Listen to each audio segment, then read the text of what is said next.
the traveling frog, spending time in the Marvel Universe. This video is purely for entertainment and does not infringe on copyrights or laws. The rights to the novel and image belong to the original author. We do not claim ownership. Don't like waiting and want to listen to this fanfic in full now? Subscribe to our Patreon, where you'll find the best fanfics. Chapter 101 I have done great things for Asgard. I have shed blood for Asgard. I want to see my mother. Heimdall is the god of light, the dawn, the guardian, the gatekeeper, and one of the 12 gods of the Asgard. As the guardian of Asgard, he guards the city's gates and keeps out any intruders. He is one of Odin's most trusted servants. He is loyal and brave, responsible for guarding the Rainbow Bridge. He possesses the Eye of Heimdall, which can perceive everything and observe everything. Standing in front of the Rainbow Bridge, he is wearing a golden armor, which makes him look particularly majestic. He wears a helmet with long horns, which is actually the horn of Galar, which warns Asgard of any invasion. The weapon in his hand is a great sword made of Yoru metal, Huffend. But he also has a Rainbow Bridge sword, bolt steel, which is used to open the Rainbow Bridge. The two sides confronted each other. The atmosphere was a little tense for a while. Leave it to me, Loki, eager to demonstrate his persuasiveness as the god of trickster, stopped Thor and stepped forward. Good morning, Heimdall. But before Loki could finish, Heimdall mercilessly interrupted. Do you think you can hide this from me? Loki paused. You must have mistaken something. Enough. Thor, irritated, stepped forward and demanded, Heimdall, will you let us through? No enemy has escaped my sight, not even to this day. Heimdall was referring to the frost giant's infiltration of Odin's treasury, a humiliation for him. I want to know what happened, Thor, then don't tell anyone where we're going until we return.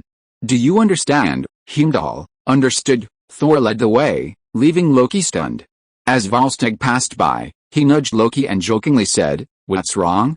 Are you tongue-tied? Loki also began to walk, but before leaving, he glanced at Heimdall with a puzzled look. This made no sense. After all, Heimdall was renowned in Asgard as Odin's most loyal servant. How could he disobey Odin's orders and send Thor to Jotunheim just because of Thor's blunt words? Was he ashamed of the frost giant's invasion? This didn't make sense. Heimdall's loyalty to Odin absolutely outweighed his own honor and disgrace. Or was this old man simply a pushover, requiring intimidation to get him to do his bidding? Loki, puzzled, shook his head and followed Thor and the others. He had already thought of the reason, but had overlooked it because it seemed so simple. Heimdall had indeed always been Odin's most loyal servant. Thor and the others stood at the end of the Rainbow Bridge. Heimdall inserted the Bifrost sword, burnt steel, into the hub that opened the Bifrost. Astonishing energy gradually unleashed itself, energizing the space. A long, galactic bridge of energy, piercing the starry sky, connected Asgard and Jotunheim. I warn you, Heimdall declared. As a gatekeeper, I will uphold my oath to protect the realm. If your return threatens Asgard's safety, the Bifrost will not open for you, and you will be left to die in the cold deserts of Jotunheim. Volstagg asked, Can't you just keep the Bifrost open? Heimdall replied, If you keep it open, the Bifrost will unleash its full power, destroying Jotunheim and you, too. The Bifrost was a crucial reason Asgard could rule the 9 realms, possessing the power to destroy other worlds at any moment. Thor, however, was brimming with confidence. I'm not going to die today. No one wants to die. Heimdall finally opened the Bifrost. Thor, Loki, and the others were instantly swept up in the Bifrost's energy and transported to the other side, Jotunheim. In a matter of seconds, Thor, Loki, and the others were transported to a frigid, icy desert. Jotunheim, home to the frost giants, was the enemy of the gods. They were tall, savage, and powerful, possessing a terrifying appearance. Thor had only heard of Jotunheim's harsh environment, but had never been there. Upon his arrival, he saw the desolate landscape before him, dark, cold, a world away from Asgard. We shouldn't have come, Hogun said with some regret. The harshness of the environment here was beyond their imagination, and they were unfamiliar with the place. Let's go. Thor felt a little timid, but his pride as the crown prince of Asgard wouldn't allow him to retreat, nor did the blood debt owed to the Asgardian guards. So, Thor, leading Loki, Sif, and the others, prepared to head to the frost giant city to confront the frost giant king, Laufey. Strange noises echoed through the dark, icy road. Everyone was wary. The wind howled. Sif asked, Where are they? Thor scoffed, They're hiding. A common tactic of cowards. Finally, Thor and his companions reached a building. "Have you come all this way to die, Asgardians?" a hoarse voice echoed from the darkness. "I am Thor Odinson." Thor surveyed the building with a condescending air. "We know who you are," Thor demanded bluntly. "How did your people get into Asgard?" Asgard is the master of the 9 realms, and he, the crown prince of Asgard, saw the frost giants of Jotunheim, who had been defeated by Odin and yet remained in Asgard's service. Thor felt no need to be polite. Loki, the frost giant king, lurked in the darkness, his blood-red eyes tinged with icy coldness. "Odin's house is full of traitors, do not sully my father's name with lies," Thor roared, Mjolnir hammer in hand. "Your father is a murderer and a thief." Loki angrily stood up, perched atop the ice sculpture, and glared down at Thor. "Why have you come here? Are you looking forward to war? Are you craving it? You're just a little boy trying to prove you're a man." As he spoke, frost giants emerged from all directions around Thor and his companions. Standing 3 or 4 meters tall, with icy blue skin and crimson eyes, they scowled fiercely at Thor and Loki. However, Thor remained focused on confronting Loki, his rage rising. "This boy is tired of your taunts." Sif and the others sensed the danger. Jotunheim was the frost giants' home turf, where their fighting power was greatly enhanced. The sight of the long, cold, sharp frost blades in the hands of the frost giants was terrifying. "Thor, think twice before you act," Loki urged Thor hastily. "Look around, we're outnumbered," Thor replied impatiently. "Remember your place, brother, you have no idea where your actions will lead." Loki stared at Thor and said, "But I know this, get out of Jotunheim before I change my mind." Loki couldn't kill Thor in Jotunheim, because that would force Odin to completely destroy Jotunheim with a rainbow bridge. But his patience had its limits, he couldn't tolerate the provocations of a brat like Thor forever. "We will accept your generous advice," Loki said respectfully, pulling Thor back. "Let's go, brother." Thor looked at Loki, then at the surrounding frost giants. Though furious, he still retained a modicum of reason and didn't dare to engage in a fight on Asgard's behalf. Finally, at Loki's urging, he prepared to return to Asgard. But just as Thor turned, Loki taunted him again. "Go home, little princess." Loki held his forehead. Oh, damn, with Thor's temper, especially when he was suppressing his anger, it would be strange if he didn't get angry when others called him a woman. And sure enough, Thor smiled instead, raised his Mjolnir hammer, swung around and struck the unsuspecting Loki, sending him flying and slamming into the frost wall. Honestly, Loki hadn't expected this fool to actually dare attack him in Jotunheim. Thor's action ignited the surrounding frost giants, seeing their leader being struck, and what else could they say? They rushed forward. Sif and the 3 Asgardian warriors immediately drew their weapons to meet the enemy. One-on-one, the frost giants might not be as strong as Sif and the 3 Asgardian warriors, but this was Jotunheim, and the frost giants were endless. They could easily outlast Sif and the other 3. Thor, however, displayed his prowess, using his Mjolnir hammer to smash each frost giant with one blow. "Weak, too weak. At least give me a challenge." Thor smashed each frost giant with one blow, taunting Loki as he regained his feet. And so, with a flick of his hand, a squadron of elite frost giants leaped down from the city wall and charged straight at Thor. These elite frost giants were larger than ordinary frost giants, and their aura was even more powerful. One elite frost giant punched the ground, and the resulting frost formed a barrier that knocked the unsuspecting Thor back several steps. "Roar!" the elite frost giant roared. Thor, standing opposite him, roared back. Both charged at each other. Thor, Mjolnir hammer raised, struck. However, the elite frost giant caught Thor's wrist first and headbutted him. Thor felt a little dizzy, but it wasn't a big deal. He sneered and was about to strike. Boom! A fist collided with Thor's face. The frost giant's immense strength sent Thor flying. Even Thor was thwarted by an elite frost giant, and even Sif was at a disadvantage against one. Loki, however, true to his reputation as the god of trickery, used his illusionary clones to trick an elite frost giant into falling off a cliff. Volstagg, battling a frost giant, was grabbed by one of his wrists. His skin was immediately eroded by frost, feeling as if his arm had been plunged into lava. He shouted, "Don't let them touch you," just as Volstagg warned him. Loki, who was also engaged in combat, was grabbed by the wrist. The frost quickly eroded Loki's wrist, turning it an icy blue. However, Loki didn't feel any frostbite, but instead felt unusually comfortable. He stared at his arm, eyes wide with disbelief, as if realizing something.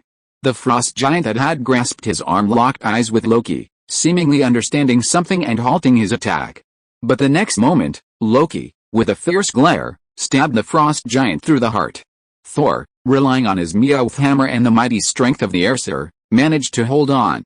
But Fandral, caught off guard, was pierced by the frost giant's icy spikes.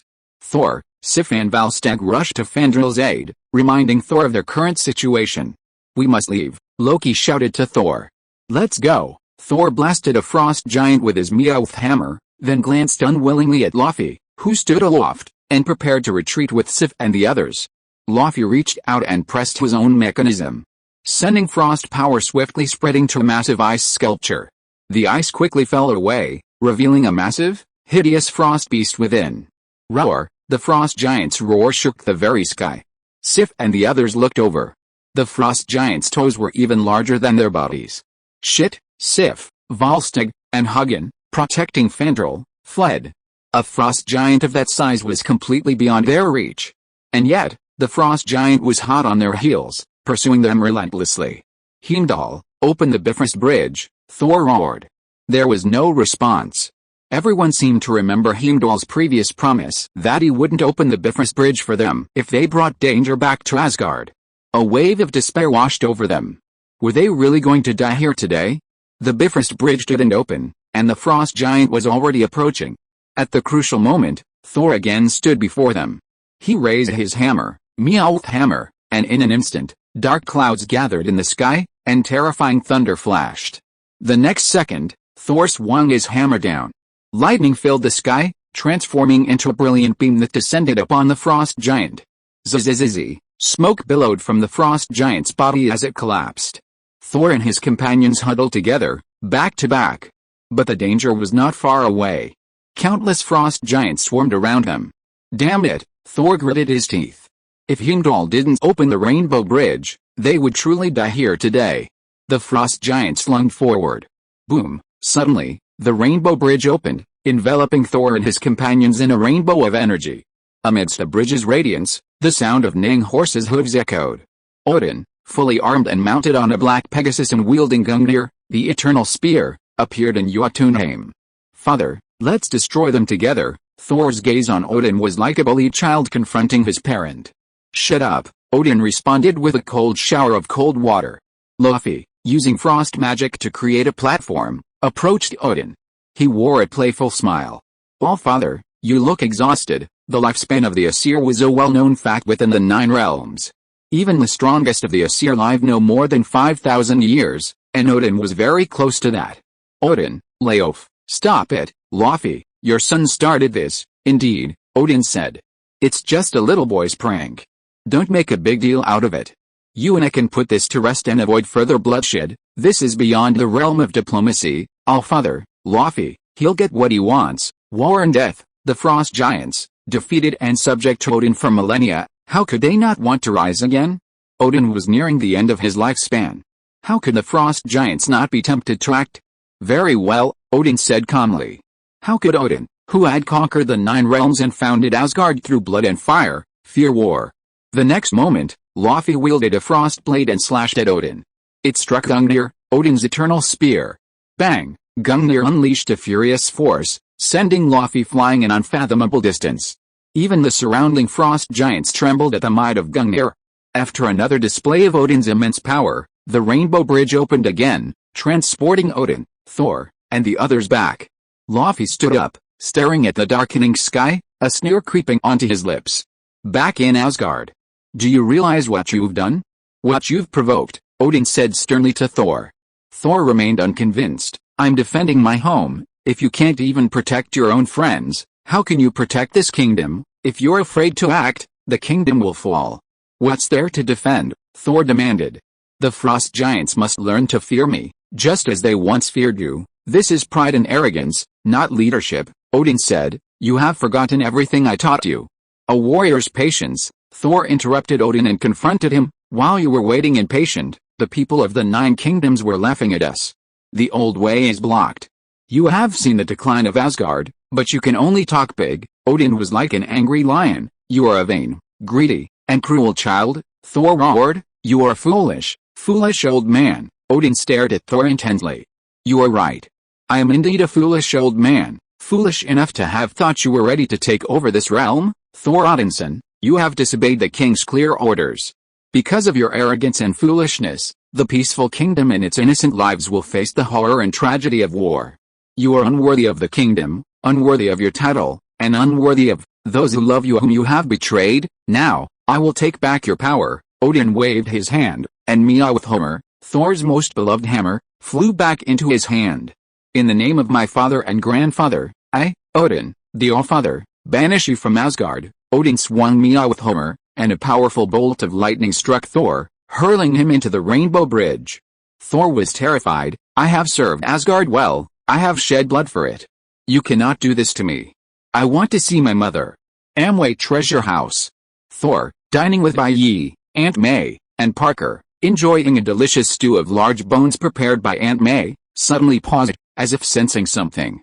He glanced puzzledly at the sky, then pulled out Thor's hammer from his back to examine it. What was going on? Why did he suddenly sense the presence of another Thor's hammer in the world? Chapter 102 I wanted to get along with you as an ordinary person, but what I got in return was alienation. Thor, what's wrong? Bai asked, gnawing on his own large bone stick, noticing Thor's unusual behavior. Well, Aunt May had specially prepared corn and bone soup for Thor today, just to take care of him. Ingredients like lotus root, corn, and white radish were brought to boil in a casserole, then simmered for 3 hours before serving. The rich aroma was enough to make one's mouth water. The broth had simmered to a milky white. The tender, perfectly chewy bones, combined with the flavorful broth, were a truly delicious and memorable feast. Thor wanted to reply, but suddenly felt like he had a Thor's hammer. But the words came out in a woof woof woof. It's still a dog. Thor felt a little discouraged.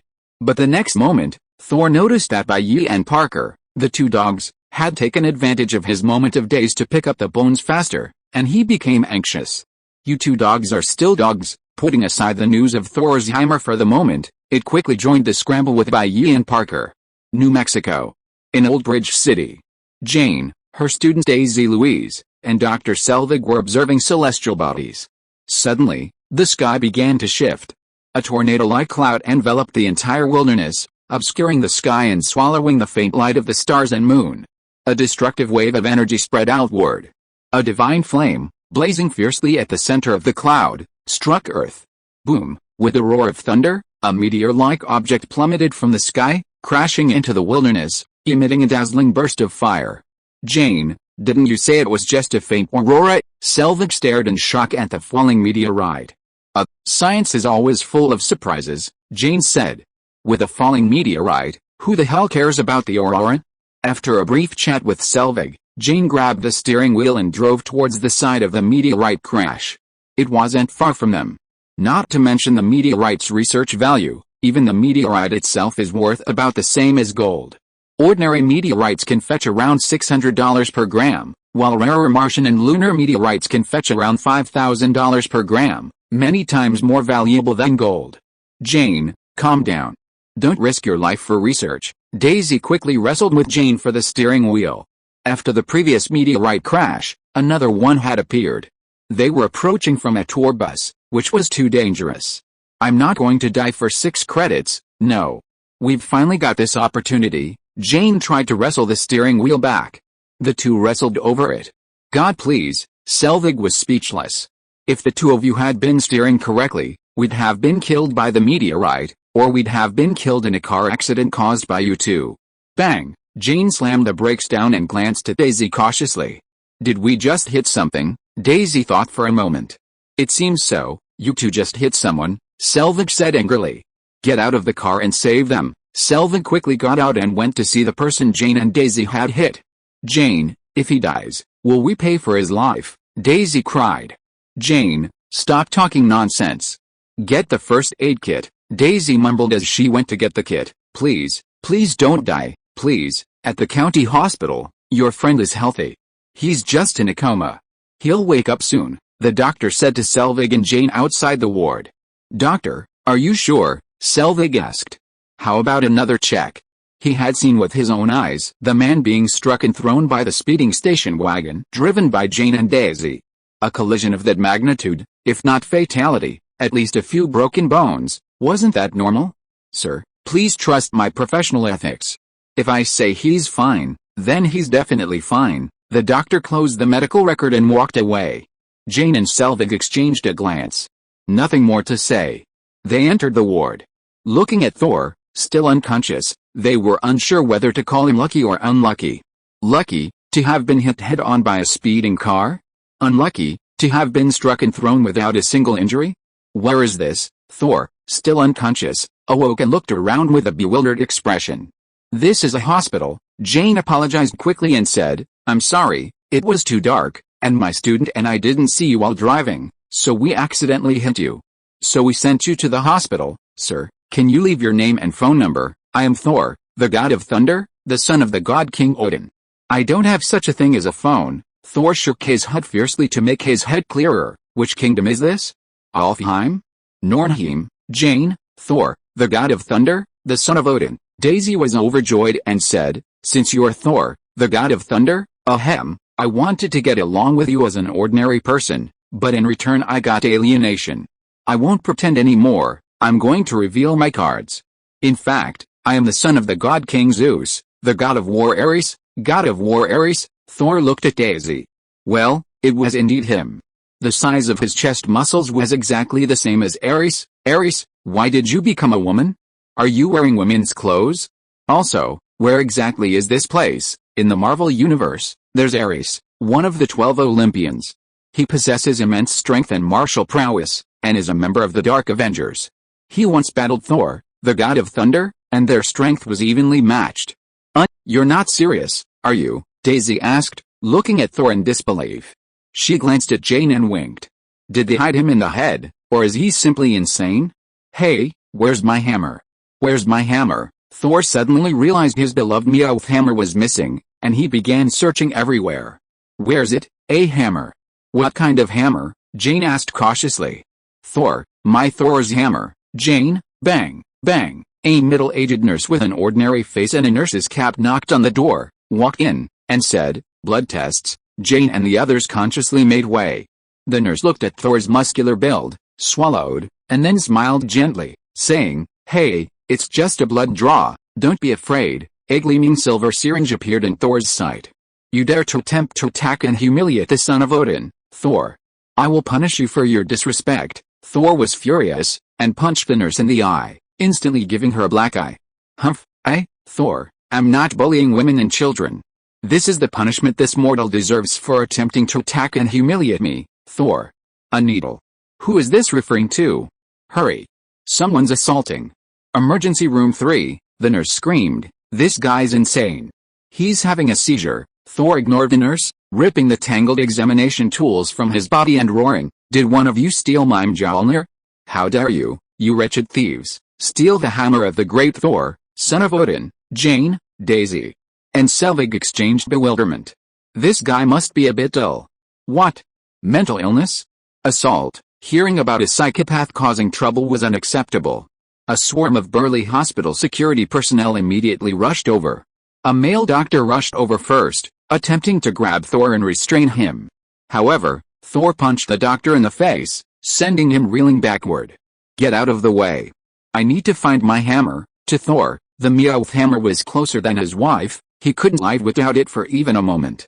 Now that Mjolnir hammer had vanished, Thor felt a pang of pain in his heart, as if a piece of flesh had been cut out.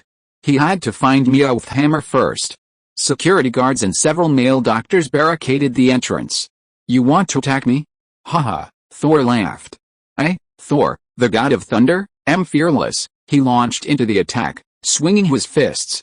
It must be said that even though Thor had lost his powers, his body was far stronger than an average person, and his combat experience remained. 2 or 3 large men were no match for him. So, Thor's punches against the hospital security guards and male doctors were unstoppable. Jane, Daisy, and Selvig, hiding in the corner of the room, trembled in fear. The man they had seemed like a psychopath, and not just any psychopath. He was quite capable of fighting.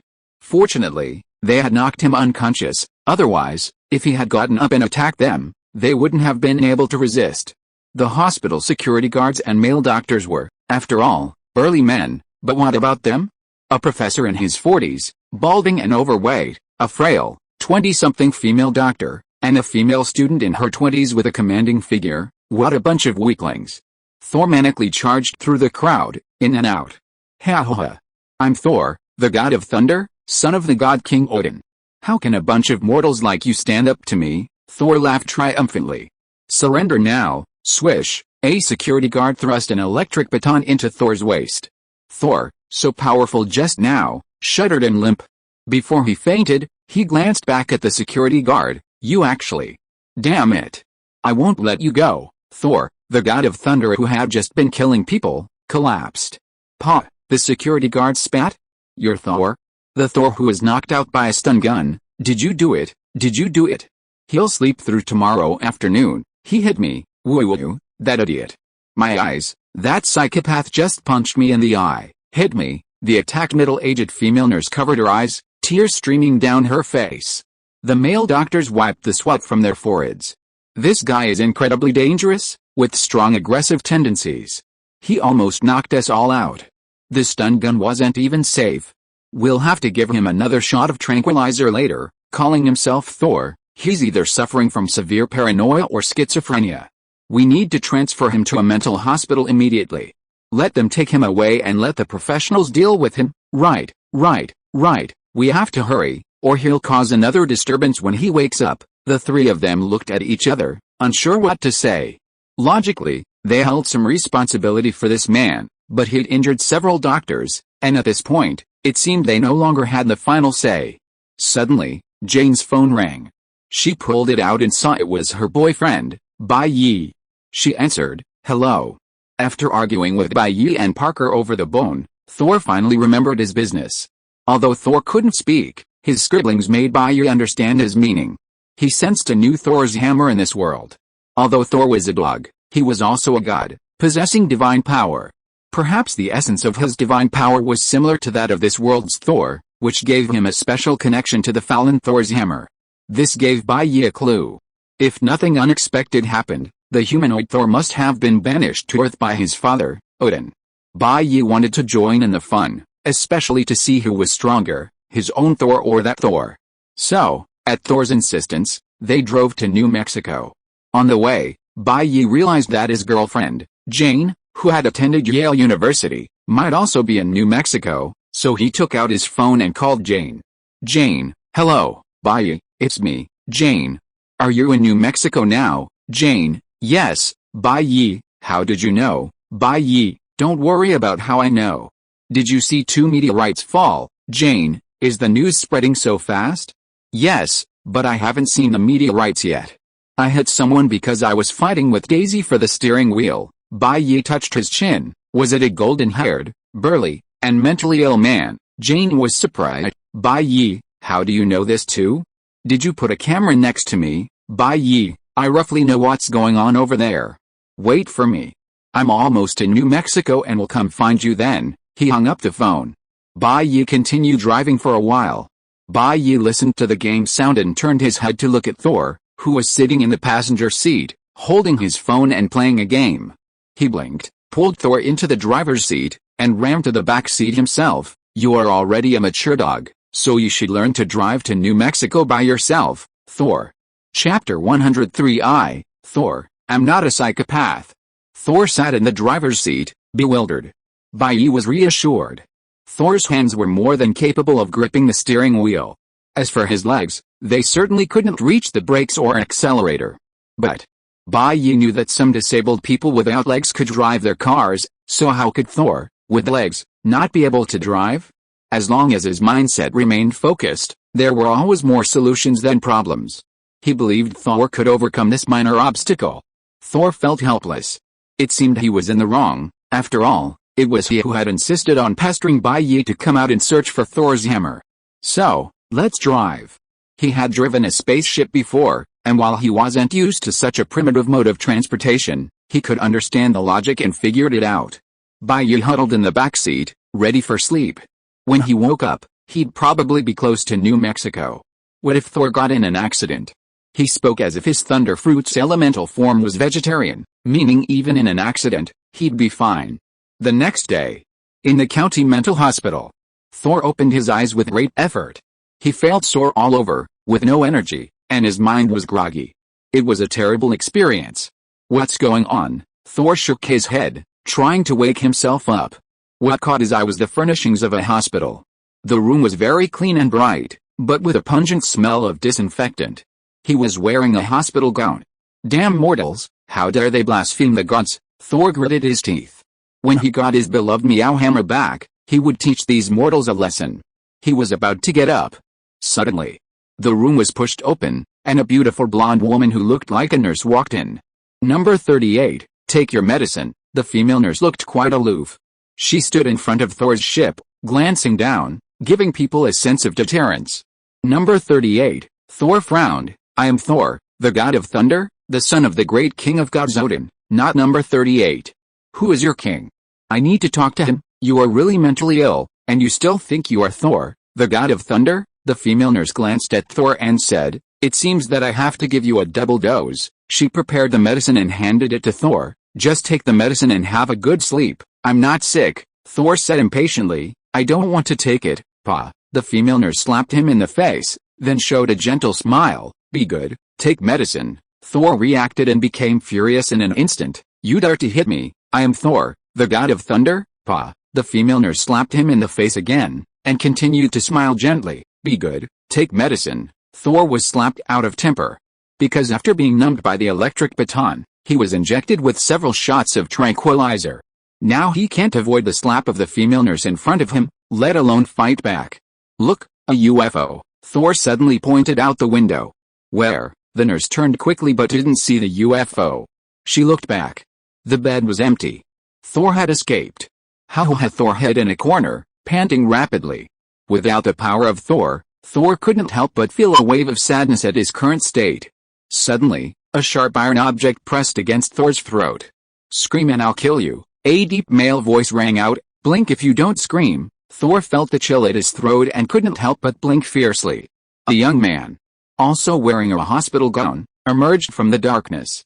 Who the hell are you? Thor couldn't help but shout. Kill me or chop me up, that's all, but why humiliate me like this? Shut up, the tall, thin, pale young man shouted in a low voice. Answer the questions, or I'll kill you. Alright, Thor was helpless. He was at the mercy of others. After losing his divine power, Thor could no longer just get by. Forced to do nothing, he had to try a different approach to solve the problem. Just like on Sacker, when he had nothing left, he would try to trick Hulk and Banner, trying to have his cake and eat it too.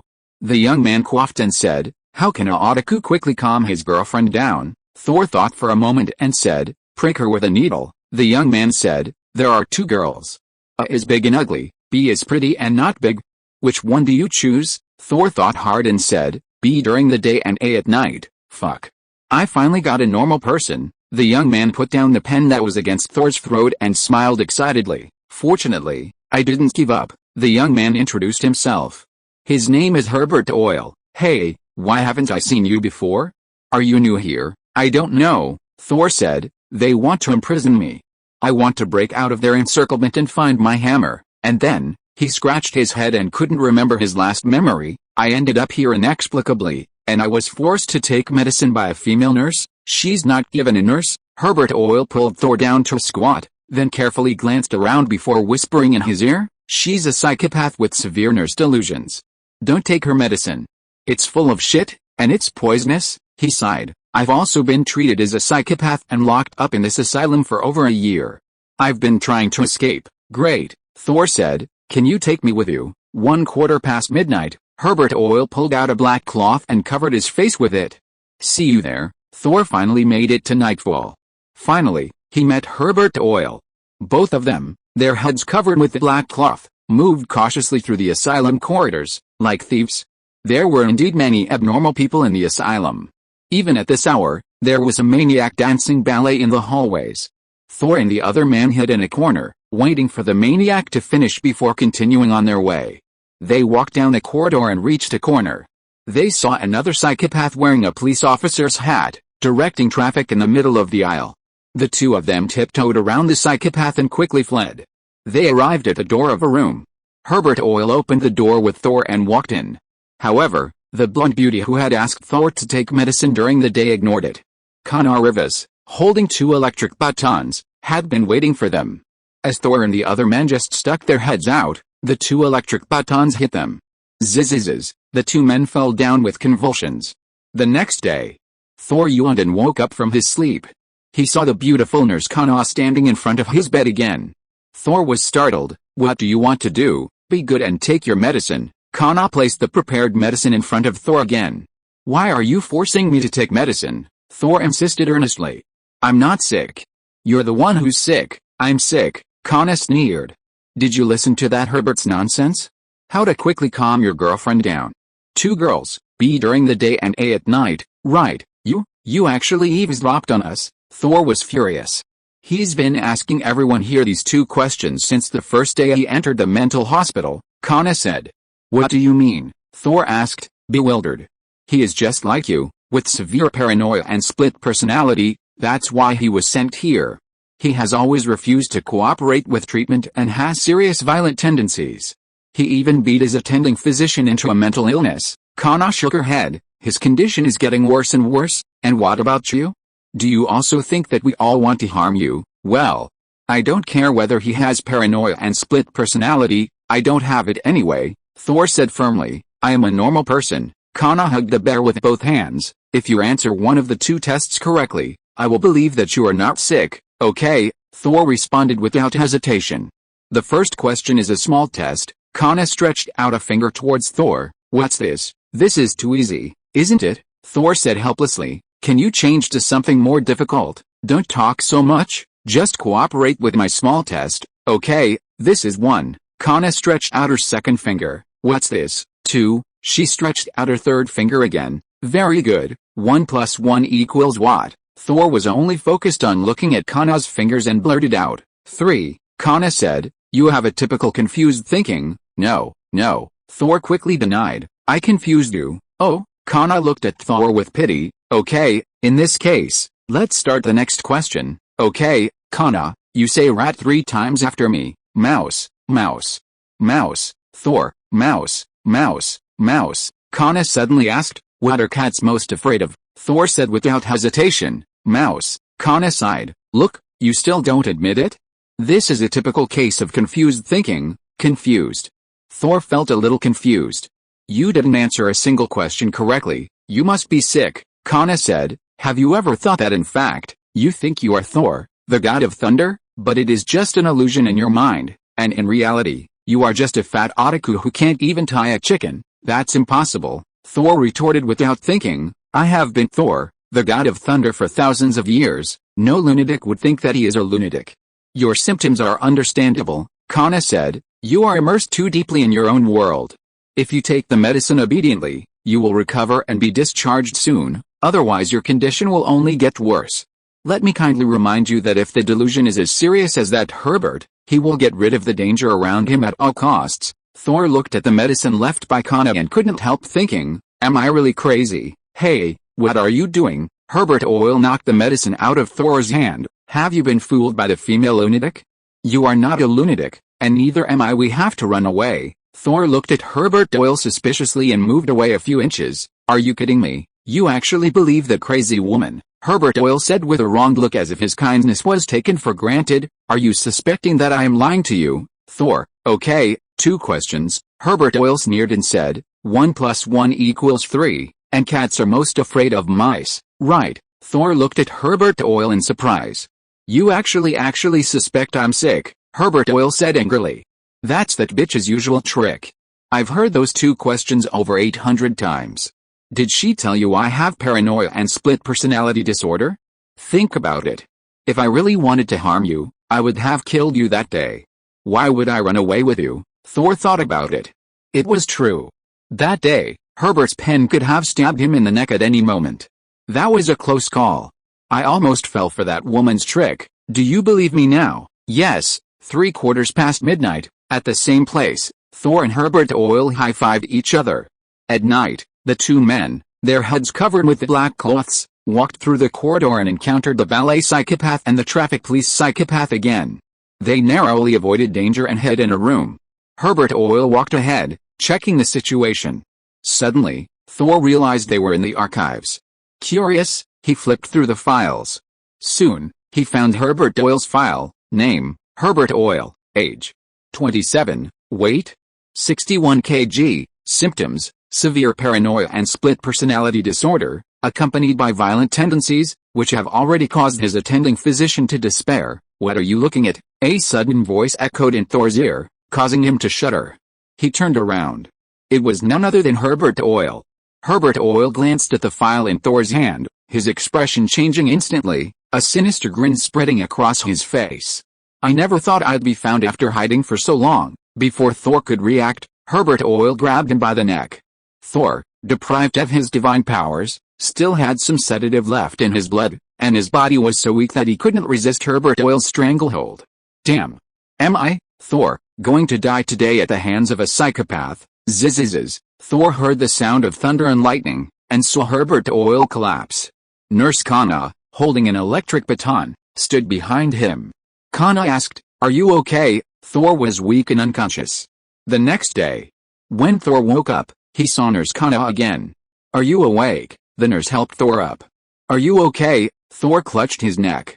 "What's going on?" "At this point, I'm going to be frank with you. You're Herbert Oil's attending physician," Kana said. "He beat you up like this. You're not Thor, the god of thunder. You're just an ordinary psychiatrist." As she spoke, Kana showed Thor a medical record. Thor took it and examined it carefully, realizing he hadn't just been in the hospital for 2 years. Despite various treatments, his condition hadn't improved, but had only worsened. Thor's confidence was truly waning. Could it be that once awesome Thor was just a figment of his imagination? "Be good, take the medicine. You'll be fine after you take it." Kana handed Thor both the water and the medicine. "You must be strong. Your illness is completely curable. Once you're cured, you can leave this hellhole." "Thank you." With Kana's persuasion, Thor reluctantly took the water and medicine and swallowed them down in one gulp. As soon as Thor swallowed the medicine, he felt something was wrong and clutched his throat. The female nurse Kana's expression immediately changed. She looked down at Thor with a cold expression. "You are the most stubborn patient I have ever seen. You finally took the medicine." Number 39, a doctor in a white coat pushed the door open and walked in. Followed by security personnel. "You pretended to be a nurse again while I wasn't paying attention, right? You also tampered with the patient's medical records? Take you away quickly." What do you want to do?" "Let me go." Female nurse Kana struggled desperately, but how could she get rid of those burly security personnel? "Let me go, I'm a nurse." The male doctor looked at Thor, who fell on the bed and began to twitch all over. Number 38? Number 38? What's wrong with you? Number 38? Can you see clearly? He stretched out a finger. "What number is this?" Thor's eyes turned white, his body kept twitching, and he foamed at the mouth. "There is shit in the medicine, and there is poison in the shit." Chapter 104. A man remains a boy until his death. After Thor's gastric lavage, he lay in a psychiatric hospital bed, tears streaming down his face. Thor, the god of thunder, son of the mighty Odin, had been so completely deceived by two psychopaths, believing their lies and nearly killing himself. It seemed as if his father's banishment to the mortal world was justified, for he now fully proved that he was unworthy of being a god, let alone the king of Asgard. What king would believe the words of a lunatic? "I'm so stupid, honestly," Thor said, his lifeless eyes wide open. But after a moment of quiet reflection, Thor decided it wasn't entirely his fault. He'd argued with his old man, and suddenly, a hammer had struck him off the Rainbow Bridge. How could he have known where he was, or what the mortal world was like? And in his haste to find the hammer, a group of doctors had rushed him to the psychiatric hospital. The first person he'd just woken up to was a psychopath pretending to be a nurse, and then another psychopath who'd stabbed his girlfriend. Preconceived notions had given him time to process. Besides, these psychopaths' acting was incredibly strong, perfectly experienced, even among the most experimental. Their acting was flawless. If anyone didn't know their true nature beforehand, sending any normal person in would likely be fooled. After a long moment of contemplation, Thor said firmly, "I must leave this place as soon as possible and find my hammer." He had calmed down and quickly grasped the main issue. Only by finding his beloved Meowth hammer and regaining his divine power could he move on. However, he was too weak. Having been shocked and sedated was one thing, but he had also been poisoned by that psychopath named Kana. Breaking out of this mental hospital on his own would be difficult. What should he do? After much deliberation, Thor realized that the only option was to prove himself to be genuine. He was a normal person, sent here by mistake, mistaken for a psychopath. So, as long as he could demonstrate his normal side to the doctors, he could probably leave through normal means. Thor is still very smart, but he used to rely on the power of the Thunder God and was used to rushing through. However, when he uses his brain, he should not be underestimated. Soon, Thor put together a systematic explanation for himself. His name is Thor, but he is not the Thunder God. It's just that he got drunk that night and got into a car accident. Later, he dreamed that he became the Thunder God. When he was examined by the doctor, he was still drunk, so he made a scene in the hospital. So, after that, Thor yelled and called someone to take Thor for a test. When he arrived at the medical room, Thor walked in and saw several doctors in white coats and patients with different postures in the room. The security guard took Thor to sit on a bench. The tests had to be done one by one. The man sitting next to Thor was a middle-aged man with a thick beard. His eyes were dull, and he kept muttering, "Find a rubber band, make a slingshot, and hit your window. Find a rubber band, make a slingshot, and hit your window." Thor sighed, wondering what sin he had committed to be in the same room with such a psychopath, competing on the same stage. Before he knew it, the man next to Thor was being tested. He was called over. Thor's sharp eyes caught the nameplate on the doctor's chest, Perlis Doyle. "Hello, Samir," Perlis Doyle greeted the bearded man warmly. He was already familiar with this patient, Samir Walker. He was a regular at his place. "Samir, find a rubber band, make a slingshot, and shoot it at your window." Dr. Burles was not angry. He took out a copy of FHM magazine, flipped through a few pages, and handed it to Samir. "Samir, look, what is this? After all, a man remains a teenager until his death." When Samir saw the beauty in the magazine, his eyes widened and his saliva almost flowed down. "Beautiful, so beautiful, I like her, honestly." Dr. Burles smiled and said, "Samir, what are you thinking about now?" Samir's eyes gleamed. "I want to take off her shirt." "Disgusting." The female nurse standing behind Dr. Burles could not help but spit. Dr. Burles turned his head and said in a low, serious voice, "This shows that he has the thinking of a normal person. There is no immaturity in the brain of an ordinary neurotic. Samir has this idea, which proves that our treatment for him is effective. Everyone has a love for beauty. Youth is humanity's primary driving force, representing the need for genetic continuity, a biological instinct for survival." As a professional psychiatrist, Dr. Burles didn't shy away from these questions, but faced them head-on. "I took off her shirt," Dr. Burles continued, questioning Samuel. "Then what?" Samuel replied, "I took off her shoes and socks." His smile grew increasingly shy. Dr. Burles, "And then what?" Samuel continued, extremely embarrassed. "I took off her pants." Dr. Burles, "And then what?" "I took off her panties." Samuel buried his head in Dr. Burles's arms, looking ashamed to face anyone. The female nurses blushed. Dr. Burles pressed on, "And then what?" "Samuel, I pulled the rubber band out of her panties, made a slingshot, and shot it through your window." Dr. Burles, puff. Thor burst out laughing. Everything had been going smoothly, but then there was a sudden, unexpected change. As expected. Psychopaths are psychopaths. It's a different way of thinking than the average person. Dr. Burles's face, originally filled with anticipation, suddenly darkened. He glanced at the nurse, who was forcing a smile, and said with a hint of annoyance, "What are you standing there for? Get him out of here right now. From now on, Samuel will have to increase my medication." Samuel was taken out. Next, it was Thor's turn. Dr. Burles had excellent professional ethics. He had just been angered by Samuel, but now, facing Thor, he regained his composure. He picked up a red apple in one hand and a $100 bill in the other, placing them before Thor and asking, "Do you want an apple or $100? Thor took the apple from Dr. Burles, took a big bite, and chewed it with abandon. The nurse shook her head slightly. It seemed that this psychopath hadn't recovered yet. Dr. Burles looked at Thor and said, "Don't you know $100 is much better than an apple?" Thor chewed his apple and said, "I know, But I know even more that you wouldn't give me $100. Dr. Burris nodded with relief. I don't think he's seriously in trouble. Choosing the apple over the $100 is a fool, but that's only the first level. Knowing the apple is harmless, but the $100 is important, and therefore choosing the apple, is the second level. Thor's logical thinking was remarkably clear. Dr. Burris asked again, what if I actually gave you $100? Of course I'd choose $100. Thor reached out and stuffed Dr. Burris's $100 into his pocket. He was tempted to say something playful. Of course $100 tastes much better than an apple, but on second thought, he decided against such a joke. Otherwise, escaping from here would be even more difficult. New Mexico. Meteorite crash site. With blasting music playing, as if at a party, a group of bikers, complete with tattoos and gold chains, gathered around the meteorite crater, a scene of unbridled joy. They even had a barbecue and beer. Ever since the hammer had fallen from the sky, people had been arriving at the center of the crater, trying to lift it with their hands, but no one had been able to budge it.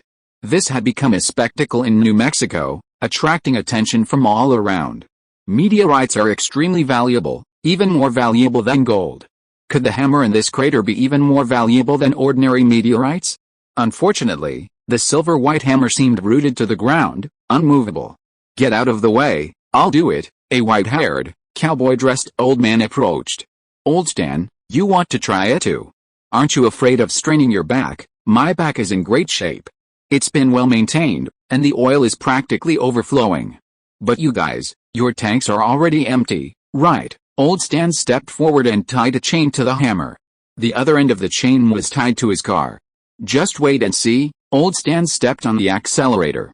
The chain connecting the pickup truck's back and the silver hammer in the crater instantly stretched into a straight line. The pickup truck roared furiously, its four tires scraping against the ground desperately, trying to pull the hammer free. Bang! With a roar, the hammer wasn't pulled free, but the pickup truck's back was blown away. The silver hammer in the crater remained motionless. This damn hammer, can't even a truck pull it. As the group chattered, they failed to notice that a number of black SUVs had pulled up behind them. Hey, everyone, this isn't something you can move, Carlson said with a smile as he and his men approached. You don't think it's just a magnetic storm, do you? Dr. Selvig and Jane discussed this in the rented warehouse. Dr. Selvig was a brilliant physicist with expertise in gamma rays, while Jane was an astrophysicist. The two were conducting physics research on the Rainbow Bridge phenomenon they observed last night. Look, Jane said excitedly, pointing to the image of the Rainbow Bridge recorded by scientific instruments on her computer. The lensing effect at the edge matches the characteristics of an Einstein-Rosen bridge. An Einstein-Rosen bridge is theoretically a connection point between two spacetimes, a wormhole. Asgard's Rainbow Bridge is, in a sense, a true Einstein-Rosen bridge. And, Eric, what do you think this is? Jane placed another developed photograph in front of Selvig. Selvig, stars, Jane, yes, but they're not our stars. Unless the Ursa Minor constellation is on vacation, these are stars from somewhere else. Well, actually, Jane and her team, using scientific instruments, passed through the Rainbow Bridge and, by sheer coincidence, took a photo of Asgard's star distribution. Hey, look at this. Daisy also made a discovery.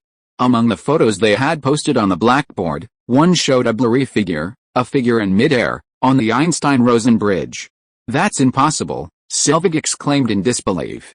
Could it be that psychopath they met last night had actually crossed the Einstein-Rosen bridge? From another time and space, he had arrived on Earth today. Oh my god, this would shock the entire scientific community. And, he claimed to be Thor, the god of thunder, son of Odin, king of the gods. Could that be true? Selvig immediately shook his head. How could Thor be knocked unconscious by an electric baton? I think we should talk to that Thor. Jane was also a little incredulous. But as Conan Doyle said, eliminate the impossible, and whatever remains, however improbable, must be the truth. If someone truly did cross the Einstein-Rosen bridge and could fully grasp the research, they might even win the Nobel Prize in Physics. Jane, you know, is a science geek.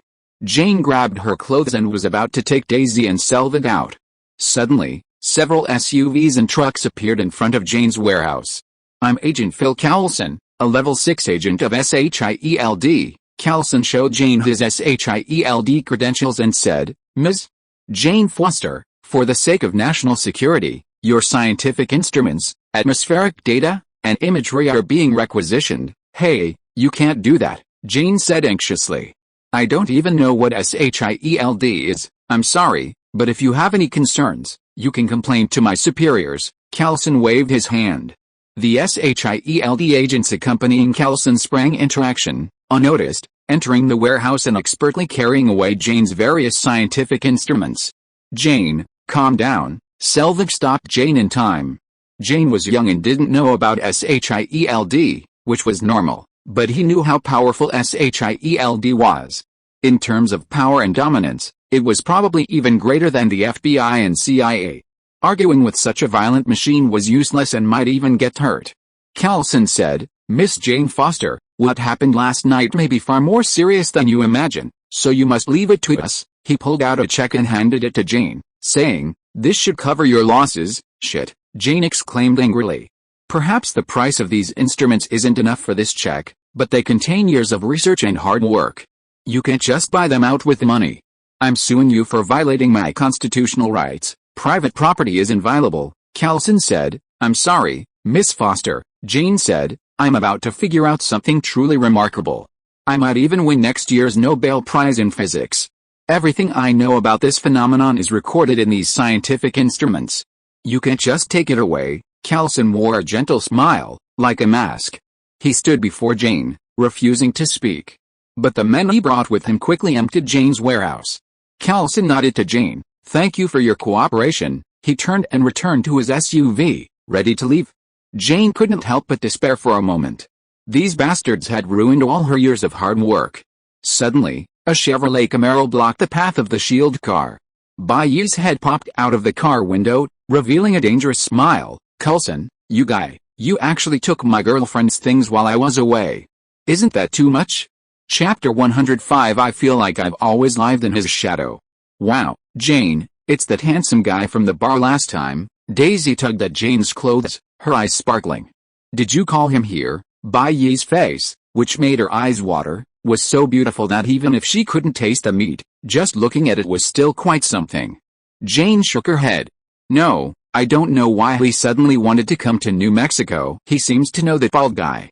Can you ask him to help me get my love pie back? Daisy asked. Callison and the others took all of Jane and the others' electronic devices, including the love pie Daisy had just downloaded over 30 songs on. That, let's forget it, Jane hesitated, saying, those electronic devices are just external things. We can't let Bai Yi get into conflict with him. He'd be at a disadvantage. Well, how could external things compare to Bai Yi's inner possessions? Selvig sighed. Daisy was still too young to actually ask that young man for help getting her back. Before a violent machine like SHIELD, ordinary individuals have no right to bargain, unless you're a military brass or a high-ranking American government official. However, Mr. White Knight, Callison was surprised to see White Knight in New Mexico. But after hearing White Knight's words, Callison was immediately speechless. Why is it your girlfriend again? You have a girlfriend wherever you go. Aren't you too many? The hammer incident came so suddenly. Of course, Callison couldn't investigate every woman involved in the case in such a short time to see if they were related to White Knight. Ms. Foster, is she your girlfriend too? Callison had a hunch. It might have been okay if they weren't familiar with each other before, but now, wherever he went on a case, he'd probably meet a new White Knight girlfriend. Damn. How are we supposed to handle cases in the future? I feel like I'm always living in his shadow. Jane, of course, is my girlfriend. White Knight gave Callison a sullen look. A girlfriend is a girlfriend, so why the word also? Are you afraid I won't die soon enough? So, SHIELD violated the U.S. Constitution, which stipulates the sanctity of private property, and stole my girlfriend's things. Wasn't that excessive? Callison hesitated. Bai Yi's temper was too explosive. When provoked, he even dared to show off the White House lawn. If it weren't for Bai Yi's display of extraordinary strength, unparalleled speed, and ultra-long-range strike capability, as well as SHIELD's strong protection, the White House occupant would certainly not have let Bai Yi go. America has always pursued absolute security. This obsession with absolute security is a long-standing one, closely tied to factors such as America's geography, historical experience, and ideology. Geographically, America enjoys the natural protection of two oceans, and its neighbors to the north and south are relatively weak, resulting in relatively stable domestic security. Historically, America has placed great importance on keeping enemies at bay, a key factor in its participation in World War I and World War II, and its continued international intervention since the Cold War. Ideologically, the United States claims to be God's chosen nation, committed to promoting liberal democracy worldwide and actively building a liberal, democratic international order. For the United States, achieving absolute security requires striving to create an invincible environment. This means that other countries must not only be unable to pose a security threat in terms of power, but also share its values. This consensus is evident in two key areas: shared values and fundamentally similar political systems. Unfortunately, perhaps the United States doesn't understand that achieving absolute security requires not only cooperation with allies and partners, but also maintaining strategic balance. Philosophically, the so-called absolute security does not exist. It is a luxury that no country can afford. America's pursuit of it is like the ancient Chinese emperors who sought immortality through alchemy. America's political elites are losing their composure. They seem to have strayed from the question of who America is. Then why don't we replicate Miss Foster's research? Callison sighed. Originally, according to SHIELD rules, Jane's research had to be confiscated and forbidden from circulation, as it contradicted SHIELD's original purpose of protecting ordinary people from the influence of the supernatural world. But he compromised. It had to be done. After all, Jane Foster's boyfriend was White Knight, a man capable of destroying SHIELD's Trident Tower with a single blow. Jane, what do you think? White Knight said, looking at Jane. Huh? Jane, as if suddenly awakened, was incredulous. Can I actually get my equipment back? Just after Callison had let her lash out and let him curse, Selvig quietly gave her a brief lesson. What the hell SHIELD is? Act first, ask for permission later, imperial authorization. The FBI within the FBI, the CIA within the CIA. Jane had resigned herself to her fate. But then, unexpectedly, White Knight appeared. He just said a few words to the bald man, and he agreed to return his equipment to her. Was Selvig lying? She glanced back. Selvig was stunned, speechless. From what he'd heard, S.H.I.E.L.D. was indeed very overbearing and forceful. Some scientists would disappear without a trace, vanishing into thin air. But why would S.H.I.E.L.D. give face to that young, handsome blue boy? Could these be fake S.H.I.E.L.D. members? Of course, Bai Yi said. Not only can you get it back, but you can also refuse their request to copy your research. After all, this research is your hard work. You can do whatever you want with it, Mr. Bai Yi, please don't embarrass me, Callison said with a wry smile. I've already taken a huge risk by returning this equipment to Miss Foster. If I can't even get the data needed for our internal research at S.H.I.E.L.D., our director will definitely fire me. It's not like he's firing me, so what should I be afraid of? Bai Yi said. Besides, it's wrong for S.H.I.E.L.D. to just take other people's things. I'm helping you correct this bad habit, and you should thank me, Jane. It's your decision whether or not to let them copy your research, Callison sighed. He and Bai Yi had always had a good relationship, but one incident after another had caused them to drift apart. He couldn't even ask for Bai Yi's favor. Jane hesitated.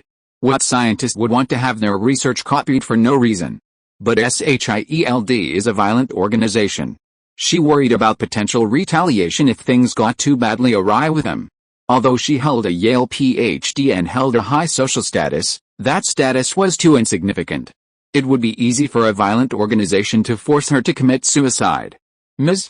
Foster, please don't turn me away, Callison said hurriedly. Your research data is very important to us. We're investigating an incident that concerns the security of the entire United States and need your help. We can offer you a substantial licensing fee. Okay then, Jay nodded in agreement, saying, but you are not allowed to disseminate my research. What else? Jane wasn't a pushover, she was just a female PhD passionate about science, and she didn't want to offend anyone. Besides, Jane had been studying astrophysics for years. While she had a certain amount of research funding, she wasn't poor, but she wasn't rich either. Getting research funding was a very satisfying thing. Rest assured, SHIELD will only use this information for internal research, Callison nodded. And so, the SHIELD agents, who had just moved all of Jane's equipment and information out, were forced to bring them back.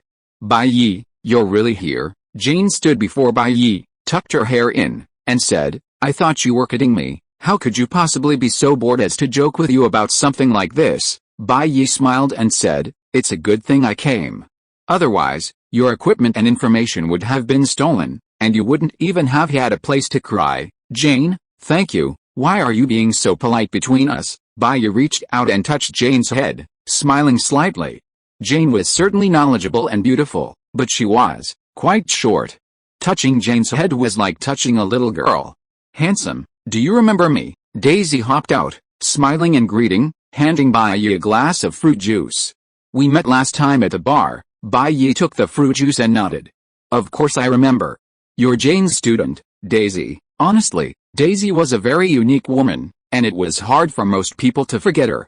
Daisy had a very dangerous aura, and she was a very dangerous woman. However, Bai Yi was also a little puzzled. From his diligently studied physiognomy, he saw Daisy's large career line and unfathomable depths, indicating that Daisy must have a brilliant career future. Two destinies, conflicting with each other, quirky indeed.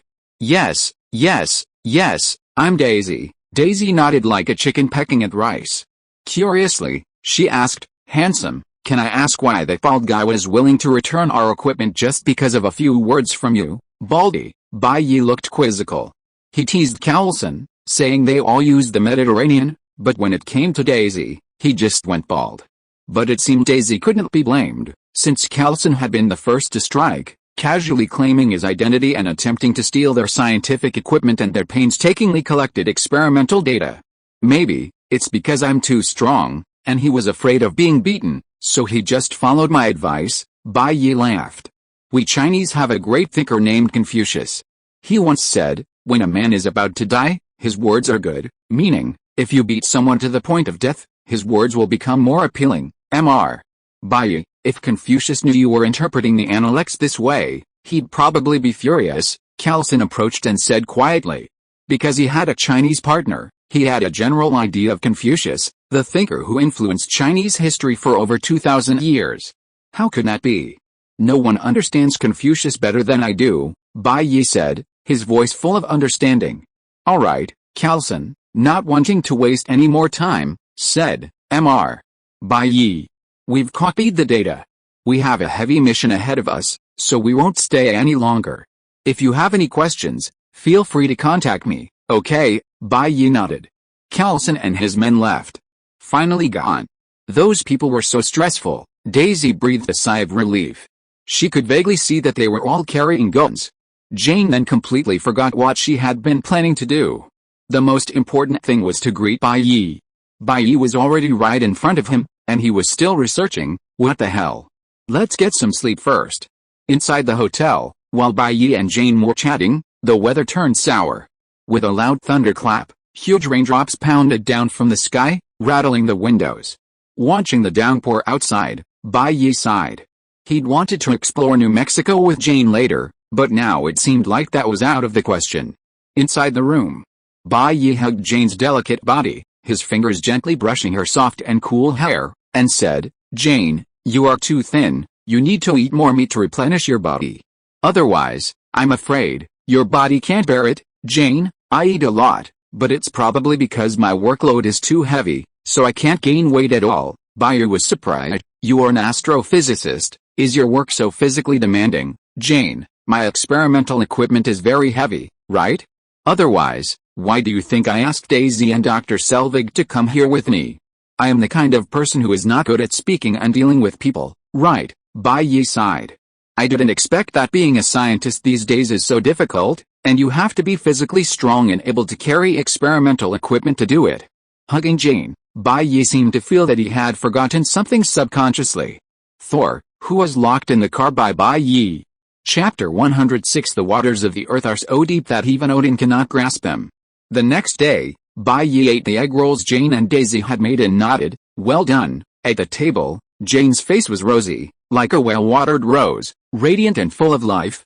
Daisy, on the other hand, had slightly dark circles under her eyes, perhaps from another late night. Oh my god, Jane suddenly remembered something. I seem to have completely forgotten about that person who bumped into us. That was crucial experimental material for her upcoming research. But she was so excited by Bai Yi's arrival that she had completely forgotten about it. Jane, there's no need to rush, is there? Daisy yawned and said, that person is in the mental hospital anyway, so he can't escape. Jane thought for a moment and said, that's right, her experimental data was already there, so starting the research a day earlier or later wouldn't make much difference. Thor, have you had enough? If not, I'll give you some more. Jane glanced at Thor, who was eating at the corner of the table, and couldn't help but rub her mouth with a smile. Last night, Bai Yi also introduced Jane to Thor, a dog he'd temporarily adopted for a friend. He was incredibly clever and intelligent. Thor was busy eating, and out of respect for Bai Yi, he didn't show his teeth to Jane. Daisy, wanting to imitate Jane's example, took advantage of the situation and tried to pet Thor. But Thor's bare teeth frightened her back. Daisy complained, Jane, this isn't fair at all. Why does Thor let you pet him but not me? What did I do wrong? After Bai Yi introduced Thor, Daisy took a liking to this serious-looking dog and wanted to pet him. But Thor didn't seem to give her any face. He bared his teeth if she dared to get close. Maybe it's because you're not approachable, and I am, Jane said with a hint of pride. Mr. Bai? Selvig stared at the hammer on Thor's back and asked curiously, why does this dog always carry a hammer? I don't know, maybe it's just my friend's bad taste. Bai laughed. Anyway, Thor has been carrying it for a long time, named him Thor, and given a hammer to carry. Handsome guy, is your friend cosplaying as the god of thunder? Daisy asked. Maybe, Bai smiled. This hammer, Selvig looked at it and became suspicious. Mr. Bai, can I take a closer look? Forget it, Bai quickly said. Thor is very sensitive to his hammer. Even I can't touch it. Outsiders, it'll probably drive him crazy. Okay, Selvig reluctantly looked away. While he didn't think a Shiba Inu going crazy was a terrible thing, it was Bai's dog after all, and he couldn't interfere without Bai's permission. Breakfast was almost done. Jane said, Bai Yi, we have to go to the county mental hospital soon to look for a man we bumped into earlier. Will you come with us? Let's go. Bai Yi shrugged. I don't have anything else to do anyway. He also wanted to see what kind of chemical reactions would occur when the Thor met his own Thor. The group was about to leave, but Callison arrived just in time. The shield car blocked the small warehouse Jane and her friends had rented. What are you doing here again? Jane said warily. Are you trying to steal my experimental equipment again? I've copied all my experimental data for you, Ms. Foster. What happened yesterday was a misunderstanding, Callison said with a smile. We're not here to see you this time, but Mr. Bai Yi, Bai Yi was stunned. Something serious happened? No, Callison asked. I just wanted to ask, Mr. Bai Yi, are you still doing your paranormal consulting business? From the beginning, Bai Yi was an information dealer relying on Amway Treasure House. But later, Bai Yi's power grew so strong that people almost forgot his former identity. When Callison first saw Bai Yi yesterday, he still hadn't reacted. Back at the camp where the hammer was confined, it suddenly occurred to him, perhaps Bai Yi knew something about it? After all, Bai Yi knew a lot about the supernatural that even SHIELD was unaware of. Yet, of course. It makes money, so why not? Bai Yi shrugged. Well, I just happen to have something to consult you about, Callison said. I suddenly came to New Mexico from New York. I had a small conflict with Miss Foster yesterday. It was all because of a supernatural incident here. Supernatural? Jane was confused and pulled Bai Yi's sleeve. Bai Yi, what are you talking about? We are saying that this world is far from as simple as it seems. You may have touched a new hidden world. Bai Yi squeezed Jane's hand and said with a smile, but don't be afraid, I will protect you, nothing will happen to you. With a boyfriend like Bai Yi who is good at making trouble, and Jane was also involved the night before yesterday, Callison didn't shy away from Jane and the others, and went straight to the point. Mr. Bai Yi, around 10 o'clock the night before yesterday, our satellite detected 2 meteorites penetrating the atmosphere and landing in New Mexico. The strange thing is that these 2 meteorites both had high energy reactions, but their volume did not decrease in the process of penetrating the atmosphere. When meteorites enter Earth and penetrate the atmosphere, they create intense friction with the air, causing combustion and pushing surface temperatures to several thousand degrees Celsius. At these high temperatures, the meteorites begin to melt, becoming liquid. Generally, Meteorites burn up before impact, but a few that don't completely burn up fall into the ocean or land. Therefore, the existence of these two meteorites is, by common sense, illogical. Under these circumstances, SHIELD naturally took over. "Oh my God," Jane exclaimed in disbelief. "Are you saying these two meteorites are the product of an extraterrestrial civilization?" According to common sense, the existence of aliens is still a Schrödinger's cat. However, Fuckman has interacted with Big Mom and even seen Kree-Empire spacecraft, so he surely knows that humanity is not alone in the universe. "Yes, we suspected so," Coulson said, "so we rushed here quickly just to solve this matter. We found the place where one of the meteorites fell." As he spoke, Coulson took out the image data and handed it to Bai Yi, saying, a hammer that fell to the Earth from outer space. And it is a hammer that we at SHIELD have tried our best but couldn't move it even a little bit." Bai Yi took the image handed over by Coulson and pretended to look at it. "Coulson, do you believe that gods really exist in this world?" Coulson was stunned and said, "I don't believe it. I think the so-called gods are just creatures that are more powerful than humans. It's only when humans can't explain their existence for the time being that they regard them as gods." "That's easy," Bai Yi said. "In fact, the legendary celestial axis that runs through the cycle of life energy in the universe is represented by the world tree Yggdrasil. The world supports and connects the 9 kingdoms: Asgard, Vanaheim, Nidave, Alfheim, Midgard, Svartalfheim, Jotunheim, Muspelheim, and Niflheim. And the name of the earth among the 9 kingdoms is Midgard." Coulson was stunned. "Mr. Bai Yi, you won't tell me that the 9 kingdoms really exist?" "Yes," Bai Yi said. "Asgard is the master of the 9 realms. God King Odin led Asgard to defeat the Dark Elves who wanted to plunge the 9 realms into absolute darkness, and the Frost Giants who wanted to transform the earth into a glacier. Relying on killing and conquest, Odin unified the 9 kingdoms and became the de facto supreme leader of the 9 kingdoms. Coulson found it a little hard to accept. Our earth, without knowing it, became a subject of God King Odin and Asgard." Bai Yi, "Odin's rule over earth is only nominal.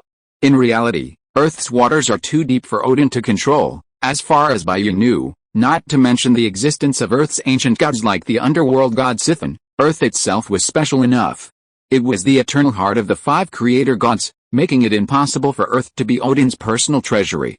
The bald supreme sorcerer, the Ancient One, was an eternal friend, and his power was likely comparable to Odin's, so Odin couldn't possibly rule Earth." "Mr. Bai Yi, I'll take your word for now," Coulson frowned. If it weren't for Bai Yi's extraordinary strength and understanding of the supernatural, he would have dismissed Bai Yi's remarks as utter madness. "So what does all this have to do with existence?" Coulson didn't bother to dwell on the 9 realms or God King Odin. Those weren't matters for an agent of his rank. He simply reported to the director and let him worry about it. As for him, he just had to complete his task. "Because if I'm not mistaken, this hammer is the legendary Thor's hammer Mjolnir," Bai Yi said. "This hammer is made from the core of a Death Star." Among Jane and her group who were all dumbfounded, Daisy couldn't help but interrupt and said, "What is the core of a Death Star?" "The dead sun," Bai Yi said. "Thor's hammer Mjolnir is made of neutron star material in the core of the sun. It can reach the weight of 300 billion elephants because it is the densest substance in the entire universe outside of black holes. The density of water is 1 gram cubic centimeter, and the density of lead is 11 grams cubic centimeter, but it is nothing compared to neutron star matter, which has a density of 100 million tons cubic centimeter. In this case, Mjolnir weighs approximately 120 trillion pounds, about 54.43 trillion kilograms." Coulson was stunned. No wonder no matter what means he used, he couldn't move the hammer. It turns out that it is so heavy. Furthermore, the Death Star core is merely the hammer's shell. Its interior is even more terrifying. For sealed within it is a galaxy-destroying storm, born since the dawn of the universe, the God Storm, the Grand Master of Thunder. It was sealed within a block of Euro metal by the young Odin. The God Storm possesses a degree of self-awareness, and as a result, Thor's hammer was extremely violent in its infancy, requiring even the young Odin a long time to tame it. The hammer's forging, incorporating Odin's magic and the Grandmaster of Thunder, was forged by dwarven craftsmen from Euro metal and branches of the World Tree. It's said that the forging was too intense, or perhaps the hammer's energy itself was too great, causing the fireballs to spread across the land, and those that fell to Earth led to the extinction of the dinosaurs. Everyone listened as if to a story. A deep sense of absurdity rose within them. The dinosaurs were extinct because of the forging of this hammer? Carlson was the first to calm down. By night, so according to you, this hammer was thrown to Earth by Odin? What's he planning to do? To reclaim his de facto control of the Earth. I've said so much? If you still want to listen, you'll have to pay, right? Bai spread his hands and said, this information involves a god king. You're not looking to get it for free, are you, Carlson? Okay, Mr. Bai, how much is this information? Bai, $1 million. Carlson, I'll have to discuss this with the director. Carlson made a phone call, and soon, Bai's phone vibrated with the funds received. Mjolnir was the most discerning. Thanks to his relationship with Big Mom, he knew humanity wasn't alone, so the emergence of another Asgardian wasn't surprising. And the very existence of Thor's hammer proved that Bai's words, even if they were wrong, had considerable value. So he definitely wouldn't hesitate to buy it. Besides, without expenditure items like Bai, it would be difficult for him to embezzle. Goddamn fuck man, pass it on. The intelligence of the 9 kingdoms is worth $10 million. The salaries are in place, and the 4 emperors are useless. Let's continue. Bai nodded with satisfaction and said, I said before that the name of this hammer is Mjolnir, the hammer of the thunder god, not Mjolnir, the hammer of the god king. So this hammer was given to his son, Thor, by the god king Odin a long time ago? So this is certainly not Odin throwing down this hammer to protest to the earth, but Thor, the god of thunder, probably had an accident and is on Earth. Thor's hammer is Thor's personal weapon, which can guide the use of Thor's power of thunder. It can be said that without Mjolnir, Thor's power has dropped by more than 90%. Carlson, Thor, is he on Earth now? Chapter 107, Smart IQ takes the high ground again. Selvig looked at the image of Thor's hammer Carlson held out and felt a certain resemblance to the hammer carried on the back of Bai Yi's pet Shiba Inu. And that dog named Thor. Selvig had a feeling that Bai Yi's sudden appearance in New Mexico wasn't just to see Jane. His wit instantly took over.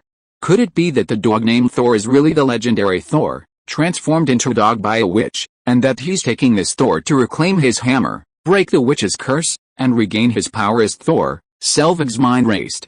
But he didn't foolishly interrupt Bai Yi and Carlson's conversation. After all, the more people know, the faster they die. Bai Yi said, that's pretty close. I guess Shield can just wait around for the hammer. Unless Thor is dead, he'll definitely reclaim Mjolnir. Carlson felt a pang of frustration. It seemed as if Earth had inexplicably found itself in trouble. As the son of Odin, Lord of the 9 realms, what kind of circumstances had brought Thor to Earth?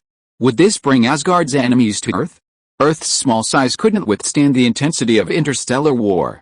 There seems to be writing on this hammer. Jane suddenly discovered her blind spot. She looked at the inscription on the hammer and asked curiously. Really? Bai Yi said pretentiously. Let me see. He rubbed his chin. If I'm reading correctly, the inscription means that whoever can lift this hammer can control the power of storms and lightning. In other words, whoever can lift the hammer will gain the power of Thor. What? Carlson took a quick look. Why would such words be engraved on Thor's exclusive weapon?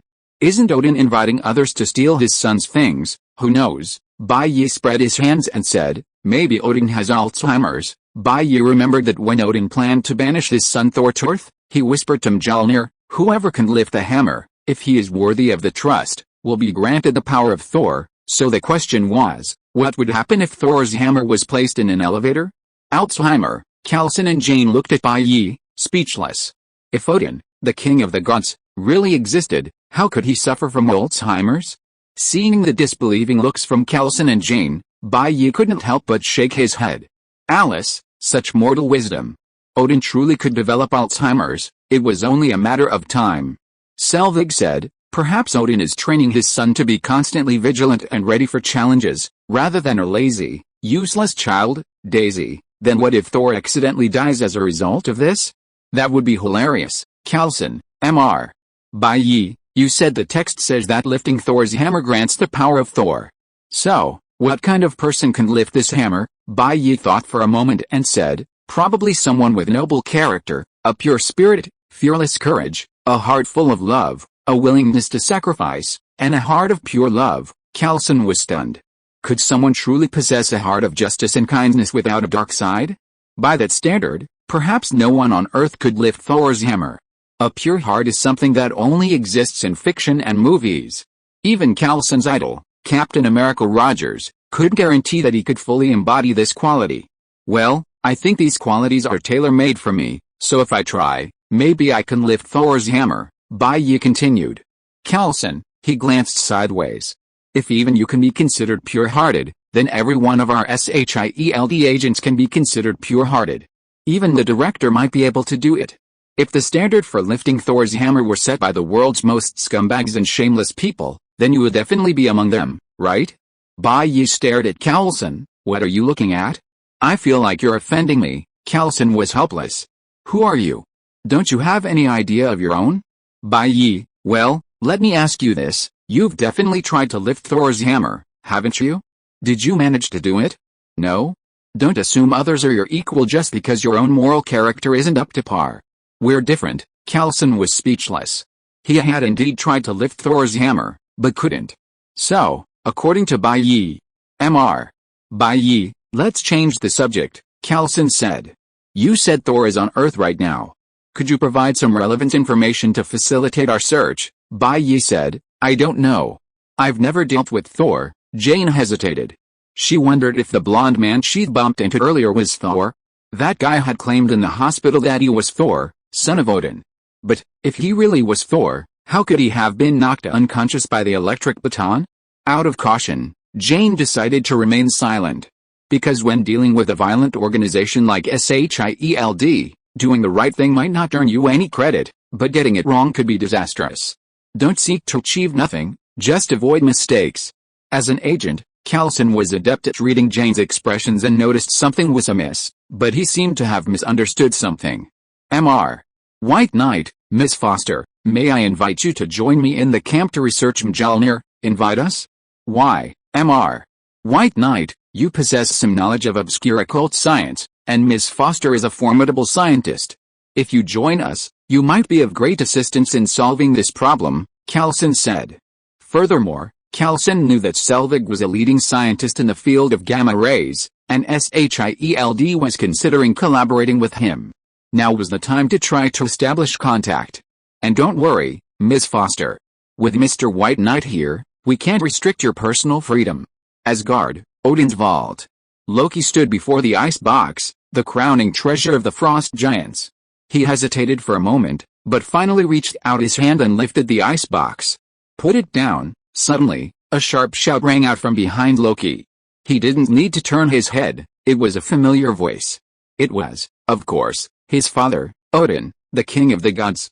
Loki looked at his arm, which had turned ice blue after touching the ice box, in disbelief. Am I cursed? No. Loki gradually put down the ice box. Then who am I? Odin, you are my son. Loki turned around, and his whole body turned into the appearance of a frost giant because of touching the ice box. What else? He walked towards Odin. The ice box, it's not the only thing you took from Jotunheim that day, is it? Odin was silent for a long time. No. After the war, I walked into the temple in Jotunheim and found a baby, a descendant of the frost giants, abandoned, very painful, waiting to fend for himself. It's Laufey's son, Laufey's son. Loki's heart was full of absurdity. Since he was a child, he had supported his father and said that one day one of him and his brother Thor would inherit his throne. He looked at his brother with anticipation, eager to compete with him for a share of the throne. The throne wasn't important, what mattered was knowing that he and his brother were equally valued by their father, Odin, an equal. Loki had long sought this, equality with his brother Thor, a father's equal treatment of the two brothers, rather than a preference for Thor. But Loki was mistaken. Odin had never intended the throne for Loki from the outset. He had never been eligible to inherit it. Odin had favored Thor from the start. This incident left a deep shadow on Loki's heart. He knew he would always be his brother's shadow, never receiving their father's favor, not even the same love as his brother. Odin's constant favoritism towards Thor had driven Loki to a darker path. However, his original intention was to trick his brother into losing his right to the throne, making him like himself, without the throne and without their respect. He desired equality. But now he discovered that he wasn't Odin's child at all, and therefore, Odin had no reason to treat him as an equal to Thor. Odin, that's right. Loki was at a loss, and immediately asked angrily, why? You've killed countless frost giants, Why did you take me away, Odin? You're just an innocent child." Loki didn't believe that Odin, who had conquered all the way to become the Lord of the Nine Realms, would be so soft-hearted. "No, you took me away for another purpose." "What is it? Tell me." Odin looked at Loki. "I hope that one day, Asgard and Jotunheim can unite, form an alliance, and bring about lasting peace, through you." "What, Odin? But that's all irrelevant, so, I'm just another stolen souvenir?" Loki sneered. "Trapped in Asgard, waiting for the day when I'll be useful," Odin said helplessly. "Why do you misinterpret my meaning?" In reality, his love for both brothers, Loki and Thor, was equal. He favored Thor because he wanted to train him to become king of Asgard. But in Odin's heart, Loki and Thor were always equal. He was simply wrong to carry out that plan. Although Odin didn't offer Loki the position of God King, he did offer the throne of Jotunheim, a position equal to the God King's. In Odin's heart, the two brothers were always equal. "You could have told me my identity from the beginning. Why didn't you? You're my son." "I only wanted to protect you from the truth." "Why?" "Because I'm a monster that parents use to scare their children before bed." "No." Odin felt dizzy and slumped to the ground. Odin's lifespan was nearing its limit. In his later years, he even needed to periodically enter the Odin sleep to prolong his lifespan. Now it all makes sense. "Why have you always favored Thor?" Loki's face, grim with rage, roared. "Because no matter how much you say you love me, you will never allow a frost giant to ascend the throne of Asgard." Loki saw Odin lying unconscious on the steps. He panicked. Guards, hurry, help me." The location of Thor's hammer. It had been cordoned off by SHIELD camp, and a makeshift laboratory had been set up. When Bai Yi and his companions arrived at the camp, it was dark, likely signaling an impending rain. Inside, armed soldiers patrolled the camp in an orderly fashion, preventing unauthorized personnel from approaching. Led by Coulson, Bai Yi and his companions entered the camp easily without a search. The sky darkened even further, a pitch-black darkness, as if stained with ink, a gloomy hue. Meanwhile, the camp, illuminated by bright lights, seemed as bright as day. "I'll take you to see Thor's hammer first," Coulson said, then walked ahead, leading the way. A group of SHIELD scientists were using all sorts of high-tech equipment in a makeshift laboratory to study Thor's hammer. But it was all useless. Thor's hammer was enshrouded in Odin's power. Unless you possess power exceeding Odin's, you'll never be able to research anything. Daisy whispered. "Jane, why did that bald guy really believe what the handsome guy said? Isn't he from a special agency?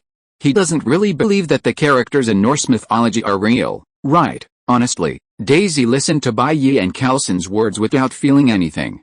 Instead, she felt like laughing. Perhaps she had witnessed something magical these past 2 days, but Daisy preferred to believe it was a coincidence. Could that fool really believe that mythology had become reality? "Don't let your imagination run wild. Just watch," Jane whispered back. "There are indeed some phenomena in this world that cannot be explained by science." "Who knows?" Report. Suddenly, a guard ran towards Coulson quickly. "Sir, someone has sneaked into the camp." Chapter 108. My hammer is pure and innocent, my cat is upright and honest, and I, Thor, have never been cuckolded by anyone. Boom, thunder flashed across the sky. In the laboratory, electronic equipment was also affected by the electromagnetic waves, becoming unstable. "Sir, the reconnaissance satellite's signal barely penetrates the clouds. The interference from this thing is already making it difficult for the equipment to operate properly. And there's a commercial plane about to fly overhead," the SHIELD technician said. "Southwest Airlines Flight 5434, since Thor's hammer fell, it has been emitting frequent and irregular electromagnetic pulses. If a plane were to pass through, it could easily cause a crash." Silver said. "Just like other flights, notify them to change their flight." "Okay," the technician replied, working on the controls, when suddenly, "Wait, there's something outside the west fence." The surveillance footage showed a hole in the fence. Silver said, "2 people, go check the west fence." "Delancey, this is Jackson. We need to check the west fence." 2 patrolmen teamed up and drove off to check. Bang! The 2 patrolmen had just begun their investigation when someone punched them from behind. It was Thor, who had recently escaped from the mental hospital. After escaping the asylum, Thor went to the cafeteria to get something to eat when he overheard a group of people discussing a crashed satellite and a hammer they couldn't lift. Of course, Thor knew it was his beloved Meowth. Only by reclaiming his beloved Meowth could he regain his divine power and do whatever he wanted, without being treated like a psychopath. Sylvette also heard the clatter of fists and, sensing something was amiss, quickly called out, "Delancey, Jackson, please come back." No one answered. Meanwhile, Thor, donning his discarded guard uniform, had infiltrated the camp. The sky was pitch black, but the SHIELD compound was ablaze with lights, blazing like daylight. Soldiers armed with weapons and military off-road vehicles patrolled relentlessly, keeping any suspicious individuals at bay. Thor felt his ingenuity was behind the disguise, and his infiltration plan went surprisingly smoothly. How could someone as smart as me be a psychopath? Thor smirked inwardly. Though his divine powers were sealed, Thor still had a connection to his Meowth hammer, so his goal was clear. "Mjolnir, wait for me, I'm coming to get you." The hammer was his life. More important than his wife. He couldn't wait any longer, he had to see his hammer immediately. "There are injuries, the fence has been breached." S.H.I.E.L.D. reacted swiftly, placing the entire camp on lockdown. Having dodged another pair of patrolling soldiers, Thor's excitement was indescribable. Soon, he would regain his power and become the God of Thunder once again. Intruders have entered the South Passage. Despite being affected by the electromagnetic pulse from Mjolnir, S.H.I.E.L.D.'s unstable surveillance equipment quickly detected Thor's presence. "Shit," Thor heard the voice over the radio. But he had no way to retreat now. He had no choice but to keep going. And if he could retrieve the hammer, everything would be fine. Entering the South Passage, Thor found S.H.I.E.L.D. guards blocking his way. There was no other choice. He had to force his way forward. But it didn't matter. As long as he defeated all his opponents, his advance would be perfect. Bang! Thor knocked down the guard with a single punch. But he was immediately grabbed from behind by another guard. Thor stomped the guard's foot hard. And as the guard screamed, he swung back and knocked him down with a single punch. No, communication is down. The electromagnetic pulse had caused the equipment to malfunction.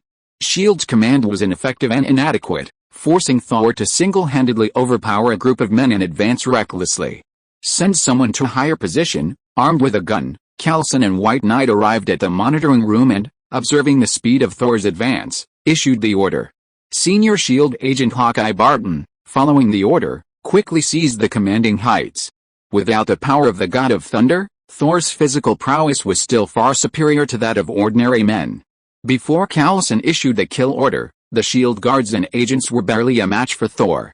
"Is that the guy?" Coulson asked Bai Yi. "How should I know?" Bai Yi shrugged, saying, "I haven't even met Thor, sir. That hammer is emitting a powerful electromagnetic pulse. Our equipment and systems are nearly unable to withstand it," the technician reported to Coulson. Coulson's eyes narrowed. Thor's hammer always emits powerful electromagnetic pulses, but it did so right after this intruder arrived, which made him think twice. "Coulson, Barton, if you hear me, please reply." "Barton, do you want me to defeat him, sir? Or send more men to defeat him?" "Coulson, no attack without my orders."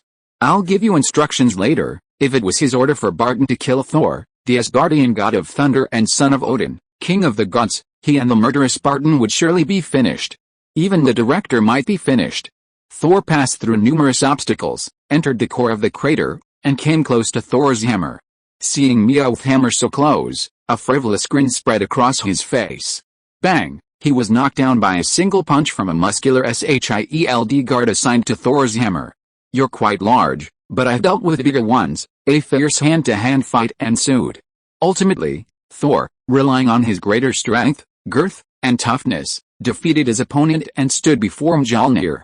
"Barton, give the order, Coulson, or it will be too late." "Coulson, wait a moment, I want to see." Thor faced Mjolnir. His smile grew lecherous. He reached out and grasped Mjolnir with one hand. He exerted force, and yet, he couldn't lift it. Thor's lecherous smile froze instantly. Mjolnir was his personal weapon. Normally, it weighed nothing in his hand, wielding it with a single thought. Why couldn't he lift the hammer? He sensed something was amiss. Thor's expression grew grim. He stretched out his hands, grasped Mjolnir, and raised it fiercely, but it still didn't work. This time, he could even clearly feel the hammer rejecting him. How is this possible? Why is this happening? Thor's face was filled with disbelief. He seemed to remember what his father, Odin, had said when he had banished him to Midgard. No way, Daddy wouldn't be so cruel. He really wants me to be immortal forever, right? Still holding on to a glimmer of hope, Thor grasped Mjolnir once more. Thor summoned every ounce of strength he could muster, veins throbbing in his arms and a crimson flush on his face. Alice, all his efforts were in vain. Mjolnir remained motionless. Thor roared to the heavens, "Father, Heimdall, I know you can hear me. Tell me why." He stood there, still pounding under the torrential rain. However, neither Odin nor Heimdall responded. Thor collapsed helplessly into the mud, his eyes glazed over. He had lost his hammer, and with it all his power. Asgard. The three Asgardian warriors and Sif gathered together, the atmosphere subdued. "We should have let him go," Volstagg said. Sif shook her head. "No one can stop him, he was just exiled, not dead." Fandral said, "It was a close call.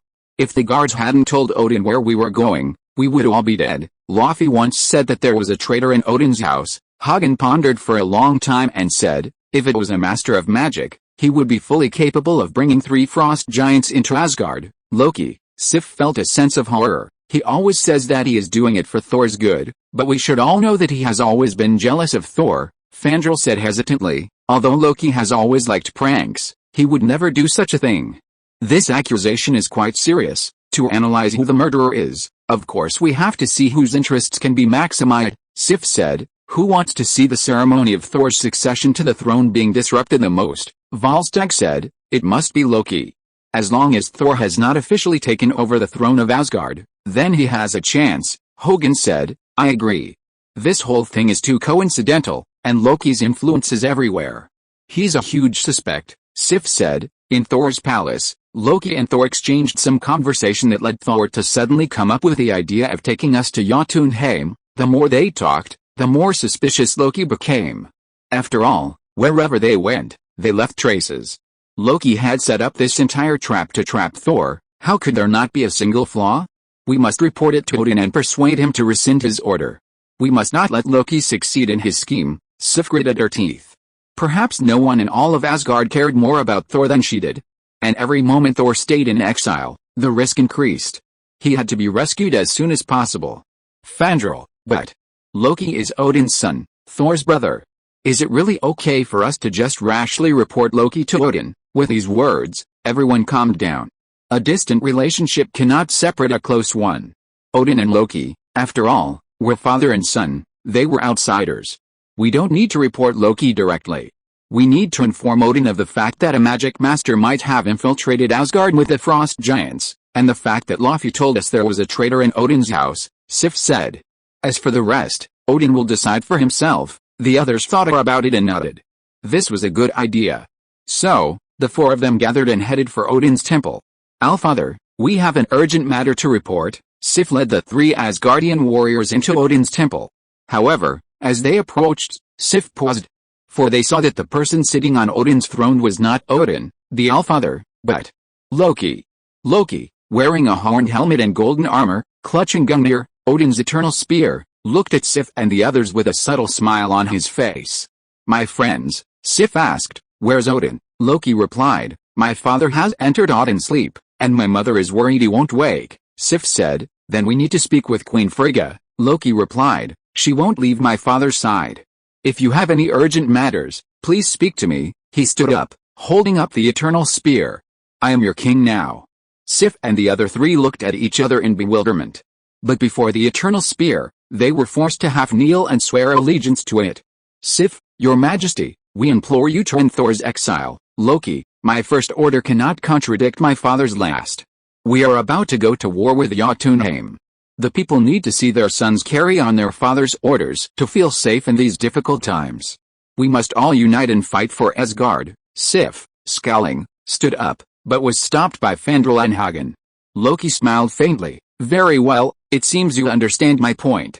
Then you will await my orders." Volstagg, "I implore your majesty to reconsider." Loki impatiently, "Enough." The atmosphere suddenly reached a tense state. The 3 Asgardian warriors glanced at Loki, then turned and retreated. Sif stared at Loki for a long moment, a faint sneer curling her lips as she also turned and left. "The show is over. Ground forces, move," Coulson said into the intercom, looking at the kneeling Thor. It seemed this guy was just a spy from nowhere, not Thor. So Carlson lost his patience to play with him any longer.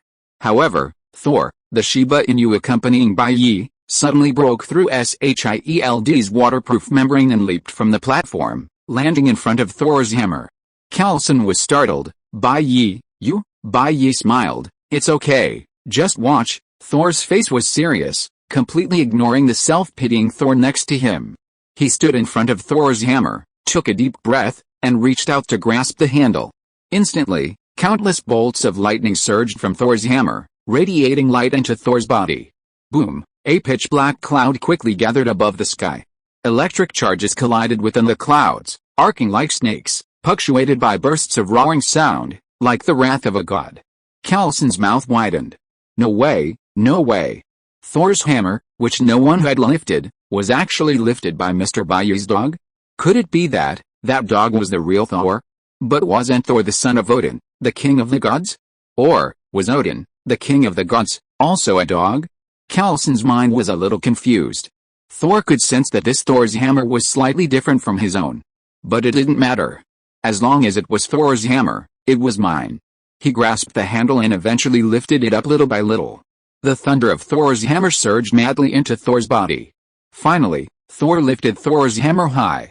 Suddenly, the sky was filled with wind and clouds, dark blue thunder surged, and arcs of electricity ran wildly. Invisible air currents formed a huge tornado, blowing sand and gravel all over the sky. A bolt of lightning struck, landing on Thor's hammer and being absorbed. The dazzling blue light made Thor's towering figure appear incredibly tall. The humanoid Thor was stunned. Mjolnir, which he couldn't even lift, was actually lifted by a dog. Wasn't he even worse than a dog? No, Thor roared. My hammer is pure and innocent, my cat is upright and honest, and I, Thor, have never been cuckolded by anyone. If you're listening to this novel on a channel other than Fanfic World, it means they downloaded and uploaded it without effort. We cordially invite you to visit our channel, Mundo Fanfic Novelis. There you'll find the original version of this story and you can explore many other novels of various genres. We're waiting for you to immerse yourself in a world of incredible novels. Chapter 109 I don't want to take medicine, I'm not crazy. There are always villains who want to harm me. No, impossible. Thor shook his head and muttered to himself, this must be an illusion, I must be dreaming. Yes, I should still be in the mental hospital, still in a coma from the medicine that crazy woman gave me. You see, Thor's hammer is the proof of Asgard's throne. The dog raised the hammer, so doesn't that mean he's now qualified to be king of Asgard? A dog is lord of the 9 realms? I am Thor, for the glory of the god of the north. Thor raised Thor's hammer high and pressed the button on his body, instantly emitting a sound. His majestic figure was even more impressive. Carlson, Selvig, Daisy, Jane, and the other SHIELD agents all gaped in shock. Who could have imagined that the real Thor was actually a dog? Carlson was the first to recover. He looked at Bai Yi with a look of deep resentment. Bai Yi, shouldn't you explain this? What's going on? He felt like he'd been deceived. Oh, I don't know what's going on. It's just like what you saw.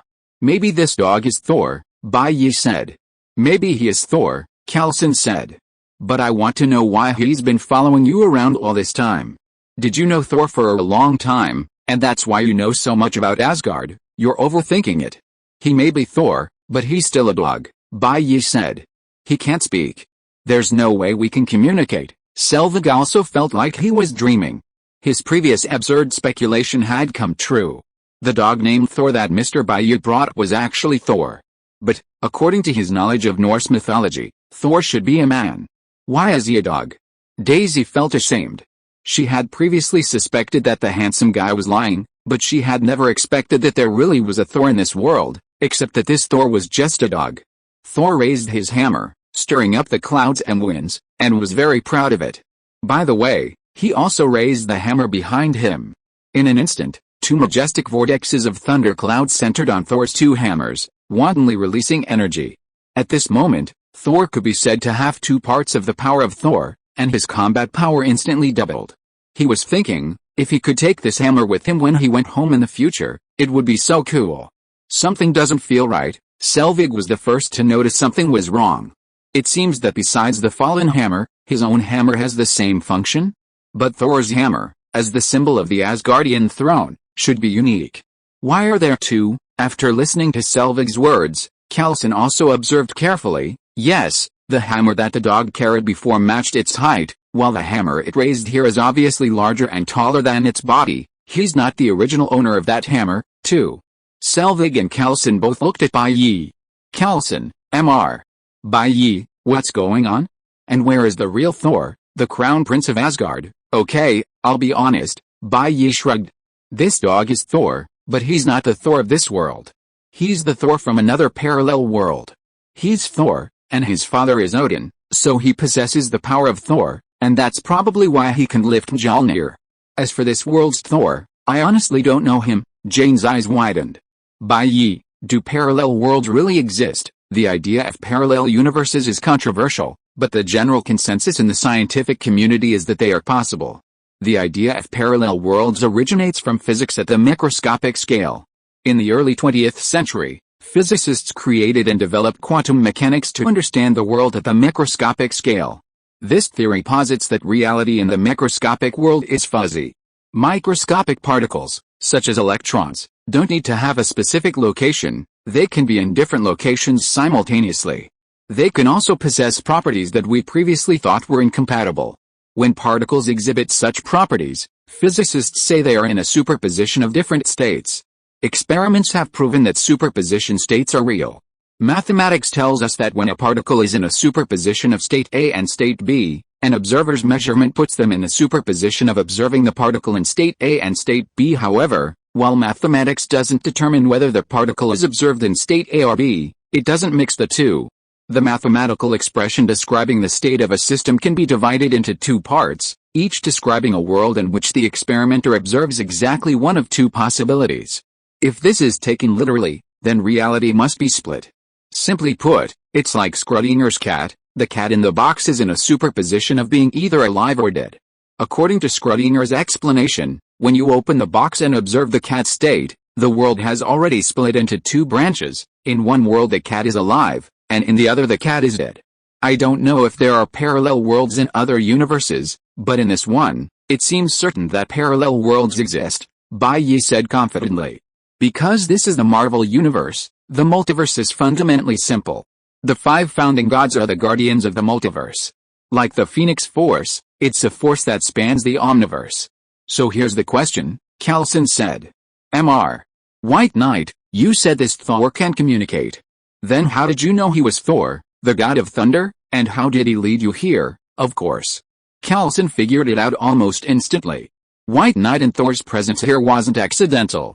Thor had sensed the presence of this Mjolnir and brought White Knight along specifically. Kalson, you have so many questions. White Knight rolled his eyes and said, if you want to know, just ask Thor yourself. I'm not Baidu, so if you want to know something, just ask me. Thor was having a blast playing with his 2 Mjolnir hammers. The sky was dark, as if the apocalypse had arrived. Thunder roared, deafening. Bai Yi, curious, also jumped from the platform, landing in front of Thor. Put your new hammer on the ground and see if I can lift it. Well, Bai Yi believed that with his noble character and pure heart, he might be able to lift Thor's hammer. In the Marvel Universe, there are many who can lift Thor's hammer. Besides Thor himself, there's Captain America Rogers, Hela, the goddess of death, Jane, Magneto, Rogue One, Vision, Deadpool, the list is endless. So, Thor might think his Mjolnir hammer is the hammer of integrity, but in reality, it's a very easy to use hammer. If even a monk can touch it, why can't I, Bai Yi? Thor was reluctant to let go. He had just received the hammer and hadn't even had enough fun playing with it yet. But then he remembered that Bai Yi was his owner after all, so he had to give him some respect. Otherwise, when he got home, there might not be any delicious food left. Thor placed Thor's hammer on the ground. Bai Yi approached with great interest, reaching out to grasp the handle of Thor's hammer. Crack! As soon as the two touched, a mighty burst of lightning erupted, piercing both Bai Yi and Thor. Okay, this lightning wasn't from Thor's hammer itself, but from Bai Yi's own thunder fruit. He had some self-awareness, knowing that if he relied on his own strength without some tricks, he might not be able to lift Thor's hammer. How could that be? Would that mean that Bai Yi, like Kalson, was a person of poor character and moral integrity? Thor's hammer, after all, conceals the power of the thunder god. Unfortunately, I, too, possess the human fruit, mythical beast, and thunder god form. I, too, am a thunder god. If Thor, the dog-like thunder god, could lift Thor's hammer, why couldn't I? Bai Yi? Bai Yi channeled his own thunder god power, colliding it with the power inherent in the hammer. The hammer reacted, and the two forces of thunder collided violently. Boom! Thunder exploded once again in the sky, and layers of dark clouds descended, bearing the imposing force of destruction. Coulson's heart skipped a beat. Could this guy really lift Thor's hammer? Impossible. How could this guy be righteous, or trustworthy? If he were to become the king of Asgard, he might even restore the right of virginity to Asgard. Thor's hammer, please don't help the evildoers. Bai Yi repeatedly increased the output of his fruit energy, almost reaching its limit. Thor's hammer was like a petite woman, pinned to the ground by a large man. She struggled desperately, but the man was too strong, and accidentally went in. The next moment, Thor's hammer was suddenly lifted high by Bai Yi. Crack! A flash of thunder echoed through the sky, and above it, a swirling inverted cone quickly transformed into a dragon-like tornado. Vast electromagnetic energy combined with the tornado's forceful surge, a scene even more terrifying than Thor swinging two Mjolnir hammers. He actually lifted it, Coulson muttered to himself. If Bai Yi was considered a man of integrity, worthy of being crowned king, were there truly any bad people in this world? Or had his previous impression of Bai Yi been a misunderstanding, a man who only appeared evil but was actually a good person deep down? Wow, the little brother actually lifted it, Daisy exclaimed excitedly. I knew it. How could a man as handsome as the little brother be a bad guy? Jane agreed, believing that compared to Coulson, Bai Yi was definitely a good person. However, she was more interested in understanding the criteria for lifting the hammer. So many people had come here before, and no one had ever been able to do it. Even the SHIELD agents had tried, but to no avail. As a result, Bai Yi and Thor, each reaching for the hammer, both lifted it. Coulson, see, I told you you're not a good person. You can't compete with me, right? Bai Yi said. I can lift this hammer, but you can't. That's the difference. You can't deny it. Hey, Bai Yi, you're bleeding from the nose, Jane suddenly exclaimed, pointing at Bai Yi. Are you bleeding? Bai Yi wiped his nose, and sure enough, it was bleeding. Nothing. Maybe I've been eating too much lately, and it's causing me to get irritated. Well, the real reason was that after Bai Yi broke through Thor's lightning defenses, Thor's hammer took over. Countless mysterious runes began to emerge from it. The dense runes appeared and disappeared like stars, constantly shifting and intertwining with the thunder god's power. The appearance of these runes shocked Bai Yi's spirit. It was the power of Odin, infused into Thor's hammer by that old man. Odin's power is an inherent ability of the Aesir bloodline. It's called Odin's power because Odin is the strongest known possessor of this power. Thor's power alone is no match for Byakui's Zoan-type human fruit, mythical beast, thunder god form. But when combined with Odin's power, the situation becomes different. At this moment, Byakui, holding Thor's hammer, not only does he not receive the blessing of Thor's power, but he is actually bearing the heavy pressure of both Thor's hammer and Odin's power. Fortunately, the Heart of Insight, a divine artifact in Byakui's right hand, helps to relieve much of the pressure. Thor's hammer, that's all. Byakui's expression was indifferent as he tossed Thor's hammer to Thor. Thor immediately caught it. Byakui took out a tissue and wiped his nosebleed. His expression was remarkably calm. In reality, Byakui was a little dazed, having been buffeted by the power of Odin. Damn. This old man is truly unreliable. They say that if you lift the hammer, you can have the power of Thor. I lifted it, but where is the power of Thor? Not only don't you give it to me, but you suppress me. This is not fair. This is totally targeting me. Thor took over the hammer, and nothing happened. He was able to use the power of Thor in it at will. The humanoid Thor was numb. In his heart, the hammer of Thor, meow meow, had always been the white moonlight and the cinnabar mole. Now he understands that meow meow, you are a shameless green tea bitch. The humanoid Thor laughed crazily, ha ha ha ha, fake, all fake, what hammer, what meow meow, all fake. Don't touch me. I don't want to take medicine, I'm not crazy. There are always villains who want to harm me. Ha ha ha, all of you want to harm me, protect me. Protect me. Chapter 110, he has the leverage on him. Thor's defenses were completely broken by the unstoppable Meowth hammer.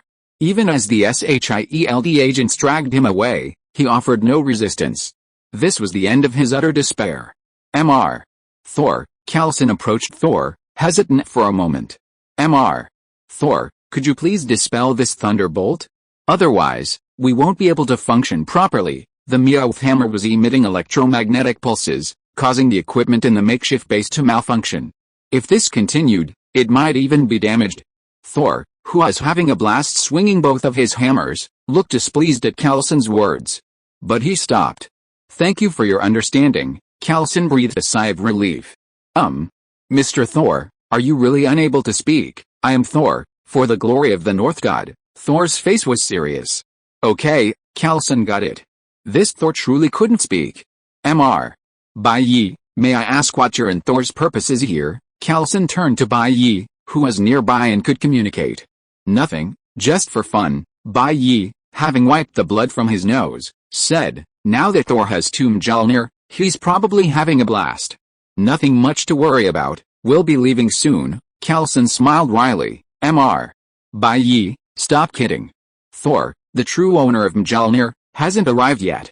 Please wait patiently here for a while. By this time, Coulson had keenly sensed that Mjolnir must be lurking with significant trouble. If Bai Yi and Thor left with Mjolnir, the pressure would fall on him. If something catastrophic happened, he'd be finished.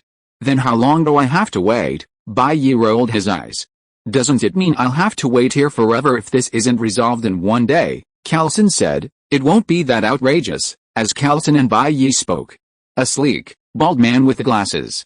Oh, Mr. White Knight, let me introduce you. This base has 3 senior agents. This is Level 7 Agent Silvert, primarily responsible for the base's technical aspects, Coulson said. Of course, White Knight was familiar with this bald man with the glasses. He was the one who had been so fooled in the elevator by the sculpted Captain America Rogers with his hello, Hydra, nice to meet you. Silvert cheerfully shook White Knight's hand. Of course, he couldn't be unfamiliar with White Knight. A catastrophic-level superpower. Even the kind bold enough to mow the lawn of the White House. And Hydra had also taken action on this, and already had a handle on him. Given time, they might be able to bring him into Hydra's fold. Thinking of this, Silvert glanced at Coulson for a moment. This was all thanks to Coulson's dedication. Coulson pointed to the archer-dressed figure following behind Silvert and said, this is Agent Barton, a Level 8 agent, primarily responsible for base security. Of course, while Silvert and Hawkeye outranked Coulson, Coulson was the one in charge of the base. Hawkeye Barton, with a cold expression, showed no interest in speaking to Bai Yi. Since he remained silent, Bai Yi certainly wouldn't offer his warm welcome to him. After some introductions, Coulson led Bai Yi to his assigned room. Mr. Bai Yi, may I ask you something? Mr. Thor, what would you like? Coulson knew that Thor, possessing 2 parts of Thor's power, had become the world's most powerful supernatural being, the type who could only be coaxed, not intimidated. So, of course, he had to find a way to please Thor. Big bone clubs, dog toys, games. Coulson, isn't this still a dog? In the makeshift interrogation room, Thor sat in his chair with a glazed look in his eyes. Coulson stood before him and sighed softly. My men have undergone the most rigorous training, and yet you defeated them so utterly. This truly hurts. SHIELD agents are the elite of the elite. Among ordinary people, one could easily defeat 10, but Thor, with one punch, simply ripped through them. And he did so solely through physical prowess and combat skills, without any supernatural abilities. This truly hurt Coulson. In my experience, similar training is required to achieve your skills. Where did you train? Pakistan? Chechnya? Afghanistan? You look more like a mercenary. Where do you operate?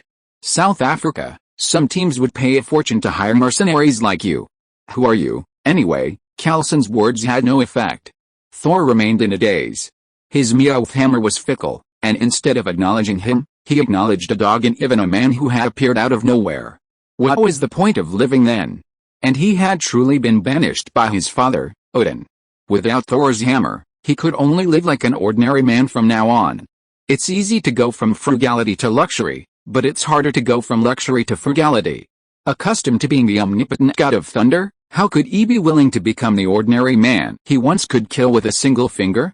No matter what, we'll find out. We're experts at this, Coulson said patiently. Kalson's words were useless to Thor. Now nothing mattered. Without Thor's hammer, Thor felt his entire world darken. Nothing mattered, nothing mattered. Kalson was about to say something when his phone rang. "Excuse me." Kalson left the room for a moment. As Kalson left, the temperature in the interrogation room suddenly dropped several degrees. "Loki, why are you here?" Thor asked, eyes widening in surprise as he suddenly saw Loki walk in.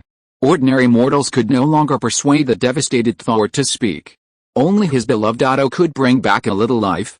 "I must see you." Loki's face was heavy, his expression utterly grim. "What happened? Tell me, is it about Jotunheim?" Thor, observing Loki's expression, sensed something was amiss and said urgently, "Let me explain to my father. My father is dead." Loki cried in grief. "What?" Thor was in disbelief. He couldn't believe his father, Odin, the Lord of the Nine Realms, King of the Gods, had died just like that. How could it be possible? "This is impossible." Tears welled up in Thor's eyes. "Loki, you must be lying to me, aren't you?" Thor knew that Loki often deceived his reckless brother. But Thor also had a vague sense of foreboding. It was common knowledge among the Nine Realms that his father, Odin, was nearing the end of his lifespan. If it weren't for the frost giant's sudden intrusion into Odin's treasury during the ceremony, he would have successfully succeeded Odin as king of Asgard. "Father is already very old. As you know, he's already entered the Odin slit many times before this.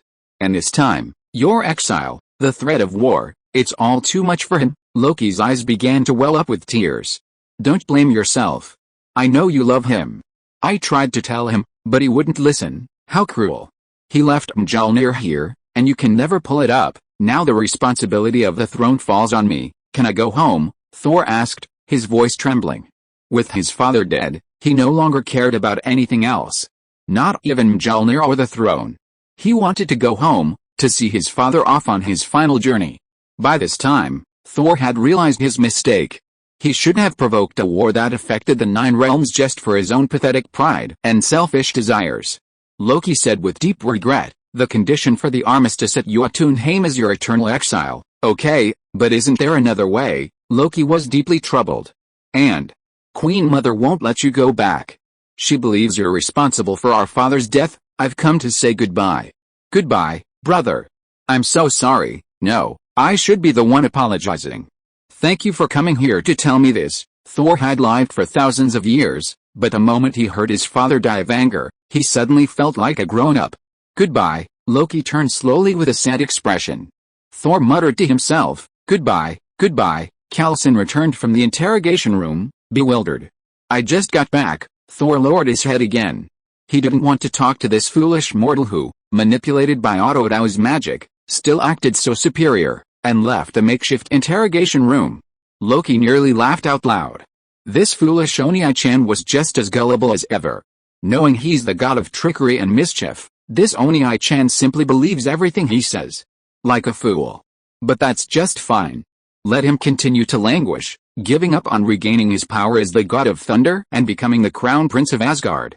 From then on, Oni-chan would just be a mortal. Perhaps when he grew tired of being king of Asgard, he'd return the position to him. But Loki frowned. Mjolnir is the symbol of the crown prince of Asgard. How could a dog, an unrelated mortal, lift it? This made Loki feel deeply uncomfortable. It's one thing for me to stop him from taking my Oni-chan's things, but it's another to let a dog take them. Well, my Oni-chan, only I can bully him. Loki was going to get his revenge. And by the way, he also wanted to see if he could lift Thor's hammer. Thor's hammer was the symbol of the throne of Asgard. If he could wield Thor's hammer, perhaps he could legitimately inherit the throne of Asgard, rather than relying on schemes and scheming. Loki traversed the SHIELD base. As a master of magic, this heavily guarded SHIELD facility was impenetrable to Loki. He even managed to fool Kalson right in front of him without incident, let alone the other SHIELD agents. It was easy. Loki arrived at Thor's room. He opened the door and saw Thor sitting on the bed, happily playing a PSP. On the sofa, White Knight was playing a game online with Thor. The two were locked in a fierce battle. Neither of them battered Loki's presence. Haha, Loki shook his head and smiled. What a pathetic mortal. If you can't even see through my magic, how can you be the heir to the throne of Asgard? Something must have gone wrong with Mjolnir earlier, allowing these two to lift it up. Loki's eyes swept across the room. He quickly spotted Thor's hammer, Mjolnir, on the nightstand next to Thor. His eyes lit up, and he quickly walked over. Seeing the hammer so close, Loki took a deep breath. He gripped the handle. With a powerful push, Thor's hammer didn't budge. Fuck, Loki cursed inwardly. But he wasn't giving up. If he couldn't lift it with one hand, he'd try with both. Like Thor before him, he gripped Thor's hammer tightly with both hands. Veins bulged in his arms, his teeth clenched, and his face flushed red. But he couldn't budge Thor's hammer even a little. Shit, Loki had to give up trying to lift it. This thing was truly unmanageable. Unable to lift Thor's hammer, Loki turned around and prepared to leave. But he suddenly turned around. Thor's hammer should have fallen into the crater, but someone had taken it and placed it on the nightstand. This proved that the two people before me, no, a man and a dog, could indeed lift Thor's hammer. How could they? If I can't lift something, how could you, a man and a dog, lift it? What if my father dies and the throne of Asgard is passed down, and someone brings these two to Asgard? Wouldn't they become serious rivals for the throne? Loki was clearly the kind of person who would rather kill 1,000 innocents than let one go. There was a chance these two people could threaten him, so why not send them on their way? With this thought, Loki manifested a magic dagger in his hand. It sliced through iron like mud, with magical damage. Holding the dagger, he took a light step and arrived in front of Thor. Woof! Thor, having lost the game, pounded his fist on his bed and raised his head in frustration. Loki raised a sharp dagger, about to stab his dog's head. Man and dog stared at each other. I am Thor, for the glory of the North. In an instant, Thor's whole body roared with thunder, and with two hammers in hand, he immediately pierced Loki's ears with both peaks. Chapter 111 Thor doesn't lie to Thor. Loki's head was buzzing. Remember, he'd been struck by two Thor's hammers simultaneously. The fact that his head hadn't been shattered by Thor was a sign of his resilience. He had temporarily lost the ability to think. It felt as if the world had lost its color. The manipulation of the Twin Peaks was truly too much for him to endure. If it were by Yi, maybe he could enjoy it. Of course, Jane certainly couldn't do it, but Daisy was fine. Thor was also furious. He'd just lost a game, and he was furious, but he didn't expect some idiot to try to harm him. He was courting death. Did he really think Thor, the god of thunder, had just picked up the name? Bang! Thor's hammer struck Loki again, sending him flying like a cannonball.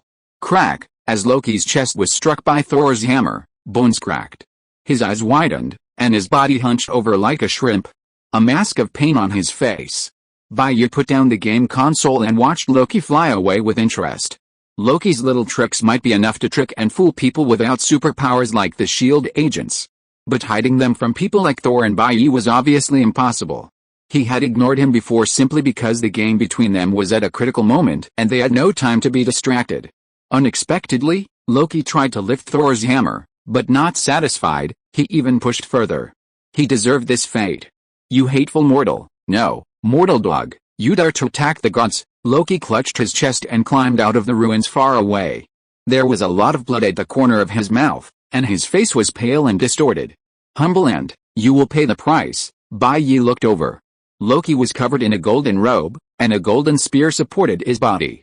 No way, is Loki's physical strength that high? I thought Thor's double ear-piercing blow was enough to completely defeat him, with two Thor's hammers colliding and hitting his head. Baiyu suspected that even the Hulk would be finished. He looked at the gleaming golden spear in Loki's hand and whispered, could it be that thing's working? The eternal spear is the weapon of Odin, the king of the gods in Norse mythology. The spear's tip is engraved with runes, and the handle is made of a branch of the world tree. The spear's power is simple yet powerful. One throw guarantees a hit. It is a divine spear that can penetrate anything it strikes and then automatically return to its owner. During the war between the Aesir and the Vanir, Odin wielded this spear to deliver the first blow. When Odin threw the spear, a bright light streaked across the sky, which people on Earth called lightning. Thor's hammer, the symbol of the Asgardian throne, was still far inferior to Odin's eternal spear. Perhaps it was the relationship between a crown prince and a king. Perhaps only Thor's Stormbreaker would someday rival the eternal spear in power. Loki, already furious after being attacked by a dog, threw up his hands and lunged at Thor, brandishing the eternal spear. The eternal spear radiated an unstoppable razor-sharp edge, leaving Thor in a state of deep fear. In fact, in his own world, his father, Odin, also wielded the eternal spear. He just didn't know how powerful this Bambi before him truly was. "I'm going to kill you and eat dog meat, hotpot." Loki's fury was unbearable. Being attacked by a dog would surely be an indelible stain on his face. How could he be the king of Asgard if he couldn't even defeat a dog? Tisk, Thor's lips curled in a scornful smile. He still wanted to eat dog meat, hotpot, but it seems he'd been too gentle. He thrust his two Mjolnir hammers deeper. The mighty power of Thor converged within him, swirling around him in a shimmering azure lightning, arcs of electricity darting like pythons. Just as Loki approached with the Spear of Eternity, Thor struck him with his hammer. Boom! A violent energy storm swept up a whirlwind. The force of thunder and the divine might of the Spear of Eternity clashed. The two hammers clashed, but Thor still had one, raised high, gathering the force of thunder, and striking Loki again. Under the pressure of Thor's two Mjolnir hammers, Loki was forced to change his tactics and retreat. The Spear of Eternity was indeed a formidable artifact, but its wielder was Odin, the king of the gods, and Loki was merely wielding it on his behalf. The power Loki unleashed with the Spear of Eternity was barely 1/10 of its actual power, completely lacking the legendary power of guaranteed hit on target with a single throw. Even the most powerful divine weapon depends on its wielder. Loki himself was too weak. Even a fraction of Thor's power in human form could defeat Loki wielding the Spear of Eternity, let alone Thor, now possessing 2 parts of Thor's power. Thor swung his 2 hammers with a relentless whirlwind, leaving Loki struggling to resist. Bang! Thor brought his hammer down on Loki, the hammer brimming with the might of thunder, carrying immense force as it struck down with unparalleled force. Bang! Loki blocked Thor's blow with the Spear of Eternity. Even though he wielded the Spear of Eternity, he was no Odin after all. Crushed by Thor's blow, he fell to his knees. Cracks like a spiderweb rippled beneath Loki's feet. "I'm a god, the future king of Asgard, the lord of the 9 realms. How can I be defeated by a dog?" Loki roared. His eyes, blazing with fire, fixed on Thor. The Spear of Eternity radiated a golden light, attempting to break free from Thor's grip. But its current wielder was too weak to withstand Thor's hammer, a hammer perfectly aligned with his own power. "Bambi, isn't that too useless?" Bai Yi, watching from the sidelines, felt somewhat disappointed. He had expected a well-matched match, but Thor had beaten Loki, a furious man, into submission with a few blows. Ultimately, the Spear of Eternity wasn't a match for Loki. If Loki had fought Thor with the ice box, a weapon suited to the frost giants, the outcome might have been more promising. Loki was the son of the frost giant King Laufey, and his affinity with the ice box, the ancestral treasure of the frost giants, was undoubtedly significant. The ice box is also an extremely powerful artifact. Bai Yi seemed to have heard that, when wielded by the frost giants, its power could freeze an entire planet. Odin once led Asgard into war with the frost giants because the frost giants had come to Earth, intending to use the ice box to freeze the planet and make it a suitable habitat for the frost giants. Odin's primary motivation for launching the war wasn't genuinely to help Earth, a weak friend, but rather to prevent the frost giants, a troublesome race, from rapidly expanding their power by annexing Earth. A mere dog, Loki raged helplessly. How could he lose to a dog? A surprise attack was one thing, but now, even a serious fight wasn't enough? Thor didn't care what Loki thought. He was happy to have a punching bag after losing a game. Bang! As he spoke, Thor slammed his hammer down again, bringing Loki to his knees, his legs sinking into the dirt. This eternal spear is a valuable treasure, but Loki lacks the ability to unleash its power. Bai Yi rubbed his chin and thought, as the saying goes, all treasures belong to the virtuous. I'm looking at the eternal spear. It's destined for me. Bai Yi's eyes lit up. Seeing Loki completely suppressed by Thor, Bai Yi couldn't help but raise his index and middle fingers, pointing them at Loki like guns. Biu biu, 2 bolts of lightning shot from his fingertips, striking Loki's arm. He was just testing whether to force Loki to let go of the eternal spear so he could take advantage. Zizzy, the lightning bolts struck Loki, causing him to scream, his arm showing signs of numbness. Just as Bai Yi waited anxiously for the eternal spear to drop, Loki, clearly unable to resist, suddenly roared with strength from nowhere, and the eternal spear violently broke free from Thor's grip. Bai Yi and Thor were both stunned. Loki immediately fell into darkness and fled. What the hell is this? Thor scratched his head in confusion. He was so close to completely defeating that old man. The power that broke free from his control at the last moment was extremely abnormal. It couldn't possibly belong to Loki. That power, it was so sudden. Bai Yi pondered, thinking to himself, could it be Odin's? Bai Yi had always felt that the old man's sleep was very suspicious, and his awakening was so coincidental. Now it seemed, maybe this old man had actually been watching the show from the dark. His main purpose was to fully mature Thor, the heir. Forget it, whatever Odin's plans are, it's none of my business. Bai Yi shook his head. Entering the interrogation room, Coulson heard the noises as Thor and Loki fought. His face changed immediately. He knew something was wrong. He immediately headed towards the source of the noise. Soon, Coulson, the head of the base, was the first to run to Thor's door. Seeing the mess, Coulson hurriedly asked, "What happened?" "Thor's brother, the evil god Loki, came here to see if he could lift Mjolnir," Bai Yi explained. "After trying, he couldn't lift it, so he tried to kill Thor, and then they started fighting." The evil god Loki, Coulson frowned. He had anticipated the potential for trouble surrounding Mjolnir, but he hadn't imagined it would arrive so soon. "Coulson, where's Loki?" "Bai Yi, obviously, he's gone." "Coulson, how's the fight going?" "Of course," Bai Yi said, "look at how unharmed we both are. Thor beat Loki to pulp. And Thor is the real god of thunder?" Thor responded with a serious expression, "I am Thor." Coulson's head was spinning. This whole thing was a complete mess. Why didn't Mjolnir fall to Earth? Where is Thor now? Why does Loki covet Mjolnir? Everything. Too little information. There's no way to analyze it. A moment passed. Coulson said, "Without the electromagnetic pulse from Mjolnir, our SHIELD equipment is fully operational. I want to know how Loki managed to break into the space out of nowhere." There were so many things to do, but Coulson decided to start with the basics. If there were any holes in SHIELD's defenses, they needed to fix them as soon as possible. "Don't you know," Bai Yi said, "Loki is a master of magic, skilled in invisibility and deception.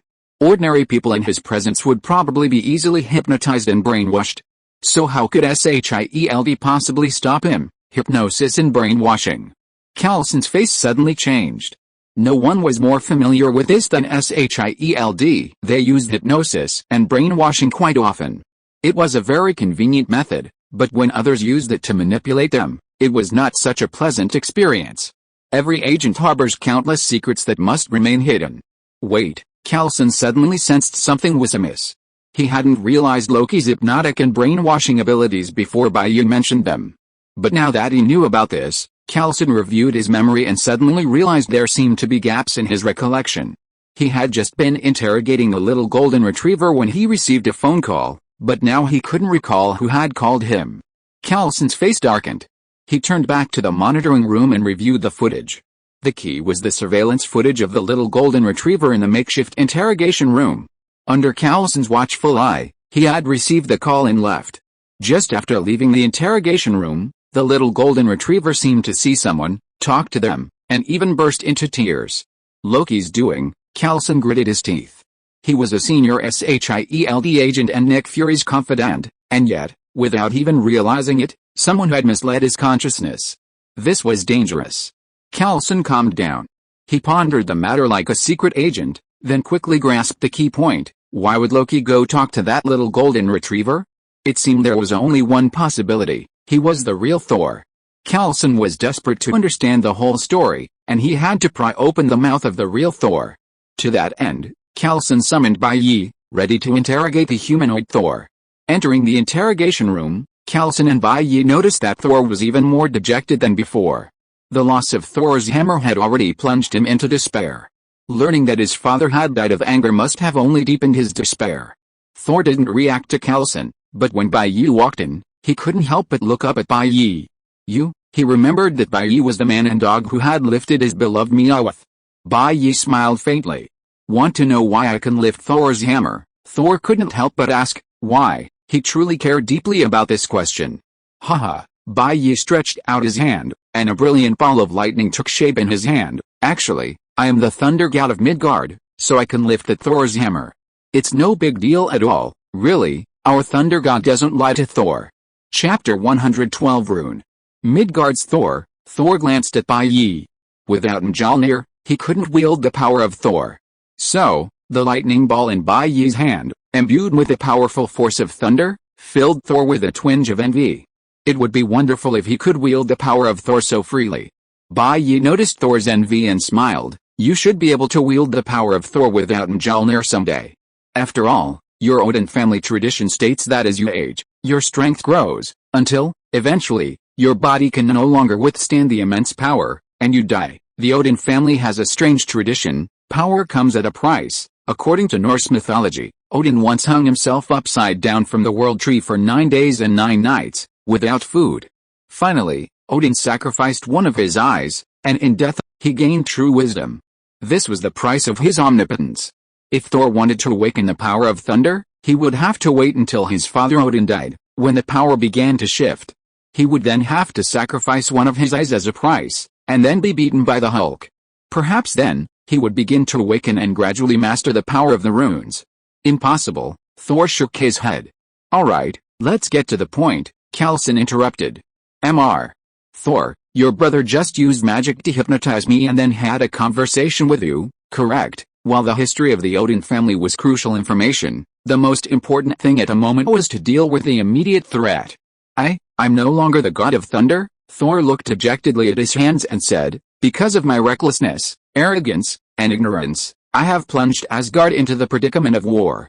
I have refused to repent and defied my father, so he stripped me of my divine power and banished me to Midgard. Loki came to me to tell me that because of my impulsiveness, Jotunheim declared war on Asgard. To avoid war, to prevent the long-standing peace of Asgard from being plunged into the flames of war, Asgard had no choice but to agree to Jotunheim's exile in exchange for my life. Furthermore, my father, already nearing the end of his lifespan and in an unstable state, passed away from the injuries I inflicted and the stress of war. I have made a grave mistake. Perhaps I will spend the rest of my life as an ordinary person on Midgard. Without allowing Kalson to question him further, Thor poured everything out. Perhaps, with so much pent up in his heart, he couldn't resist the urge to speak out. He probably hoped to vent his emotions, to find emotional resonance and comfort. My condolences. Kalson opened his mouth, but ultimately could only utter these words. He had never imagined that Odin, the so-called king of the gods and lord of the 9 realms, would be so enraged by his own son. Everyone has a rebellious period and sometimes goes against their parents, and Kalson is no exception. Only after growing up will one realize how foolish, childish, and immature his actions were. But that's not right, Kalson thought for a moment and said, Loki is the god of trickery and mischief in legend. How could anything he said be true? Thor was stunned. It seemed that he had not considered the possibility that Loki had deceived him. Thor thought for a moment. Loki likes to play pranks over little things, but he wouldn't try to deceive me about something this big, would he? That's hard to say, Kalson said. You said your father is nearing the end of his lifespan. That means Asgard is already in a state of heir apparent. If you're gone, wouldn't Loki automatically become the new king? I won't let you insult Loki like that. He's my brother. Thor's temper flared up at Kalson's words. He glared at Kalson with bloodshot eyes, ready to lunge and beat up Kalson, the slutty bitch who'd driven a wedge between them. Loki just likes to play pranks, but he's definitely not the despicable villain you're claiming he is. Kalson was startled. Okay, I get it. Calm down. Calm down. He hadn't expected his best guest to stir up such a frenzy in Thor. This guy, could he be a brother Khan? Loki wouldn't lie to me, Thor muttered to himself. Bai Yi, that's not entirely certain. Thor suddenly raised his head, staring intently at Bai Yi. You're also saying that Loki lied to me for the throne. That's not the case, Bai Yi said. Perhaps you could think of it from another angle. Maybe Loki was just telling a white lie? The Frost Giants are about to go to war with Asgard, and your father Odin has entered Odin's Leap. In such a large-scale war, many people are in danger of perishing. And your brother Loki deliberately lied to you to protect you and prevent you from participating in this battle, right? Thor thought for a moment, his eyes brightening. Yes, that must be the case. Loki usually just likes to mess around, but he always helps me in critical moments, so he must be here this time too. Bai Yi curled his lips. This fool actually believed it. Loki helping him was probably also helping him further down the path of angering Odin. If it weren't for Loki's instigation, How could you have thought of venturing into Jotunheim alone? But it's best to go along with this idiot, or he'll really turn on you. Thor clenched his fists. It's just that he used the wrong method this time. I'm not a coward. I will definitely find a way to join the battle. Forgive my past sins, and your father, Odin, is probably not dead. I have proof, Bai said. You said it yourself. God King Odin sealed your power, preventing you from lifting Thor's hammer. If your father is dead, how could the forbidden power still exist? Thor thought for a moment. That's right. Thor's hammer had been his weapon of birth, for thousands of years. It was only this time that Odin's seal had deprived him of the right to wield it. If Odin had fallen, the Odin's power within the hammer should have vanished, and he would have been able to lift it. At this point, his father, King Odin, was most likely in the Odin sleep, not dead.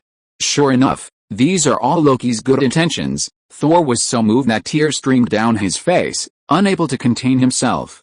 I will never let him down. Leaving the interrogation room, Carlson scratched his head and asked doubtfully, Are you sure this is Thor? Thor struck Carlson as unreliable, too foolish, with absolutely no political intelligence. How could such a person become a king, the master of the 9 realms? If Earth were ruled by someone like him, there would probably be an uprising sooner or later.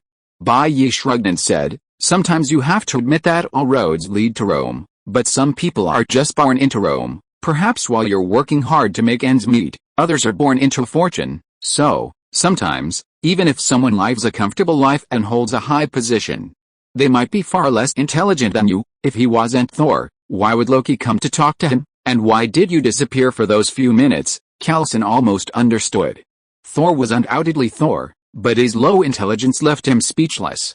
He was so easily tricked by Bai, completely unaware, and even thanked him. This was outrageous.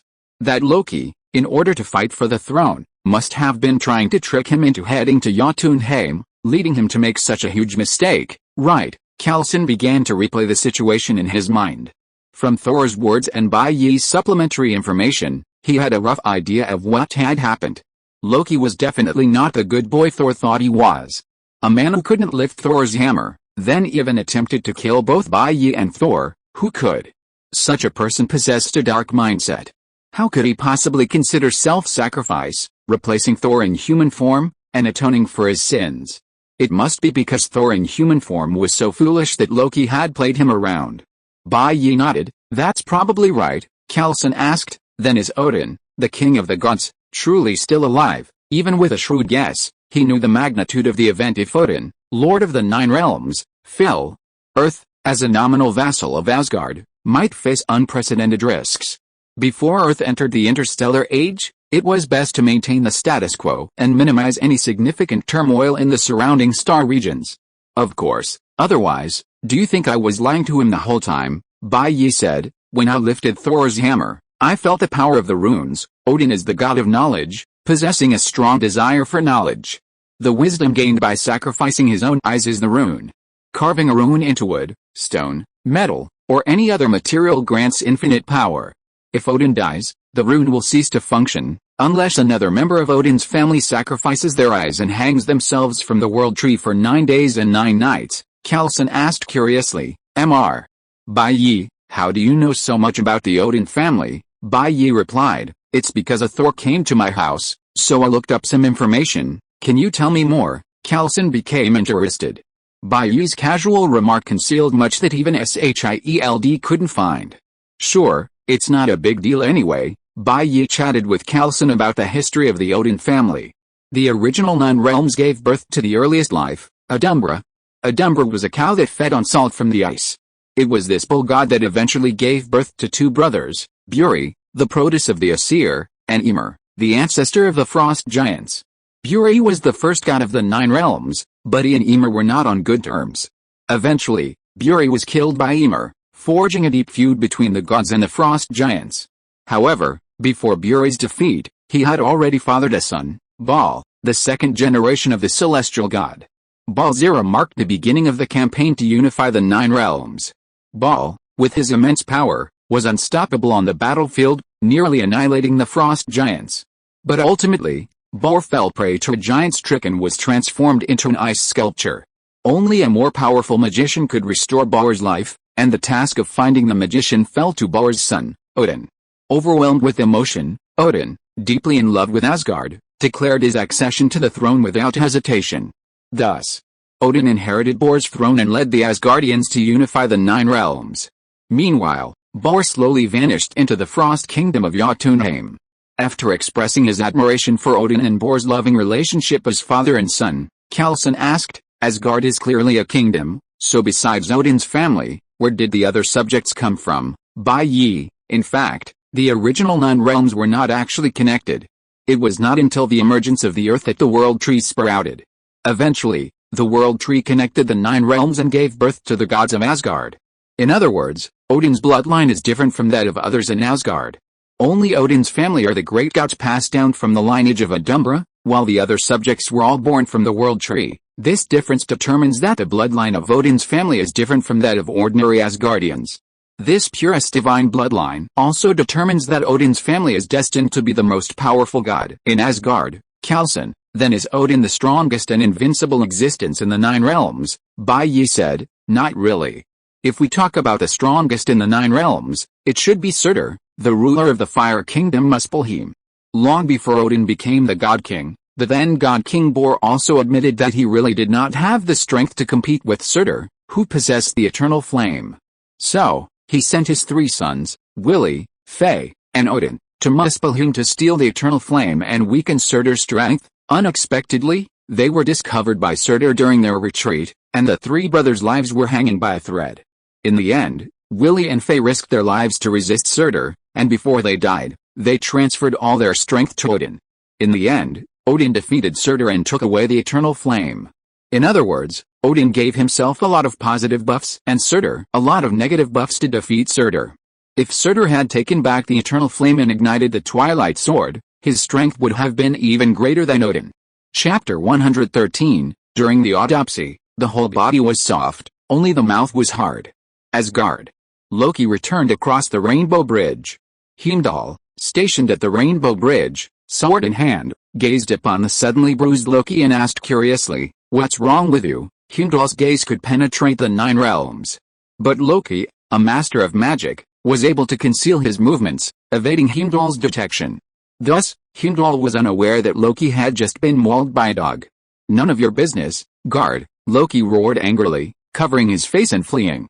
"Damn dog, damn Midgardians, I'll teach you a lesson." In the past, it was only Loki who bullied and teased others.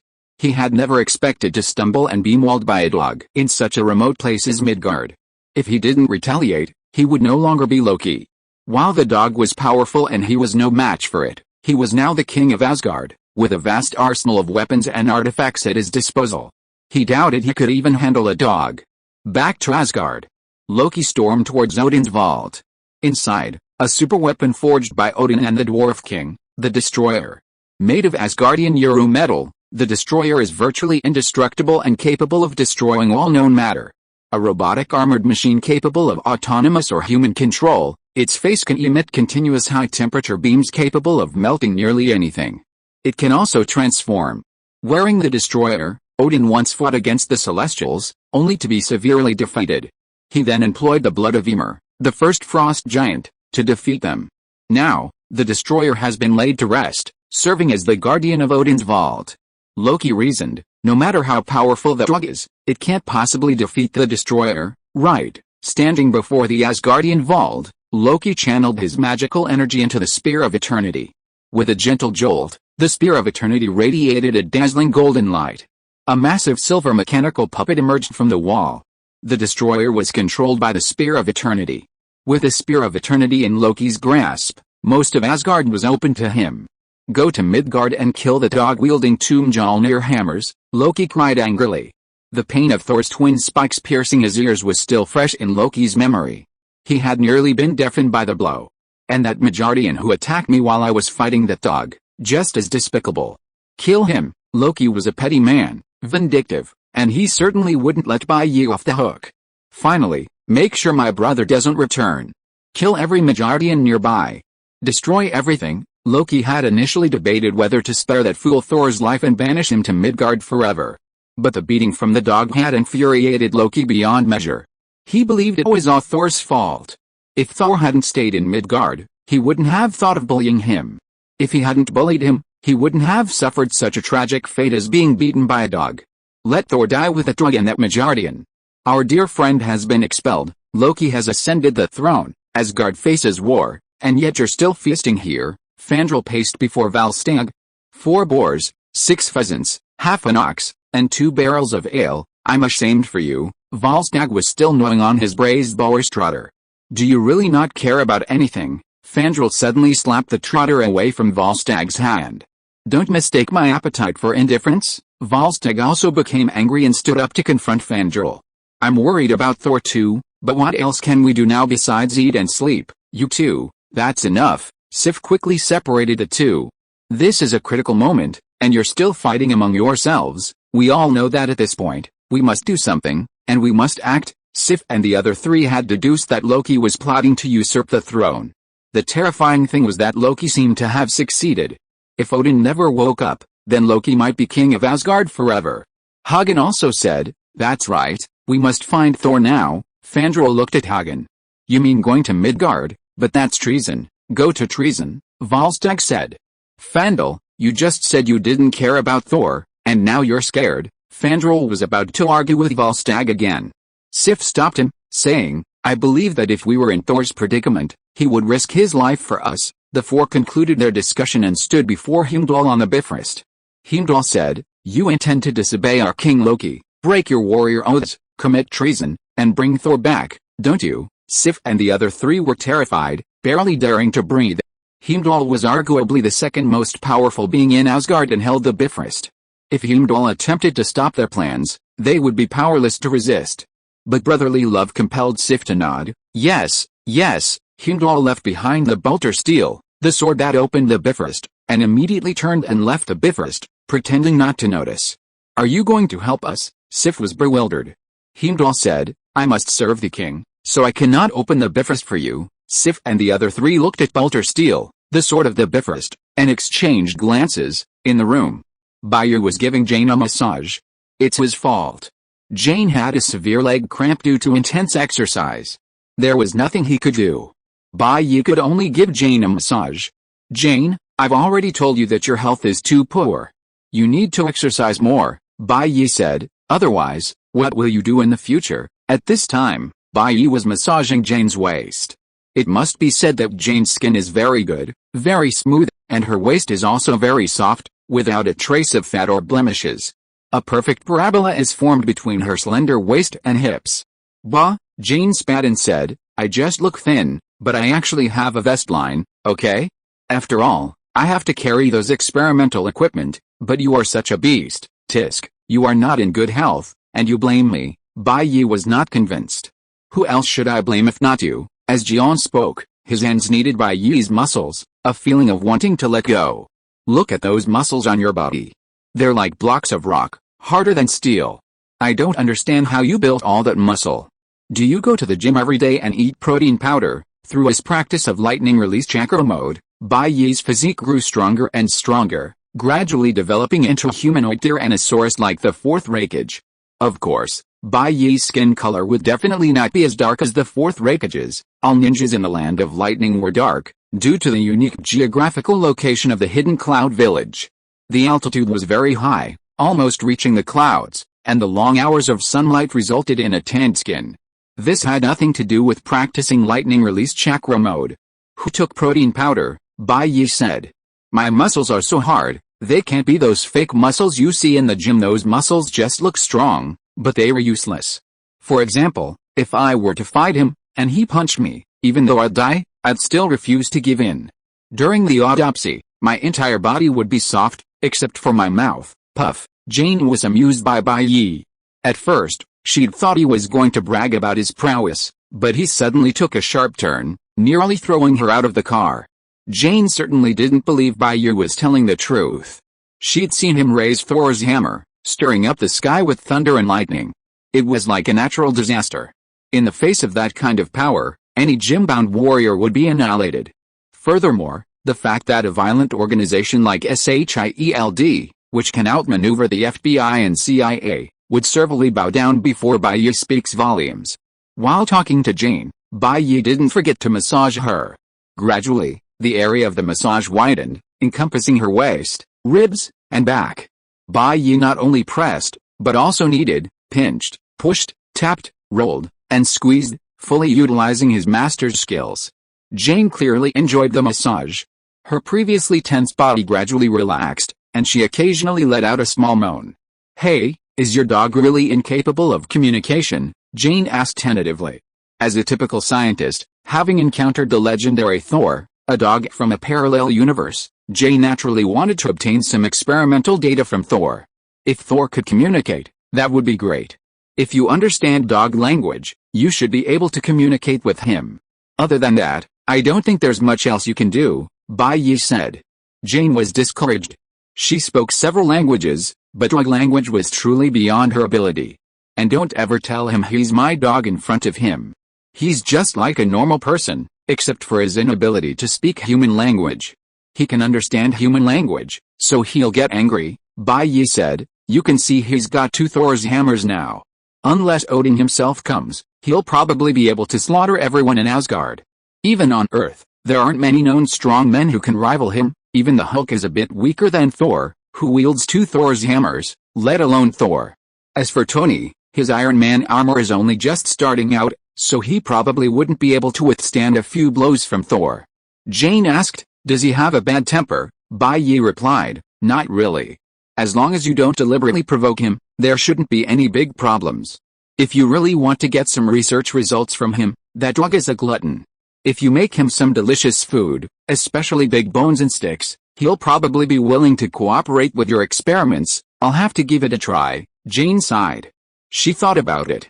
The food she made with her cooking skills was edible, but not particularly delicious. It seemed she would have to order some from a restaurant in town.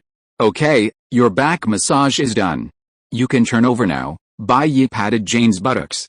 Jane, wearing only silky pajamas, gave Bai Yi a charming look and rolled over.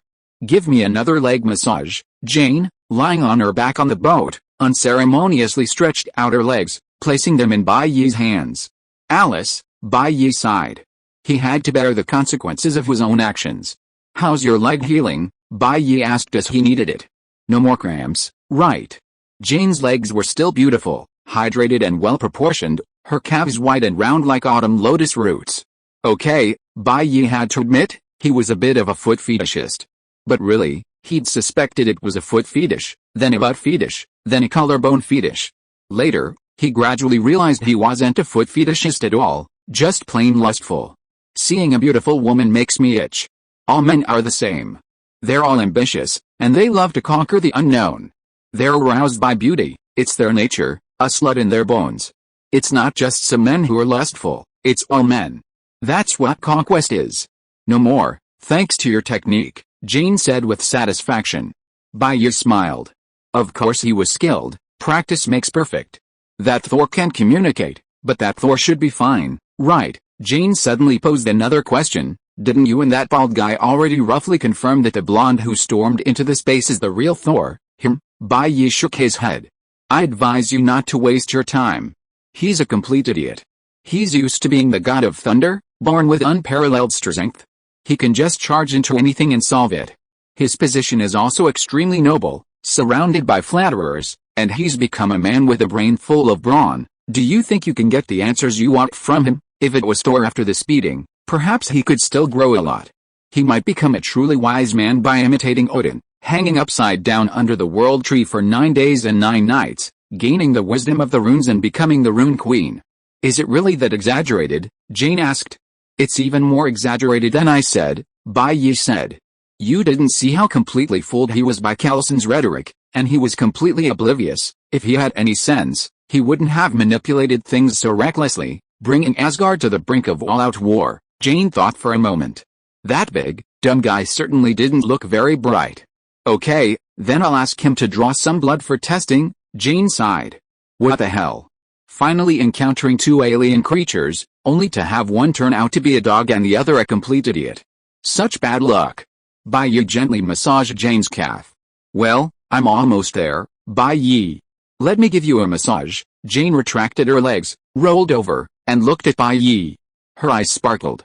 Honestly, it's not just men who are lustful in this world, women are too. With Bai Yi's current figure, any woman would be curious and want to feel him. Is that okay? Of course. Since Jane was interested, Bai Yi could just lie back and enjoy it. Jane's delicate hands first curiously touched Bai Yi's abdominal muscles. They were like granite. Very hard. Almost rock hard. Jane's eyes lit up. Wow, Bai Yi, how did you get such a good figure? It makes people drool.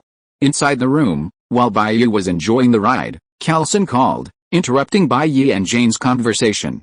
Chapter 114 Thor, I'm not obsessed with my brother. A beam of colorful light streaked across the sky, landing in New Mexico. What the hell was that just now? Calson asked, hurrying into the monitoring room. I don't know, sir, the shield technician said. We just detected a sudden surge of energy, then it suddenly vanished, about 15 miles northwest. Calson checked the surveillance footage and immediately called Bai Yi. Inside the room, Bai Yi patted Jane's hip to make her stop, then answered the phone. Hello, Calson, MR. Bai Yi, we need your help right now, he explained the colorful energy channel, MR. Bai Yi, is this the Rainbow Bridge you and Thor were talking about? Bai Yi, that's right, it's Asgard. Something has descended upon Earth again, so you shield, be prepared. We might face a small-scale war. Calson's face was grim. I understand, the moment of succession to the throne of a powerful nation is indeed extremely dangerous. Ambitious individuals will do anything for power. Unfortunately, the source of the chaos, the legitimate heir to the throne, had landed on Earth. So, inevitably, trouble would be brought to Earth. Fortunately, he had already requested support from the director in advance. But Mr. Bai Yi, please come over. There are some things that can't be explained over the phone, so we need to discuss them in person, Bai Yi said helplessly. It seemed that enjoying the ride would have to wait until tonight. The Rainbow Bridge had just been seized, and if my guess was correct, it should be Thor's first wife, Sif, and the 3 warriors of Asgard. But the destroyer wouldn't be arriving for long. Not only had he defeated the humanoid Thor, but he had also been severely beaten by him. I'm afraid Loki couldn't contain his anger. Bai Yi didn't know the destroyer's true strength yet. It was likely a tough battle. Fortunately, the humanoid Thor seemed to be able to defeat the destroyer with a single blow, making the destroyer feel weak. So, Thor, wielding 2 Mjolnir hammers, should have no problem dealing with the destroyer. Bai Yi left Jane, dressed, and went to the SHIELD monitoring room. Besides Bai Yi, even the humanoid Thor was invited over by Calson. Calson said, we spotted 4 individuals in bizarre costumes using the reconnaissance helicopter. Thor immediately leaned in, took a look, and excitedly exclaimed, they are Sif and the 3 Asgardians, my best friends. After receiving Bai Yi's words of comfort, he had become extremely concerned about the safety of Asgard. If Loki truly perished while shouldering the responsibility of defending Asgard for him, he would never forgive himself.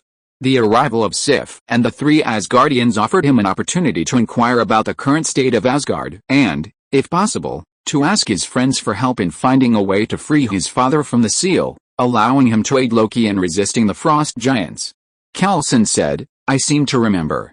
Sif, is she your wife? Thor was stunned and said, of course not. Sif is just my comrade who fought alongside me. Is it your Midgard mythology that's wrong? Bai Yi said, since Thor has confirmed that these are his friends, have them brought back. And while you're at it, we can inquire about the current situation on Asgard. Without Bai Yi's reminder, Calson knew what to do. He immediately ordered the reconnaissance helicopter to bring back Sif and the Asgardian warriors. Just mentioning Thor's name wouldn't have them resisting. Soon, Sif and the Asgardian warriors were brought to the SHIELD base. Upon seeing his friends, Thor immediately greeted them warmly. My friends, what brought you here? It's great to see you again, Thor. Sif and the Asgardian warriors were also very excited, especially Sif. As Thor's best friend, almost to the point of negative distance, Sif was so worried about Thor during his banishment to Midgard that she lost her appetite. Now, upon seeing Thor, she immediately rushed forward and gave him a bear hug.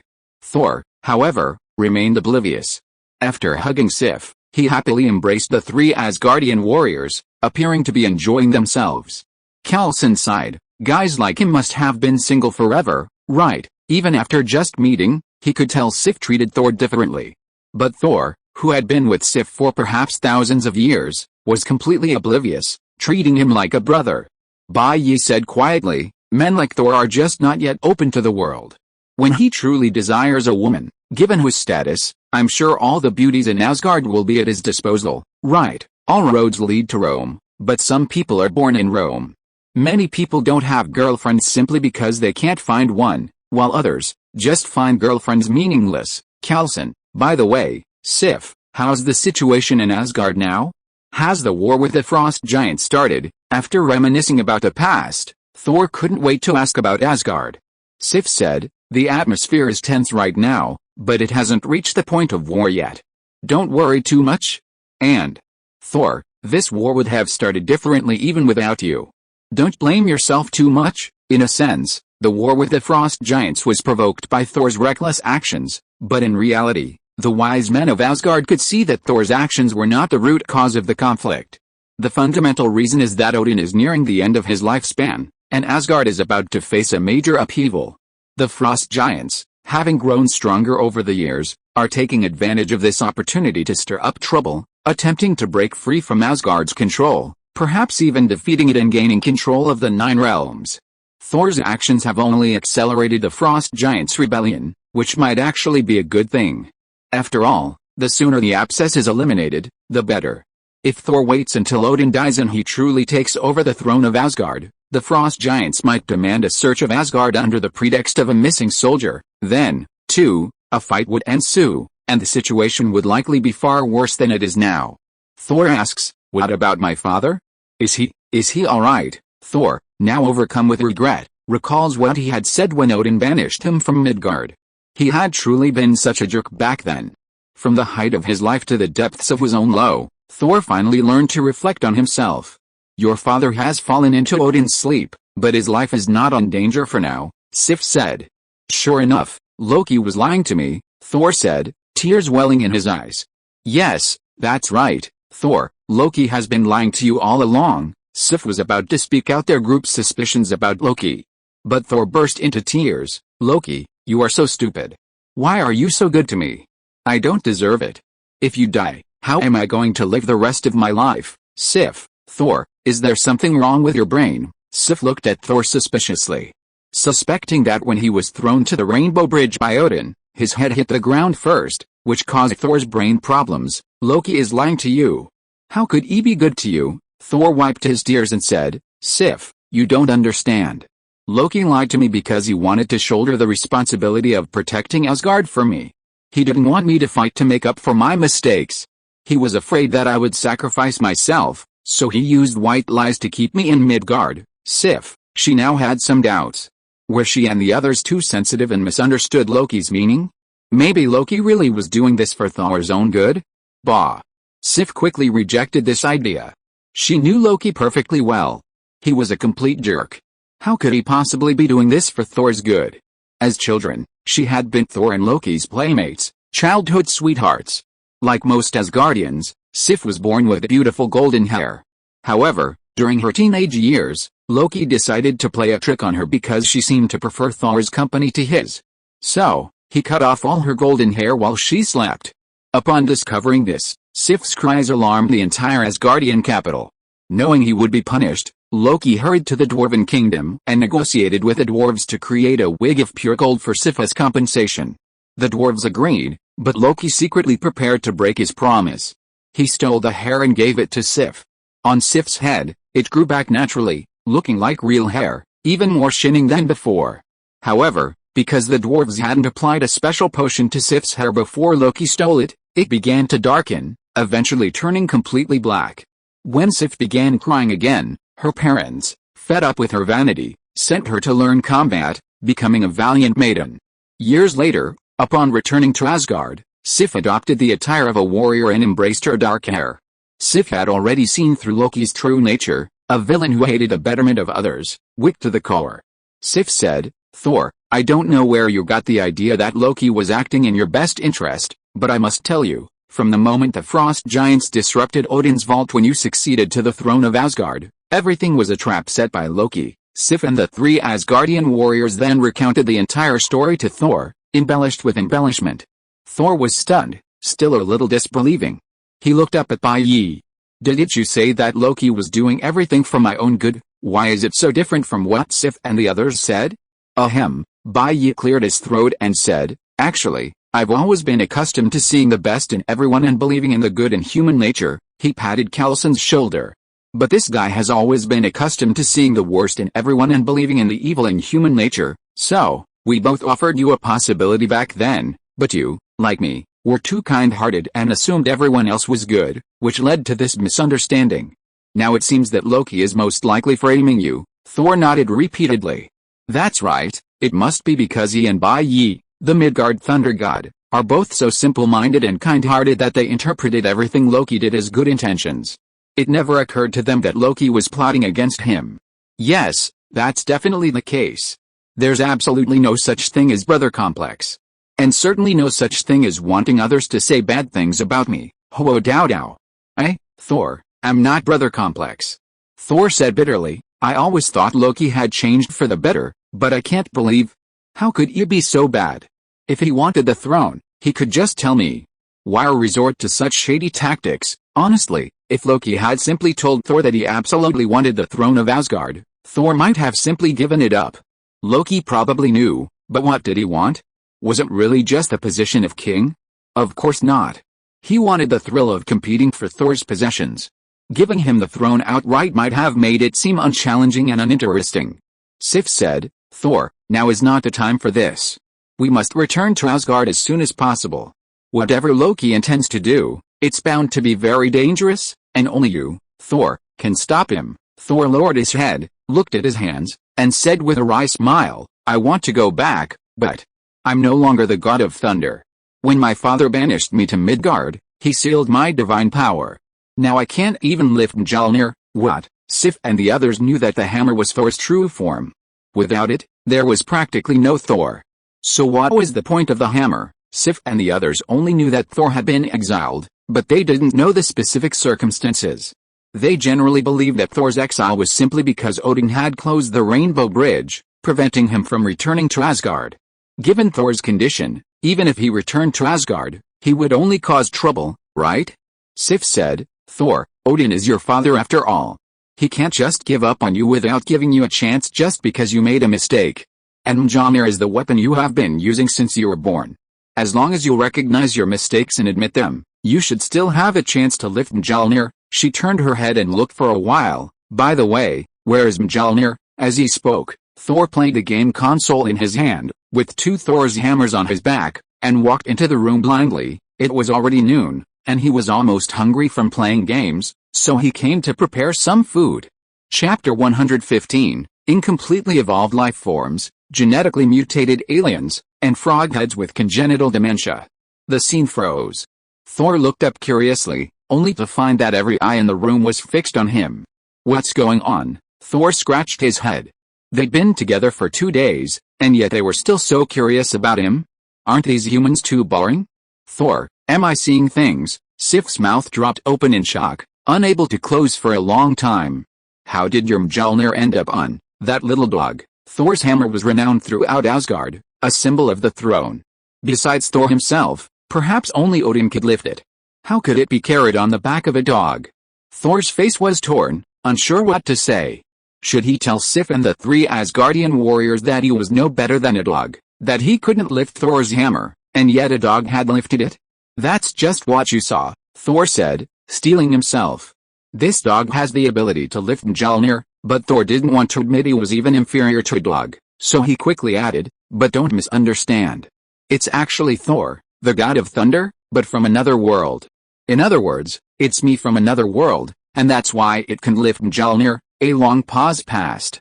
Sif and the 3 Asgardian warriors reluctantly accepted that Thor was the god of thunder from another world. But Sif's expression was complicated. How could the Thor from another world be a dog? Thor, I see you've come to your senses now. How about trying to lift Mjolnir again? Sif calmly persuaded, putting the greater good first.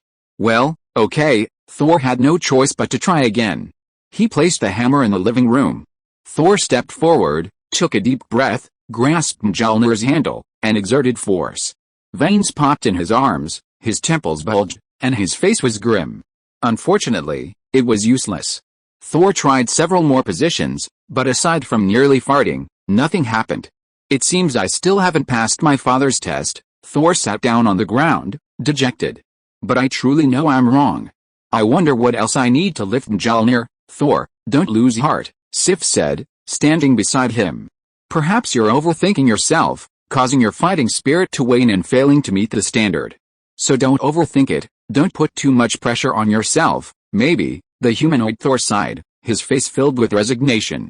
Thor, watching from the side, curled his lips, stepped forward, and with one hand, lifted Mjolnir and placed it on his back, the two hammers forming an X. Thor's face was filled with pride. I am Thor, for the glory of the North. Seeing Thor lift Mjolnir so effortlessly, Sif and the three Asgardian warriors were speechless. An unwarranted suspicion welled up in her mind. Could this humanoid Thor be a fake, and this dog the real Thor? Sif quickly shook her head. Impossible, absolutely impossible. If Thor really turned into a dog, what would become of her sexual well-being for the rest of her life? Well, Miss Sif, you must be tired after all this journey. I've prepared a banquet to welcome you, Coulson said, smoothing things over. Logically, Earth, unprovoked by its involvement in Asgard's succession struggle, could be in jeopardy. But crises often hold opportunities. If Earth and SHIELD could seize this opportunity to connect with Asgard, it might prove immensely useful. After all, Bai Yi had said, Asgard was a formidable force in the universe, the Lord of the Nine Realms and Earth's nominal leader. Communicating with Big Brother and seeking some assistance might give Earth a chance to soar. Now, with Byakuya, the Midgardian god of thunder, and the alien Thor wielding two Mjolnir hammers, even if there's danger, it should be enough to keep it within a range that SHIELD can handle. Therefore, establishing good relations with Asgardians like Sif and Thor is practically a surefire way to profit. Asgard. After leaving Odin's treasury, Loki headed straight for the Rainbow Bridge. He had already discovered that Heimdall had disobeyed his orders and sent Sif and the three Asgardian warriors to Midgard. Heimdall, wielding his Euro metal greatsword, Huffand, looked at Loki intently as he approached, saying, Tell me, Loki, how did you bring the frost giants into Asgard? Possessing the ability to monitor the Nine Realms, Heimdall had already suspected Loki's usurpation of power from all the available information. Loki, clutching the Spear of Eternity, looked at Heimdall with a cold snort. Do you think the Bifrost is the only way in and out of Asgard?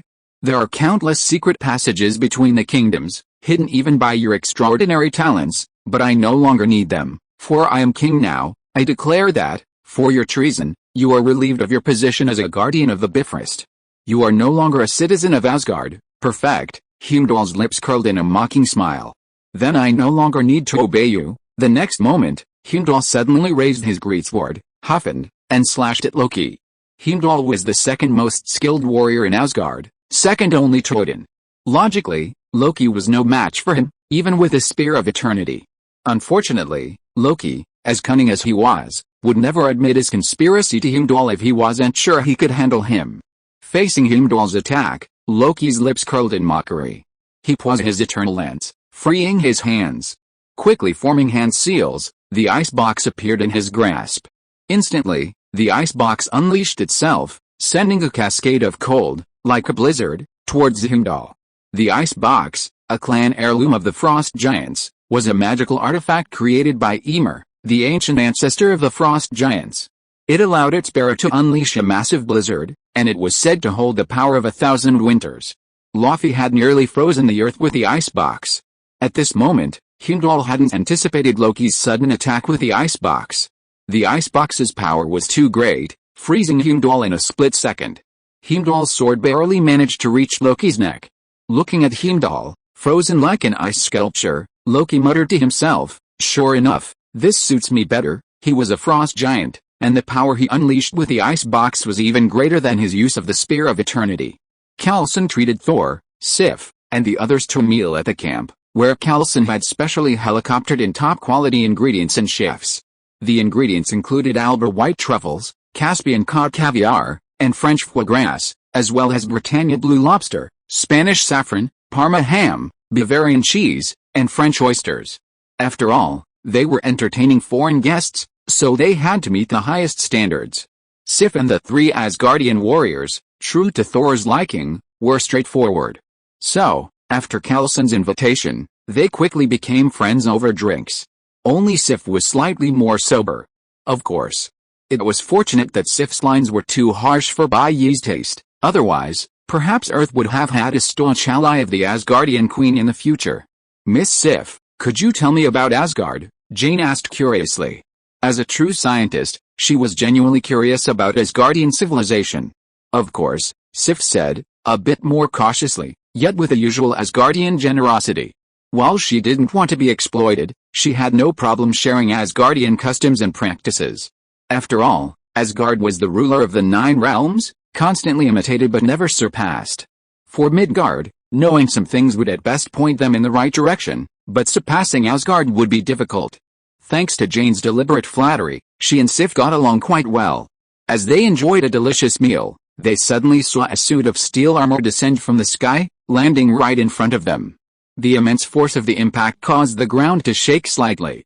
Enemy attack. Volstagg, Fandral, and Hogun, the 3 Asgardian warriors, their faces flushed from drinking, immediately stood up, weapons in hand, and looked toward the source of the sound. Their eyes cleared. Calison quickly said, "Everyone, don't panic. These aren't enemies, they're our own. I've summoned reinforcements." Having previously gained a general understanding of the situation on Asgard, Calison had requested assistance from Nick Fury. After all, a conflict involving an advanced civilization was clearly too much for Calison's small frame to handle. So, SHIELD coaxed Tony into coming. Tony, though he'd done plenty of tricks in his life, had never seen anything like this alien. He was also interested in Asgard, so he reluctantly agreed.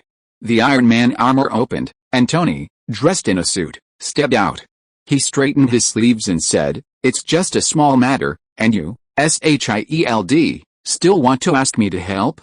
That's like using anti-aircraft guns to kill mosquitoes." "Hey, Bai Yi, why are you here too?" Tony looked at Bai Yi in surprise.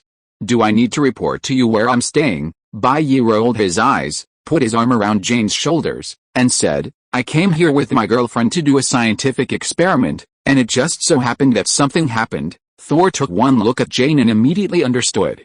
It was that bastard again, one of those women who go around causing trouble. "The scientific experiment you were doing with your girlfriend should be about genetics, right?" As the host, Calison greeted them. "Mr. Stark, thank you very much for coming," Tony responded briefly, then looked at Sif and the 3 Asgardian warriors and said, "What are these costumed Robin Hoods doing in your base? Are they invited to perform?" When SHIELD invited Tony, they only informed him of the existence of Mjolnir and someone resembling Thor.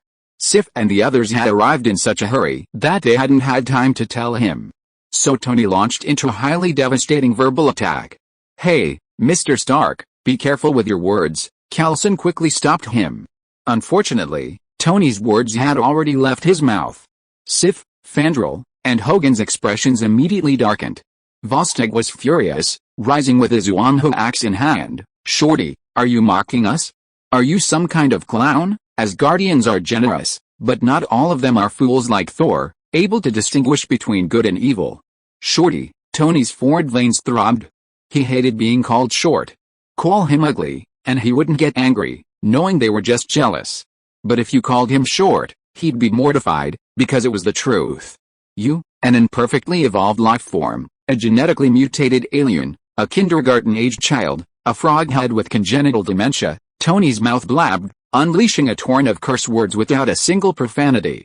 Volstagg was instantly furious. He tried to engage Tony in a verbal exchange, but couldn't even keep up.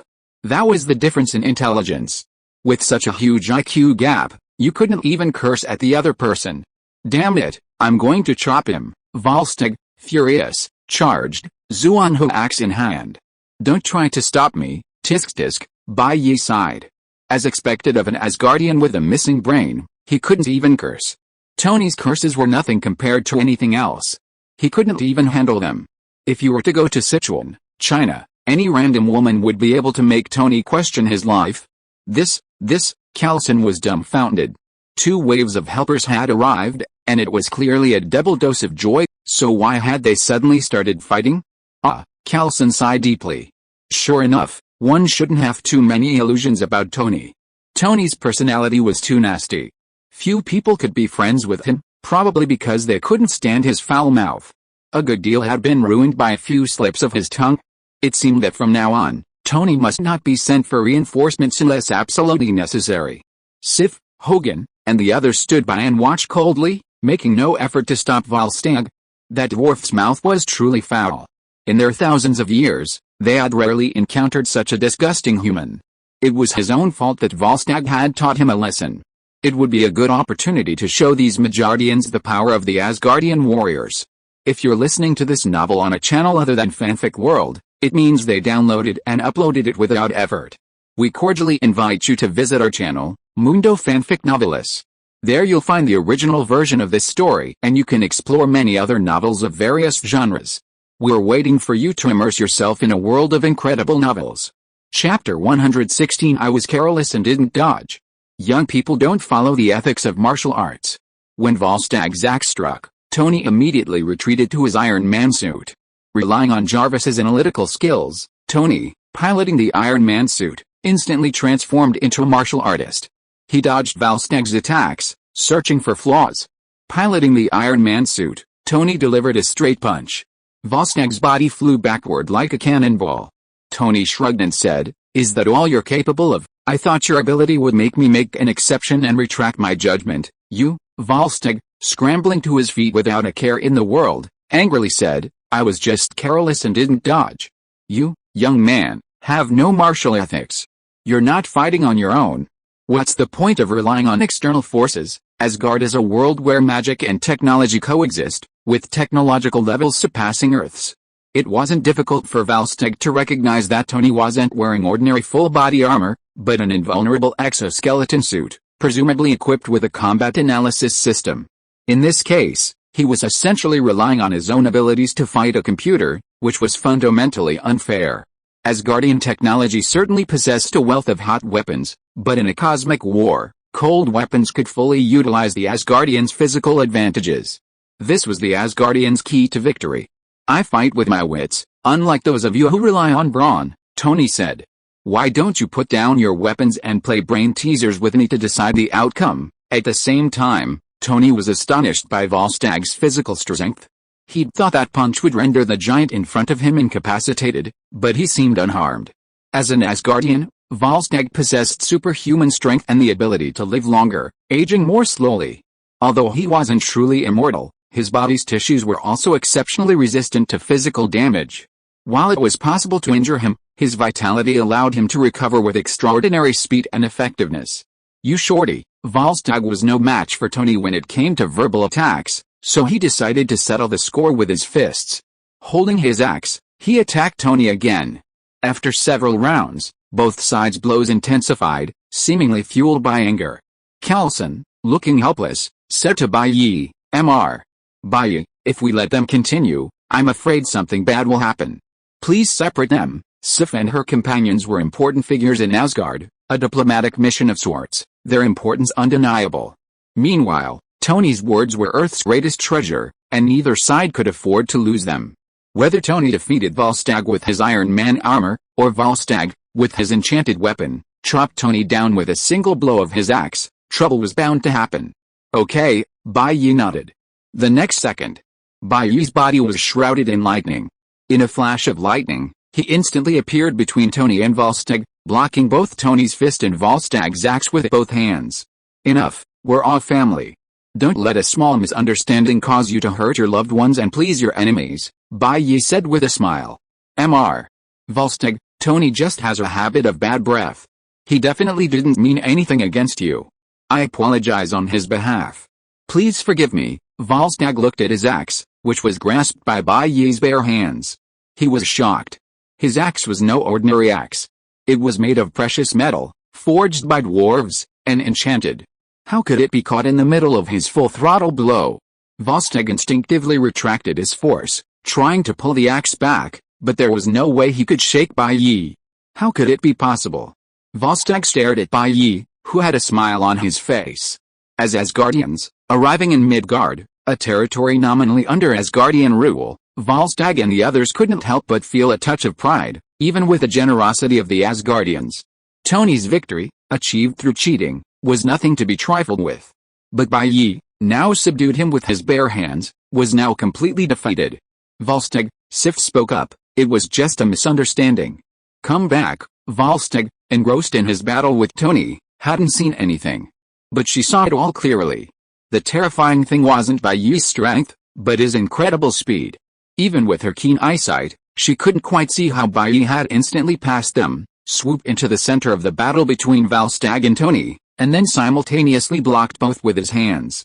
With Bai Yi's speed, slitting their throats would be a matter of a split second. It was incredibly terrifying. She was also intimidated by Bai Yi's speed. She didn't want to make a big deal out of it, so she decided to make a small one. I understand. Volstagg reluctantly retracted his axe and returned to Sif and the others. Of the four of them, Sif was the calmest and wisest, always the one giving the orders. Why are you apologizing for me, you bastard? I didn't even lose, okay, Tony continued stubbornly. This unprovoked disaster is all your fault for your foul mouth, okay? Bai Yi rolled his eyes. I don't have the time to sit here and watch you all fight so relentlessly. If I had the time, wouldn't I rather play a few games, Tony, tisk, that's what I call being honest. I say what I mean.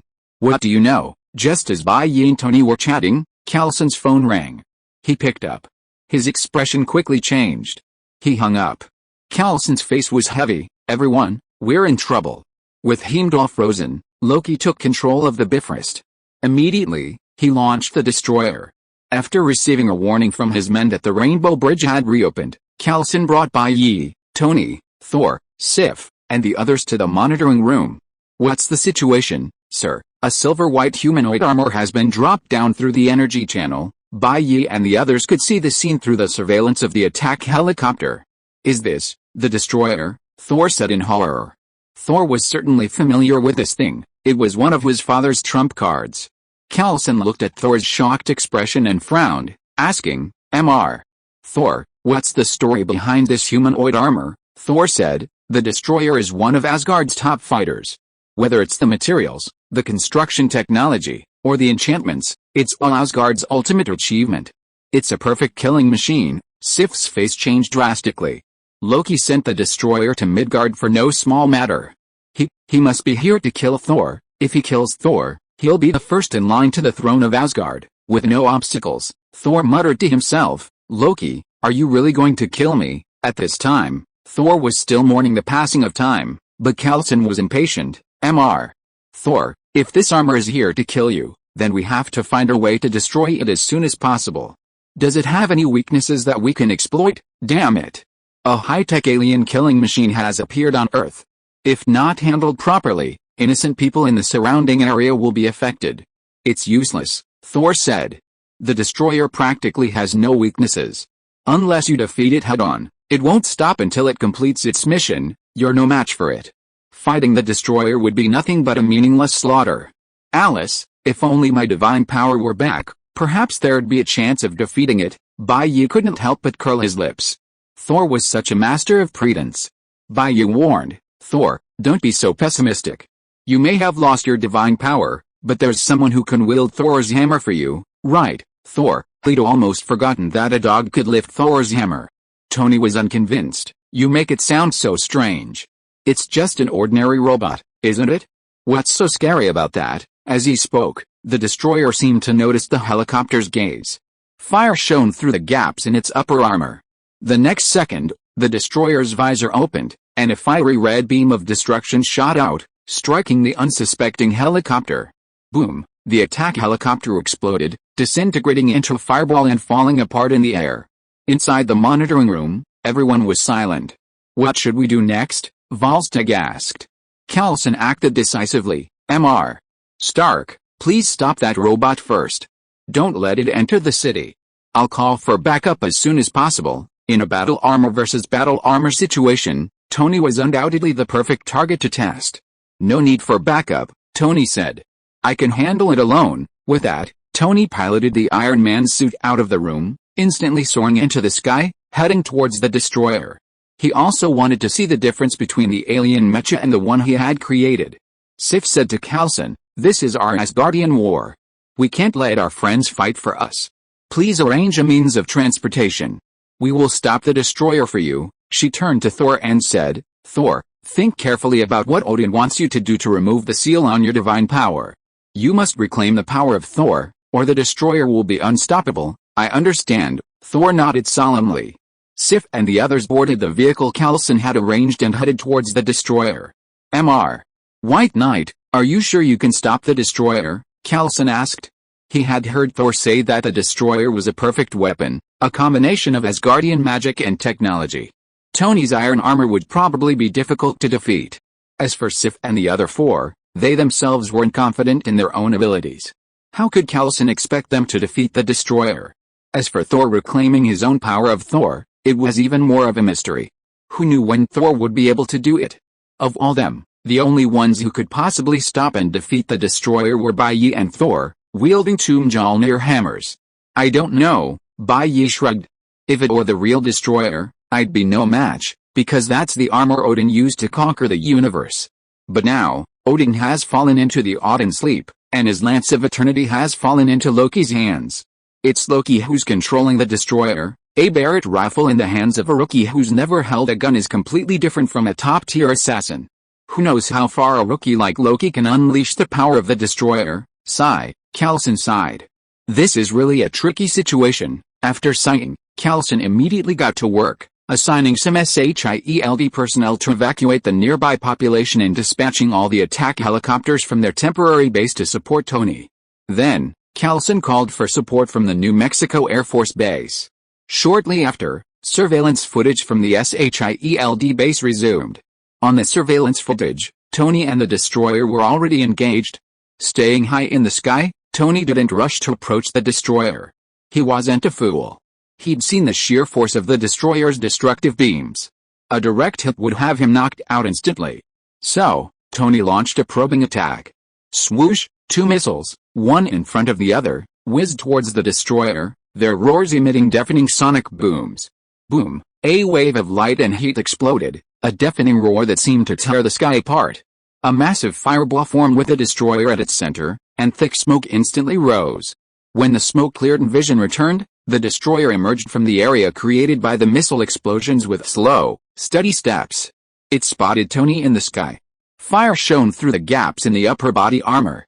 Suddenly, the destroyer's visor opened, and the fiery red beam of destruction shot out again. However, Tony's Iron Man armor was not a shield attack helicopter. He had Jarvis to do combat prediction and analysis for him, and he could almost predict the enemy's movements. Moreover, the Iron Man armor's flexibility was much stronger than that of a helicopter. So Tony dodged the destroyer's attack easily. Bai Yi wanted to laugh when he saw it. Tony's strongest attack could not break the destroyer's defense, but the destroyer's basic attack was probably too much for Tony's Iron Man armor to withstand. He probably couldn't deal with the destroyer. Chapter 117 The destroyer is too deep, you can't control it, let me do it. Even though Coulson had been prepared for the destroyer's power, his fingers couldn't help but tremble.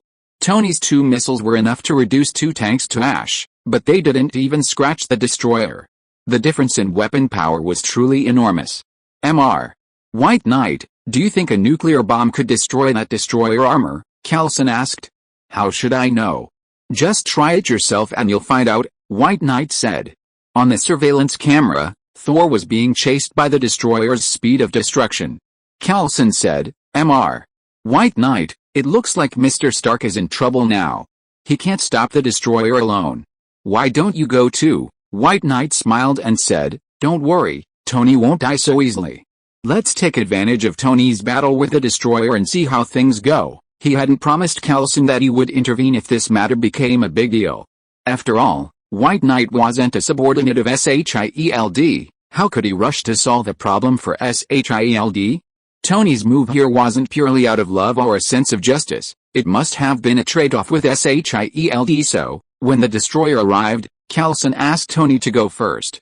Sif, the Asgardian 3, and White Knight could easily ignore Coulson, but Tony, due to his agreement with SHIELD, couldn't forcefully refuse Coulson's request.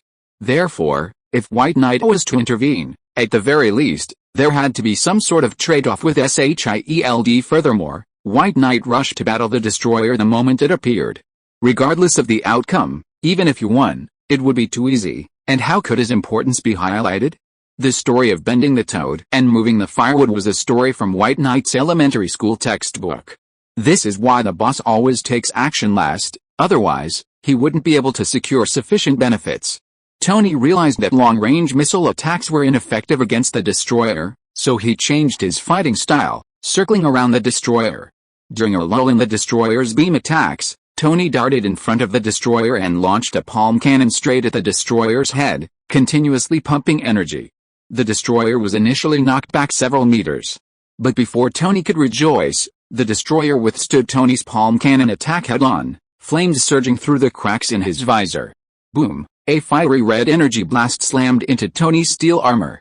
The overwhelming power sent Tony plummeting into the desert like a ragdoll. Loki, controlling the destroyer, seemed unwilling to waste time on Thor, a seemingly insignificant figure. The destroyer didn't finish off Tony. Instead, he turned, his visor pointed at the approaching attack helicopters on Coulson's orders. Retreat. Coulson, anticipating the destroyer's, or rather Loki's, intention, commanded with bloodshot eyes. Alice, he was still a step too late. The destroyer's visor opened, and a beam of destructive force shot out, sweeping across the sky. Boom, boom, boom. 3 attack helicopters exploded in midair, sending plumes of smoke billowing into the air. The entire SHIELD helicopter component of the base was completely destroyed. Fuck, even the mild-mannered Coulson couldn't help but curse. The video feed in front of Bai Yi and the others also disconnected. Mr. Bai Yi, it seems you have to intervene now. Coulson looked at Bai Yi with a wry smile. I could, but... Bai Yi pretended to hesitate.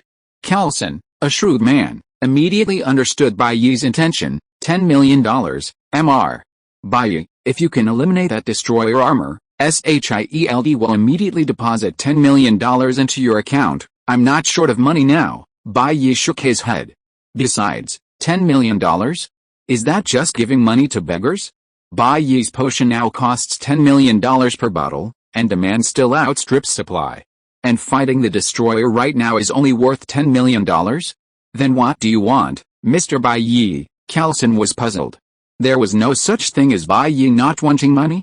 I heard that SHIELD has a special item called the obelisk, and during World War II, one of the founders of SHIELD, Ms. Carter, Bai Yi raised an eyebrow. The obelisk has a history of countless years. It was dug out from the ground by Hydra according to the instructions of the ruins. In 1945, it was stored in Hydra's last known base in Austria. When Hydra was about to move it, Agent Carter, Captain America's old lover, led the Howling Commandos to appear and destroyed Hydra's last stronghold. The obelisk was also taken over by the Strategic Scientific Corps for safekeeping. The Red Skull said that it has the power to explain death itself, but in fact, this is just Hydra's people overthinking. The obelisk is also the Terrigen crystal, which is actually a prop used by the Kree to transform humans into weapons. It can enable the Inhumans to gain superpowers. Apart from that, it is basically useless. As for why White Knight wanted the obelisk, or the Terrigen crystal, it was because White Knight had a girlfriend named Crystal and a large dog named Tetanus. She'd said she'd been running away to play without telling her family. Well, although Crystal tried to hide it, White Knight knew she was an Inhuman, so White Knight wanted to get some Terrigen crystal from SHIELD to study it. At the very least, he could use it as a gift for Crystal. SHIELD, with no idea what to do with the Terrigen crystal, it had been sealed away in the basement. Coulson's eyes narrowed. Mr. White Knight, this is the most secret of our SHIELD secrets. How did you learn of this? If he hadn't been Nick Fury's confidant and had only learned of the obelisk's existence by chance, even a high-ranking SHIELD agent wouldn't have known what it was. How did White Knight learn of it? This made Coulson wonder if a traitor within SHIELD had leaked the information to White Knight. Or perhaps Bai Yi has some connection to the suspected resurgent Hydra? Coulson, don't forget, I started out in the intelligence business, Bai Yi said with a smile. Many secrets aren't exclusive to SHIELD. Something like the obelisk is a sacred artifact of a special race. It has nothing to do with SHIELD. There's no point in you seizing it, because it's not a weapon of mass destruction, merely a tool wielded by that special race. What race? Coulson's eyes flashed. He still wanted to get some free information out of Bai Yi. SHIELD had previously invested considerable resources in researching the obelisk, But nothing had come of it, so it had to be shelved. "Give me the obelisk first, and I'll give you this information for free," Bai Yi said. "Otherwise, do you think I'd tell you for nothing?" Bai Yi had always been the only one who got free stuff from others. No one had ever gotten free stuff from him. Carlson was about to bargain with Bai Yi when his phone rang. "Hello, sir. That robot knocked out Tony Stark and destroyed 3 of our attack helicopters, and is now heading towards the base, but there's a small town in between." Carlson's heart trembled. There was a town between the destroyer and the Thor's hammer base, and judging by the destroyer's appearance, it was moving at the speed of light, spraying destruction as it went. If this continued, civilians would be harmed. "So, Carlson, are you going to give up the obelisk or not?" Bai Yi smiled in response. Carlson looked at Bai Yi's smile and really wanted to punch him. This guy was actually taking advantage of the situation. "Then I have to ask the director for permission." Carlson took a deep breath and said, "This kind of thing is not within my jurisdiction." "Go ahead." Yi spread his hands. In front of Bai Yi, Carlson called Lu Dan. A moment later, Carlson hung up the phone and said 2 words, "Okay." Bai Yi smiled. Carlson added, "But Mr. White, you must explain the true purpose of the obelisk to us at SHIELD afterward. We must ensure it's not a weapon of mass destruction before we can give it to you." "Okay," White said. "At the transaction site, once we have the obelisk, I'll be able to tell you its true purpose. It's truly not a weapon of mass destruction. You're overthinking it." After reaching a deal with Carlson, White took off, his body instantly soaring into the air. Thor rested on White's shoulder. Man and dog headed towards the destroyer. However, White wasn't going to look for the tough Sif and the 3 Asgardians first. After all, they were from Asgard and should be able to hold off the destroyer for a while. So, White would go into the desert first to search for Tony. The bastard couldn't be killed by the destroyer directly. Otherwise, if someone had to snap their fingers and kill the family planning office director, who would go? White knew he couldn't do it. It wasn't that he lacked a spirit of self-sacrifice, but simply because Tony was the child of destiny. Doctor Strange had chosen the only way to win out of 14 million possibilities. When Bai Yi ran to where Tony had fallen, he saw Tony's Iron Man suit crawling out from a sand pile, then lying helplessly on the desert floor. "How is it going, bastard? Are you alright?" Bai Yi asked, landing in front of Tony. Thor tilted his head, and the armor on his face fell off. A look of frustration washed over him, as he said, "The armor's at 92% damage. I was nearly killed, haha. Who told you to get yourself killed? You could have just used a kite to stop the destroyer and wait for reinforcements, but you tried to show off, to take down the destroyer single-handedly, to show everyone how powerful you, Tony Stark, are." Bai Yi said, "Your armor might be tough on Earth, but it's just a piece of cake against the high-energy weapons in space. I'll figure out how to create a high-strength alloy and use it to forge my own armor," Tony raged. "That shouldn't be the case," Bai Yi said. "I've heard there's a substance called vibranium that's incredibly strong, perhaps meeting your hardness requirements." As he spoke, Bai Yi reached out and tugged at Tony. Tony stood up, and with a movement, several parts of his body fell off. "Then, stay here for now. I'll pick you up after I finish off that destroyer." Bai Yi laughed heartily, his figure swirling with lightning as he soared into the sky. He hovered over the destroyer. Bai Yi and Thor just happened to see Sif of Asgard and the 3 warriors of Asgard confronting the destroyer. For Asgard, Volstagg roared, axe in hand, before charging towards the destroyer. Bang! Volstagg's shouting stopped abruptly. As soon as he reached the destroyer, he was sent flying backwards like a cannonball, at a speed far exceeding his previous sprint. Both Fandral and Hogan swallowed hard. Volstagg was instantly killed. But Sif, taking advantage of Volstagg's distraction, attacked the destroyer from behind. Leaping high, her double-edged sword thrust fiercely into the gap in the destroyer's armor, pinning the destroyer's head to the ground. Volstagg, Hagen, and Fandral all beamed with delight.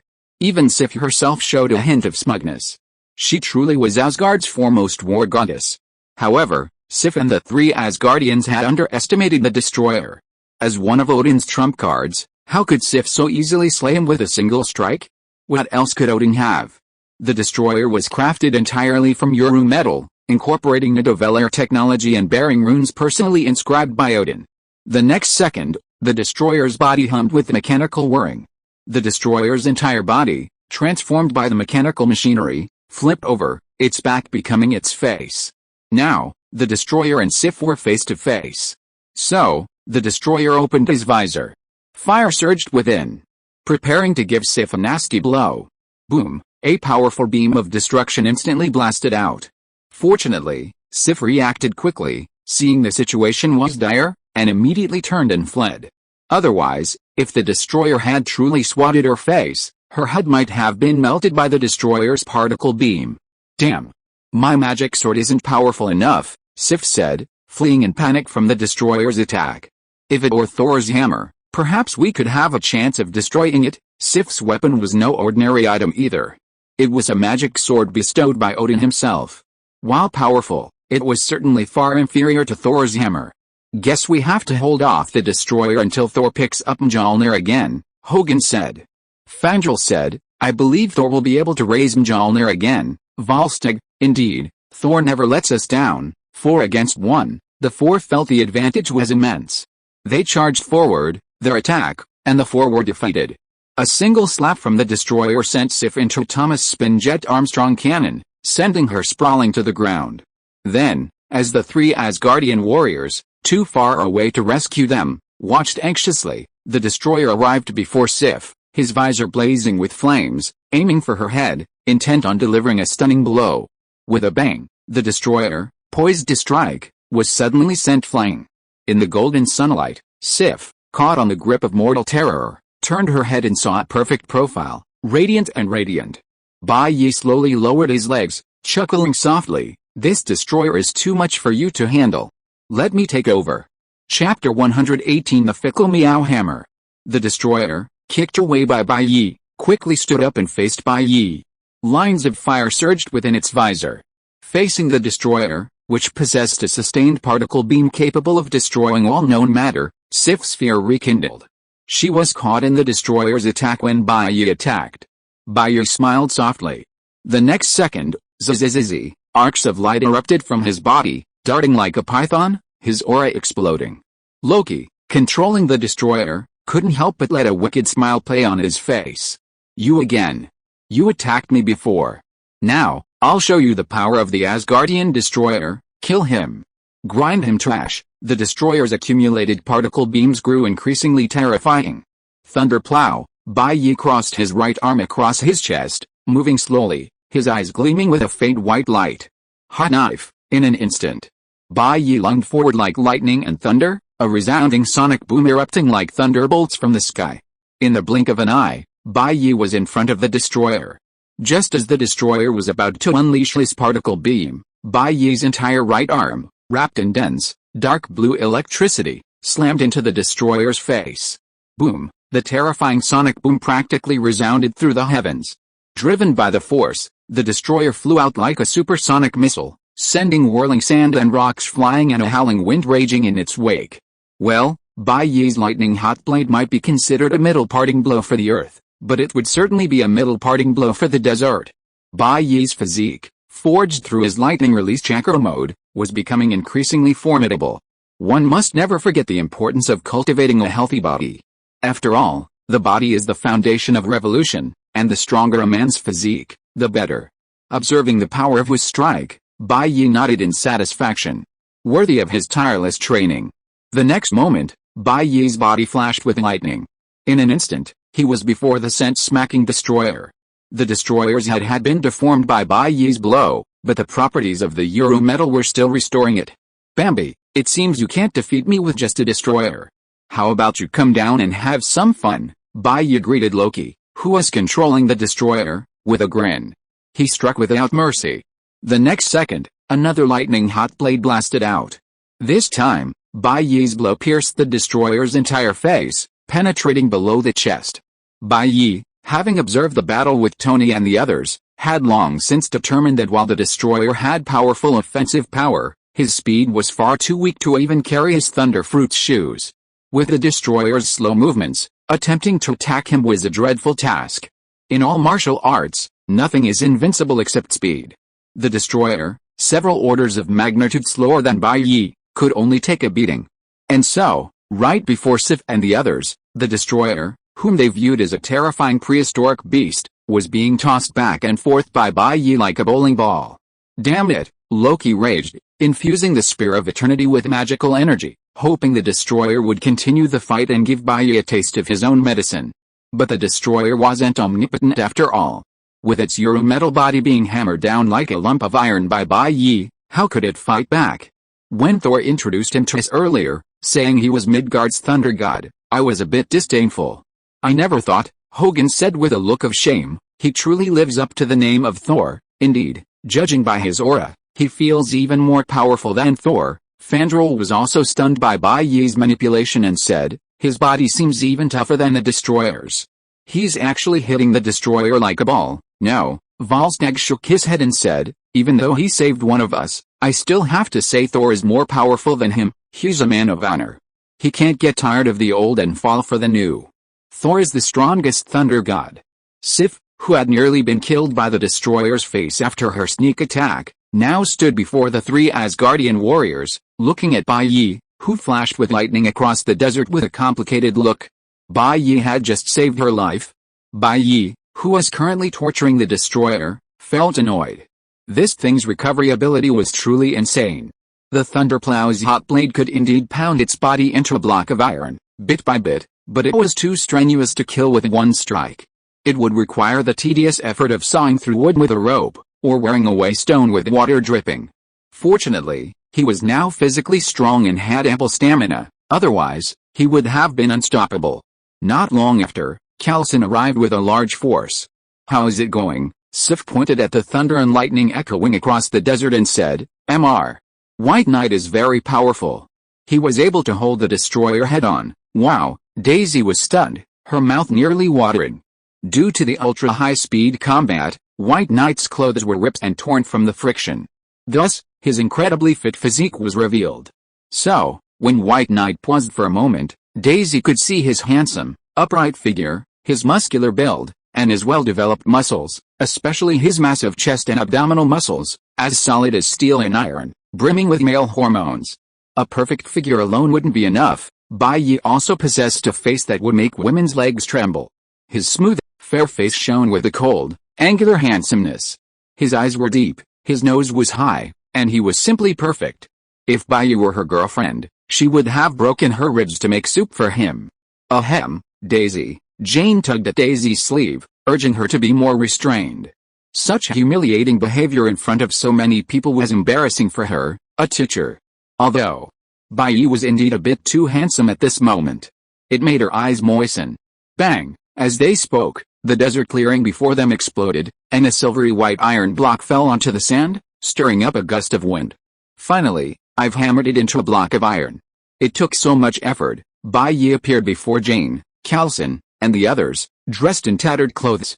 Kalson, look. It's really not easy to get a little bit of your hard work. Meeting Bai Yi's gaze, Kalson understood the meaning. It was a reminder to remember the agreement regarding the obelisk. Kalson hurriedly said, Mr. Bai Yi, rest assured. We at SHIELD are always true to our word. Once we've agreed, we never go back on our word. His gaze rested on the silver-white iron block. But Mr. Bai Yi, what's going on now? The destroyer's material and the magical runes engraved on it give it powerful regenerative abilities, Bai Yi said. So I can only temporarily hammer it into a block of iron. To completely destroy it, I might need some other means. The silver block on the ground continued to try to reorganize, undergoing continuous mechanical changes. If Bai Yi hadn't been there, Kalson probably wouldn't have dared to stand there with his men. Ms. Sif, this is a creation of your Asgard. Can you tell me how you can completely destroy this destroyer? Kalson asked. Otherwise, once it's reassembled, who knows how much damage it will cause, Sif said. Only magic can defeat magic. The runes on the destroyer were personally inscribed by Odin and possess powerful magical power. Completely destroying the destroyer is difficult to achieve with physical attacks alone, so you'll need a powerful magician. Kalson, meow, he was bewildered. What the hell? A powerful magician? Is there such a thing on Earth? Don't you have any magicians? Sif looked surprised and said, I've also heard in Asgard that there is Kamartaj in Midgard, which is a holy place for magicians. There are many powerful magicians in it. Among them, the supreme sorcerer has a status equal to Odin, the king of gods. I thought that when you said calling for support, you meant notifying the magicians of Kamartaj to come to the rescue. Kamartaj? Supreme sorcerer, Callison continued to be confused and said, Ms. Sif, I don't know if you have misunderstood something. I have never heard of these two terms. According to known information of our SHIELD as a global organization, no magicians have been discovered for the time being. The support I mentioned before is the Armed Forces of the United States. As he spoke, Callison looked at Bai Yi with a flash of inspiration and said, Mr. Bai Yi, do we have Kamartaj, the Supreme Sorcerer on our Earth? Haha, you will know the answer to this question when the time comes, Bai Yi said with a smile. Well then, Callison said, if there are no magicians, can we destroy the destroyer with the power of technology? Sif, I don't know, but the hope isn't great. Callison, how about we give it a try? Sif sighed and said, if Thor can regain his power and wield Mjolnir, then he should be able to completely destroy the destroyer. Mjolnir, Callison scratched his head and said, then it seems we have someone here who can lift Mjolnir. Hearing Callison's words, Sif suddenly remembered that there was a Thor dog here. Sorry, I forgot about it. Sif apologized quickly, saying, if he can lift Mjolnir and control the power of Thor, then we can give it a try. There's a good chance. Thor looked at Sif unhappily. I'm a living dog, standing right in front of you, yet you always ignore me. All you see is that stupid, big guy. I am Thor, for the glory of the god of the north. Thor stepped forward without hesitation. Let me show you what the real Thor is. Bai Yi suddenly called a halt. Everyone looked at Bai Yi in confusion. Well, I suddenly have a guess. Bai Yi smiled and said, Thor, can you put Thor's hammer on the ground? Thor was puzzled, but he was more obedient to Bai Yi's words, so he put Thor's hammer on the ground. Bai Yi, Jane, take hold of Thor's hammer and see if you can lift it. Me. Jane pointed at herself, a look of disbelief, and quickly shook her head. How could I possibly do that? How could I possibly do that? As righteous and fearless as you sound, I'm just an ordinary scientist. Give it a try, Bai Yi said. Don't you want to experience what it's like to be a god as a scientist? Jane's words were indeed tempting. She was someone fascinated by science, and naturally, she wanted to study the sudden discovery of aliens and divine powers. Then I'll give it a try. Jane blinked. Try it? It's not dangerous anyway, Bai Yi said. Encouraged by Bai Yi, Jane finally mustered her courage. She reached out and slowly grasped the power of Thor's hammer. Suddenly, the air suddenly stagnated. Threads of dark blue lightning unleashed from Mjolnir. Suddenly, dark clouds gathered in the sky, obscuring the entire sky, making the place where Bai Yi and the others stood suddenly feel like it had fallen into night. A strong wind suddenly arose, and lightning and thunder flashed. Boom! A flash of lightning streaked across the sky, tearing through the night sky and landing on Jane. Jane was covered in lightning, with a majestic aura. She held Thor's hammer in her hand, and her hair danced wildly. Jane looked like a god who controlled thunder. An indescribable and wonderful feeling filled her heart. At this moment, she seemed to be able to do anything. At this moment, everyone was stunned. Why? Thor could lift Thor's hammer because he was the Thor of a parallel universe. Bai Yi could lift Thor's hammer because he was the thunder god of Midgard. But why could even Jane, an ordinary girl, lift Thor's hammer? No, this is impossible. Thor, following behind, saw Jane, who had also obtained Thor's hammer, collapse on her knees, weeping bitterly. Father, Heimdall, tell me, why is this happening? It was me. I was the first to do it, whether it was lifting Thor's hammer, gaining the power of Thor, or wielding it to roam the 9 realms. I was the first to do it. Why did it have to turn out like this? For the first time, I had a hammer I loved. A hammer I could be a lifelong friend with. 2 joyful events, coinciding with each other. And these 2 joys brought me even more joy. This should have been a dreamlike, blissful time, but why had it turned out like this? Mjolnir, have you forgotten all those years we battled together in the 9 realms? At that moment, Thor felt as if his beloved wife had cheated on him. His heart was torn apart, and he felt an inexplicable pain. Chapter 119 Meow Hammer, Thor, don't contact me anymore, I'm afraid Jane will misunderstand. Thor burst into tears. His wife had not only cheated on him, but she had also cheated on him with many others, yet she refused to let him touch her. He truly couldn't bear it. Meowth, a fickle woman who accepted anyone except him, was unbearable. What the hell is going on? Jane stared at the hammer in disbelief and asked, Bai Yi, how can I lift Thor's hammer? It must be because you're kind and beautiful that Thor's hammer recognizes your ability to lift it, Bai Yi said flatteringly. Well, he didn't know why Jane could lift Thor's hammer, but he knew she could become the female Thor, so he asked her to try, and to her surprise, she actually did. Jane herself probably didn't believe the claim that she was like Captain America, with a strong heart, a belief in justice, and a kind heart.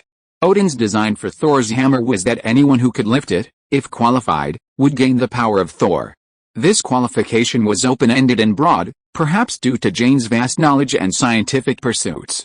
Bai Yi, stop kidding. Jane rolled her eyes at Bai Yi and said, I'm not that narcissistic, Ms.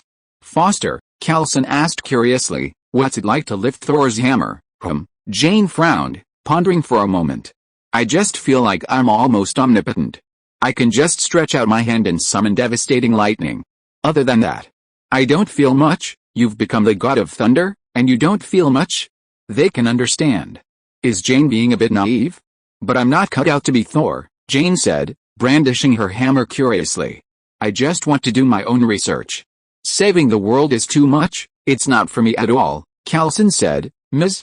Foster, it's great that you haven't been blinded by power. In his work as a SHIELD agent, he'd seen many assholes who suddenly gained power and thought they were destined to do whatever they wanted. Jane was definitely one of those rare calm and intelligent people. As expected of a Yale University postdoc, she was one of humanity's top elites. Sif and the three Asgardian warriors looked at each other, unsure what to say.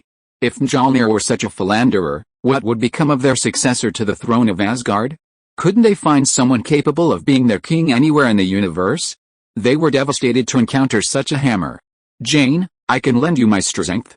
Together, we can destroy this destroyer, Bai Yi said with a smile. He then punched the nearly reassembled destroyer. Lend me your strength, Jane asked curiously. Bai Yi, can't you lift Mjolnir too? Why do you need my help?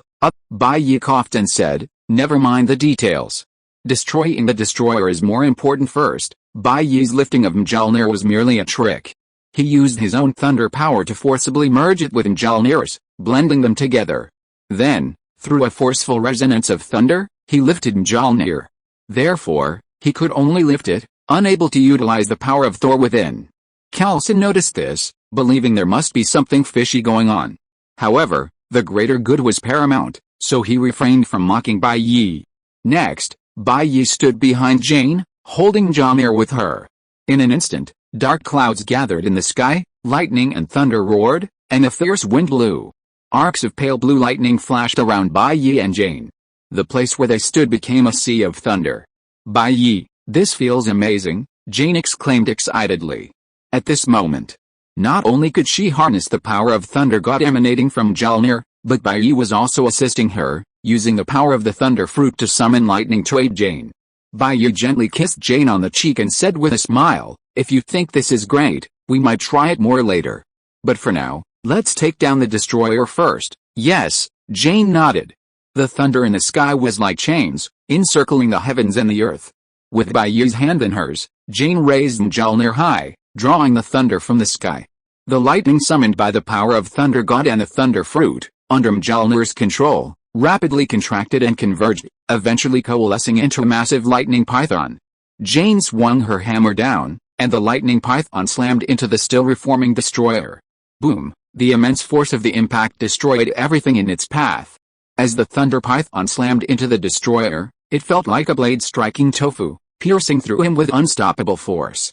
A torrent of energy, overwhelming the earth like a tsunami, destroyed the destroyer's basic structure. Bang! Jane struck with all her might, and the destroyer shattered, turning into a pile of scrap metal scattered everywhere. Wow, are we really still on Earth? Daisy exclaimed in amazement. Am I dreaming? The combined attack of Bai Yi and Jane couldn't quite give the Earth a haircut, but it certainly gave New Mexico a haircut. Such overwhelming power seemed unreal to ordinary people like Daisy and Selvig. Even in movies, there weren't such outrageous scenes. Callison was terrified. Bai Yi's ability to mow the White House lawn single-handedly was terrifying enough, and now he had a girlfriend equally as powerful. If Bai Yi were to anger him. Jane, we're working well together.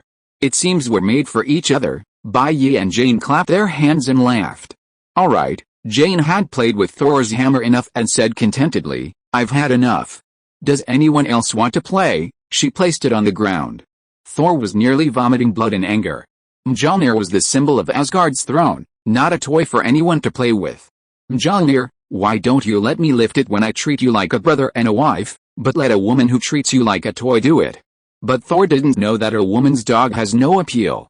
On the contrary, it's those who ignore her who always pique her interest. I don't like those who love me, but I will always pursue those I love. After Jane put down Thor's hammer, Thor, unconvinced and with a sour face, tried to lift it. But the result was the same. No matter how he tried, he couldn't lift it. Meow hammer, Thor, don't contact me again. I'm afraid Jane will misunderstand. Thor was feeling a little desperate. Sif, looking at Thor's despair, couldn't help but step forward, patting him on the shoulder. She said, Thor, cheer up. You are the true god of thunder. If you've given up on yourself, how can you expect Mjolnir to recognize you again? Don't forget, Asgard is still under Loki's rule. You must seize the moment and raise Mjolnir again to stop Loki. With Sif's comfort, Thor finally regained some energy. No one tried to raise Mjolnir again. To do so would be too disrespectful to Thor. In fact, Coulson and the others had already tried to lift Mjolnir, but failed. Back at the base, Thor and the others couldn't leave for the time being. Since Thor hadn't raised Mjolnir again, even if they returned to Asgard, it would be useless. So they had to find a way here to help Thor regain his power. Jane didn't hesitate to linger over the power of Thor, simply leaving Mjolnir at camp, leaving Thor and the others to their own devices. Having just learned some new knowledge, Jane couldn't wait to find Bai Yi to play poker upon returning to camp. Well, at Jane's insistence, Bai Yi had no choice but to share the power of his thunder fruit for her further study. So, you can actually use your ability this way, Jane exclaimed in amazement after carefully studying Bai Yi. Bai Yi sighed. It was truly unfair for the thunder fruit, its master, to be used for scientific research. This was his first time using the thunder fruit in this way. However, it also gave Bai Yi an idea. If you were to encounter Mr. Takashiro or Queen Esteith, he wouldn't be as embarrassed as he was before. That's right. Even if they dared to charge, Bai Yi would just unleash his electric shock, but they wouldn't die. The weather was a bit hot. Jane, after completing her research, inevitably worked up a sweat. So, Bai Yi took Jane to a bath, helped her dry the water stains, and then returned to the room and put her on the boat. Jane asked curiously, Bai Yi, Thor's power comes from Mjolnir. Where do you get your power from? Having just experienced the power of Thor, Jane became interested in learning more about these things.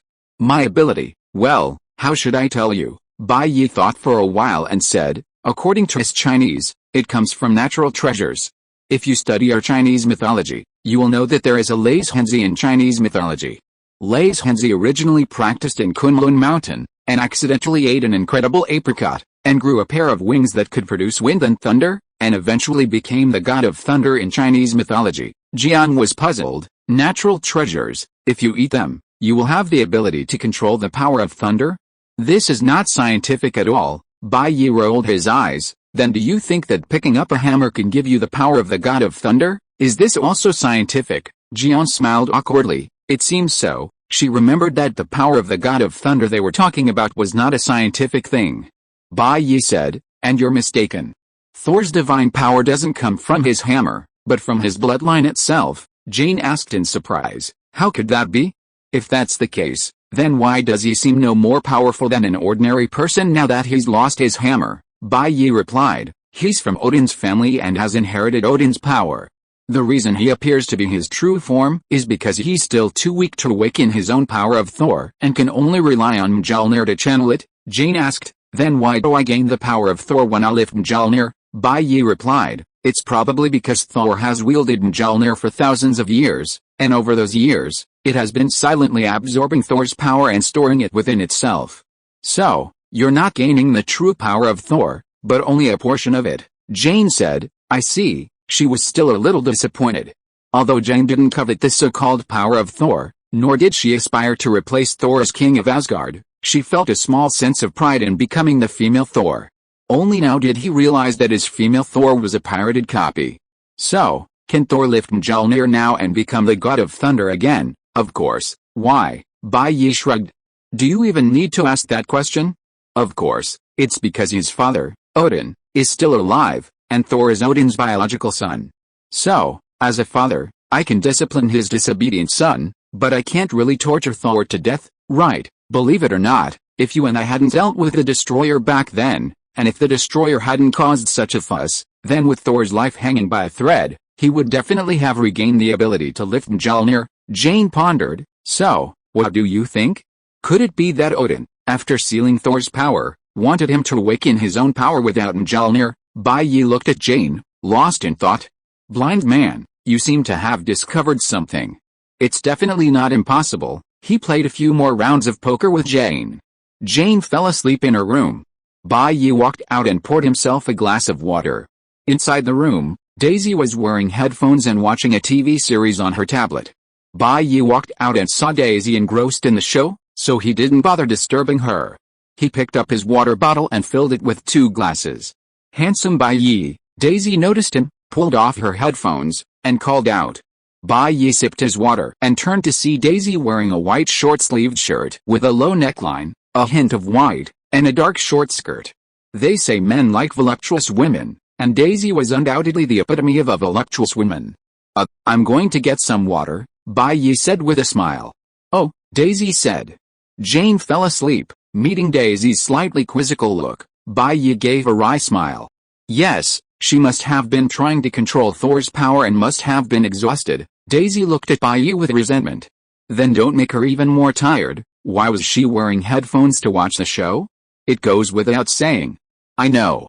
I'll pay attention to it next time, Bai Yi said helplessly. Seeing that Bai Yi was about to go back, Daisy hurriedly said, Handsome Bai Yi, don't be in a hurry to leave. I still have something to ask you. What? That's why Jane can lift Thor's hammer. Bai Yi was no longer in a hurry to leave, and gave Daisy a brief popular science talk. After the popular science talk about Thor's hammer, Daisy pulled Bai Yi to chat about this and that. The two of them had a very pleasant chat. Bai Yi, you are so funny, Daisy said. I think the sexiest thing about a man is his sense of humor in his bones. I dare say you must have a big and hard bone. You guess it right, Bai Yi said. I do have an unusually large skeleton. It is inherited from our family. You should really meet my grandfather. His bones are like cement bricks. One time I went swimming and sank like a brick, Daisy. Chapter 120 You are amazing, you are so noble. Do you know what kind of bullying I am suffering here? Bai Yi was lying on the sofa, watching a TV show. An idol drama. Not bad for relaxing. At least a female lead was pretty. After a while, Bai Yi's phone rang. He picked it up, his brow furrowed. Hello? Carlson, what's up? Carlson said, we're trying to help Thor lift Mjolnir, but we've tried many methods, and nothing works. Mr. Bai Yi, you're knowledgeable. Is there any way to help Thor regain his power? In the battle for Asgard's succession, Earth seemed to have unintentionally taken sides. Naturally, they had to find a way to elevate Thor to the throne and create an Asgardian king who was friendly to Earth. So, Thor's affairs were no longer his own. He shouldered the heavy responsibility of carrying the Earth on his shoulders. Consequently, SHIELD was desperately trying to restore Thor's power. With a war between Asgard and Jotunheim imminent, any early recovery of Thor's power would give him a slight advantage. Otherwise, once the war between Asgard and Jotunheim was over, Loki would lead Asgard to defeat Jotunheim and ascend to power through military exploits. By then, even if Thor regained his divine power and returned to Asgard to expose Loki's numerous crimes, it would probably be of no avail. And Loki is clearly very unfriendly to Earth. He was only an acting king, yet he was so rampant that he sent down a powerful weapon like the Destroyer to kill people wantonly. If he really became king, who knows what he would do to Earth? Bai Yi's brow furrowed slightly. What can I do? I'm not an Asgardian. It's no use coming to me here. The person who tied the bell must untie it. Thor, Odin's biological son, needs to think carefully about his perception of his father, Carlson, Mr. Bai Yi, you know Thor's intelligence. This is too difficult for him. You should come and help me with this. This matter concerns the interests of the entire Earth. You have so many close friends, you certainly don't want them to experience the terrible interstellar war, Mr. Bai Yi. Mr. Bai Yi, are you listening? Carlson spoke incessantly, but when Bai Yi didn't respond, he called out twice in confusion. Bai Yi groaned and said, I'm listening. Okay, I'll go check it out in a minute. Without waiting for Carlson to respond, Bai Yi hung up. His frown relaxed, and he reached out to touch Daisy's thick, cascading hair.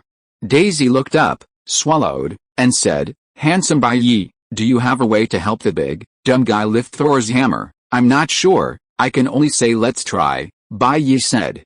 "After all, Odin is the king of the gods, one of the most powerful in the 9 realms. Who dares to say they can definitely break his seal? If it were the bald old man, ancient one, maybe he could have a chance. I envy you people who always talk about Earth and the 9 realms. My fighting power can't even beat our community," Daisy said regretfully. "Don't lose heart, knowledge is also power," Bai smiled. "Look at Tony Stark. Wasn't he just a weak playboy before? Now he has developed a suit of armor and still possesses superhuman combat power." Daisy shook her head. "I'm not as talented as him, and certainly not as rich, so forget it." "Okay, handsome Bai, since they've called you, go quickly before they suspect anything." "Okay." Bai stood up and pulled up his pants. Then he headed to where Callison and the others were. Daisy, following his words, filled herself a bag of milk and sipped it carefully. "It's quite delicious." "Mr. White Knight, you're here," Callison said with a smile, the first to see White Knight. White Knight nodded gently. Inside the room, Callison, Sif, the 3 Asgardian warriors, and Thor himself were all there. But Thor felt a little overwhelmed. He was like a student who broke down and cried while doing math problems. Thor was really on the verge of self-isolation. "Father, you're so great, so aloof. You're the king of the gods, the lord of the 9 realms, and I'm nothing. You threw me to Midgard. Have you ever thought of taking me back? Do you know how I'm bullied here? They all laugh at me because I can't lift Meowth. I'm so useless, I have nothing but Meowth. I'm so scared, I'm afraid that one day I won't be able to lift Meowth anymore. You're so great, you're the God King, everyone respects you. What a lousy place, lousy place, lousy place. I just want to lift up Meowth hammer step by step, step by step, step by step. I want to be Thor. I can't stand it anymore. I want to be Thor, the god of thunder, second only to one man and above 10,000 people." After listening to Callison's description of various ways to help Thor, Bai pondered for a while and said, "Maybe I have a way that is not a way, which can help Thor." "Really?" Thor, who was lifeless just now, suddenly widened his eyes and looked at Bai with a look of surprise on his face. "Do you really have a way to help me?" He is really fed up with the feeling of being a powerless mortal now, and can't wait to become Thor again. "It's just a possibility," Bai emphasized, "and there is a certain degree of risk. We cannot guarantee a 100% success rate." Callison asked curiously, "What exactly is the method?" "Thor's divine power comes from his blood, not the hammer Mjolnir," Bai said, "so his divine power has never disappeared, but he relied too much on Mjolnir, so that after losing the guidance of the hammer, he forgot that he is not the god of hammers, but the god of thunder." Callison, "So, Bai, so I thought, maybe we can try to use lightning to stimulate Thor's body, maybe he can awaken the power of Thor slightly." "No," Sif immediately objected, "this is too dangerous. If it was the previous Thor, lightning might not pose a threat to him, but now, no one can say what the consequences will be." Callison also said tactfully, "Mr. Bai, this method is too dangerous. Thor's identity is not an ordinary person. He is the Prince of Asgard. If Thor dies in the experiment, then Loki doesn't need to find a reason to destroy the Earth. It's ready-made. Callison's mission is to protect Earth's interests, not to increase its risks out of thin air." "That's it," Thor declared. "Asgard is in imminent danger. I can't let Loki continue his rampage. I must restore my powers as soon as possible, even if it costs me my life." Thor had tasted the bitterness of ordinary life these days. It's easy to go from frugality to luxury, but it's harder to return to frugality. He no longer wanted to be a mere mortal Thor, subject to being bullied. He wanted to be Thor, the god of thunder, second only to the Lord and supreme over all. Sif frowned, "But, Thor, Sif, please believe me, I will take back the power of Thor and stop Loki's scheme." Now that Thor had said so, what else could Sif say? She could only nod in agreement. Seeing both Thor and Sif agree, Callison had no choice but to sigh and let things unfold. Bai said, "Thor doesn't lie to Thor, so Thor, I must give you one last reminder. Have you truly considered this? Perhaps you were electrocuted, but it was all in vain. Any method, as long as there's a chance of restoring my power as the god of thunder, I'm willing to try," Thor said with a firm expression. "Okay, Bai Yi nodded, saying, "You can stand outside in the open space. I'll personally consecrate you." Thor felt Bai Yi's words were a little strange, but he obeyed, leaving the room and entering the open space at the base. Thunder. Bai Yi raised his hand to the sky. In an instant, dark clouds suddenly swept over the once clear sky. Crack! A loud thunderbolt flashed. Thunderclouds swirled, thunderbolts erupted, and lightning flashed at the edges of the black clouds, as if imprisoning the entire world. A strong wind blew in his face. Around Bai Yi, arcs of electricity lingered, coiling like pythons. His eyes, ablaze with a dazzling blue light, made him resemble Thor, the god of thunder, the ruler of heaven and earth. "Why does it feel like Thor is more Thor than him?" Fandral muttered. "Don't talk nonsense," Sif glared at Fandral fiercely. While Bai Yi might indeed be more handsome, better built, and more powerful than Thor, and indeed more like Thor, he was, after all, their childhood sweetheart.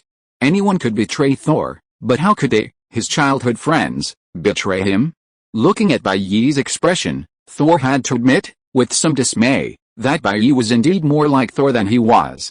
He, the Asgardian god of thunder, was outshined by the Midgardian god of thunder.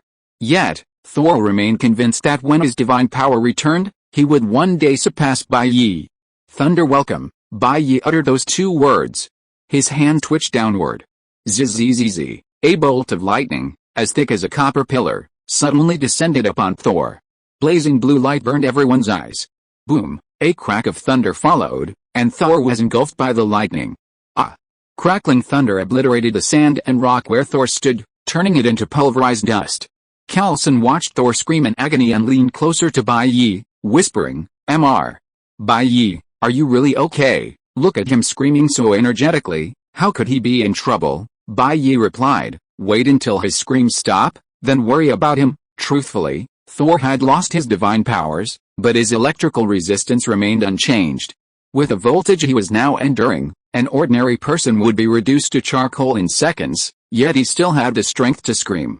He had to increase the voltage. Bai Yi applied more force. Time slipped by. As Bai Yi increased the voltage, Thor's screams faded, his voice becoming hoarse.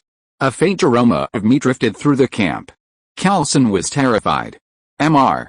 Bai Yi, you didn't kill him, did you?" "What nonsense are you talking about?" Bai Yi glared at Coulson and said, "What do you mean I killed him? I was helping him awaken the power of Thor, and, didn't you feel it? He's been reborn, a new vitality has been emanating from him." "Really?" Coulson observed carefully. He noticed that Thor's aura had indeed changed.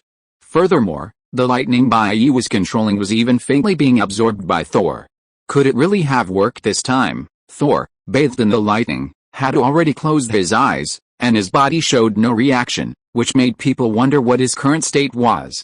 Off to the side, Volstagg, Hogan, and Fandral looked at Bai Yi with a hint of hostility. If Thor had truly been electrocuted to death, they would never let it go. Sif was more troubled. Bai Yi had saved her before. Even now, the image of his profile as he blocked the destroyer particle at light speed for her was still fresh in her mind. If Bai Yi really did kill Thor, would she avenge him? Or not? Bang, bang. After a long moment, everyone present heard a powerful heartbeat, emanating from Thor. They could all sense Thor's aura gradually recovering. His momentum was growing stronger.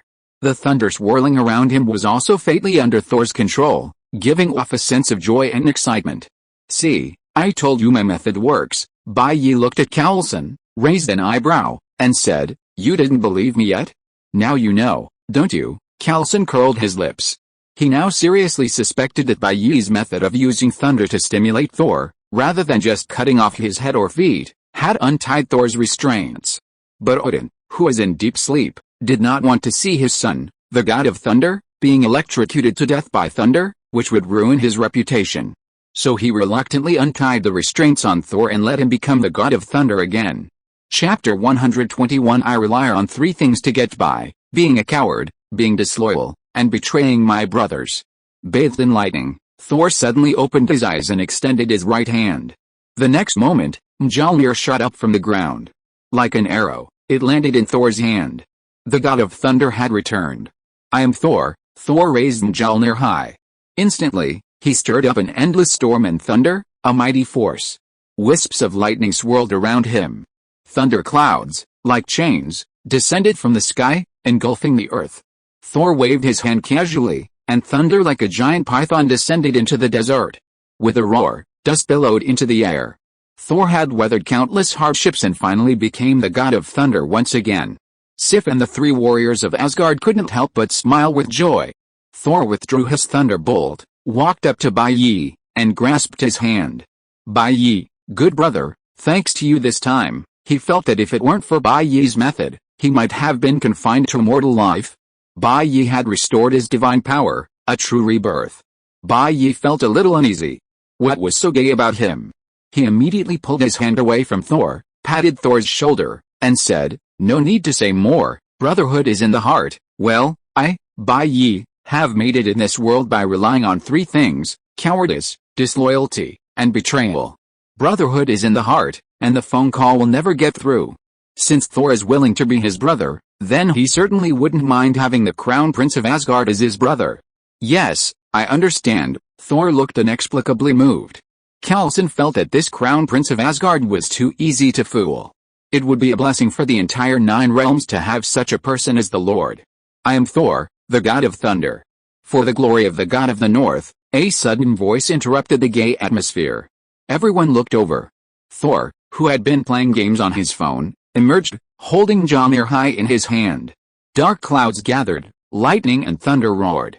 He stared at the human Thor with a gleaming gaze. "Oh," Coulson said, "Mr. White Knight, Mr. Thor, what does it mean by this?" White Knight rubbed his chin and said, "I guess it wants to compete with Thor. After all, they're both Thor. There's no first in literature, no second in martial arts. If we don't compete, who knows which Thor is more powerful?" He, too, was curious about the answer. "A man and a dog, who is the strongest?"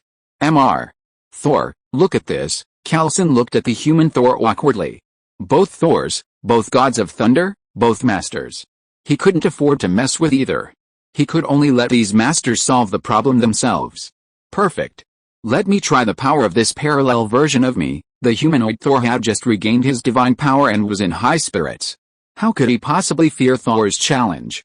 And so, the challenge took place, with Bai Yi and Coulson as referees.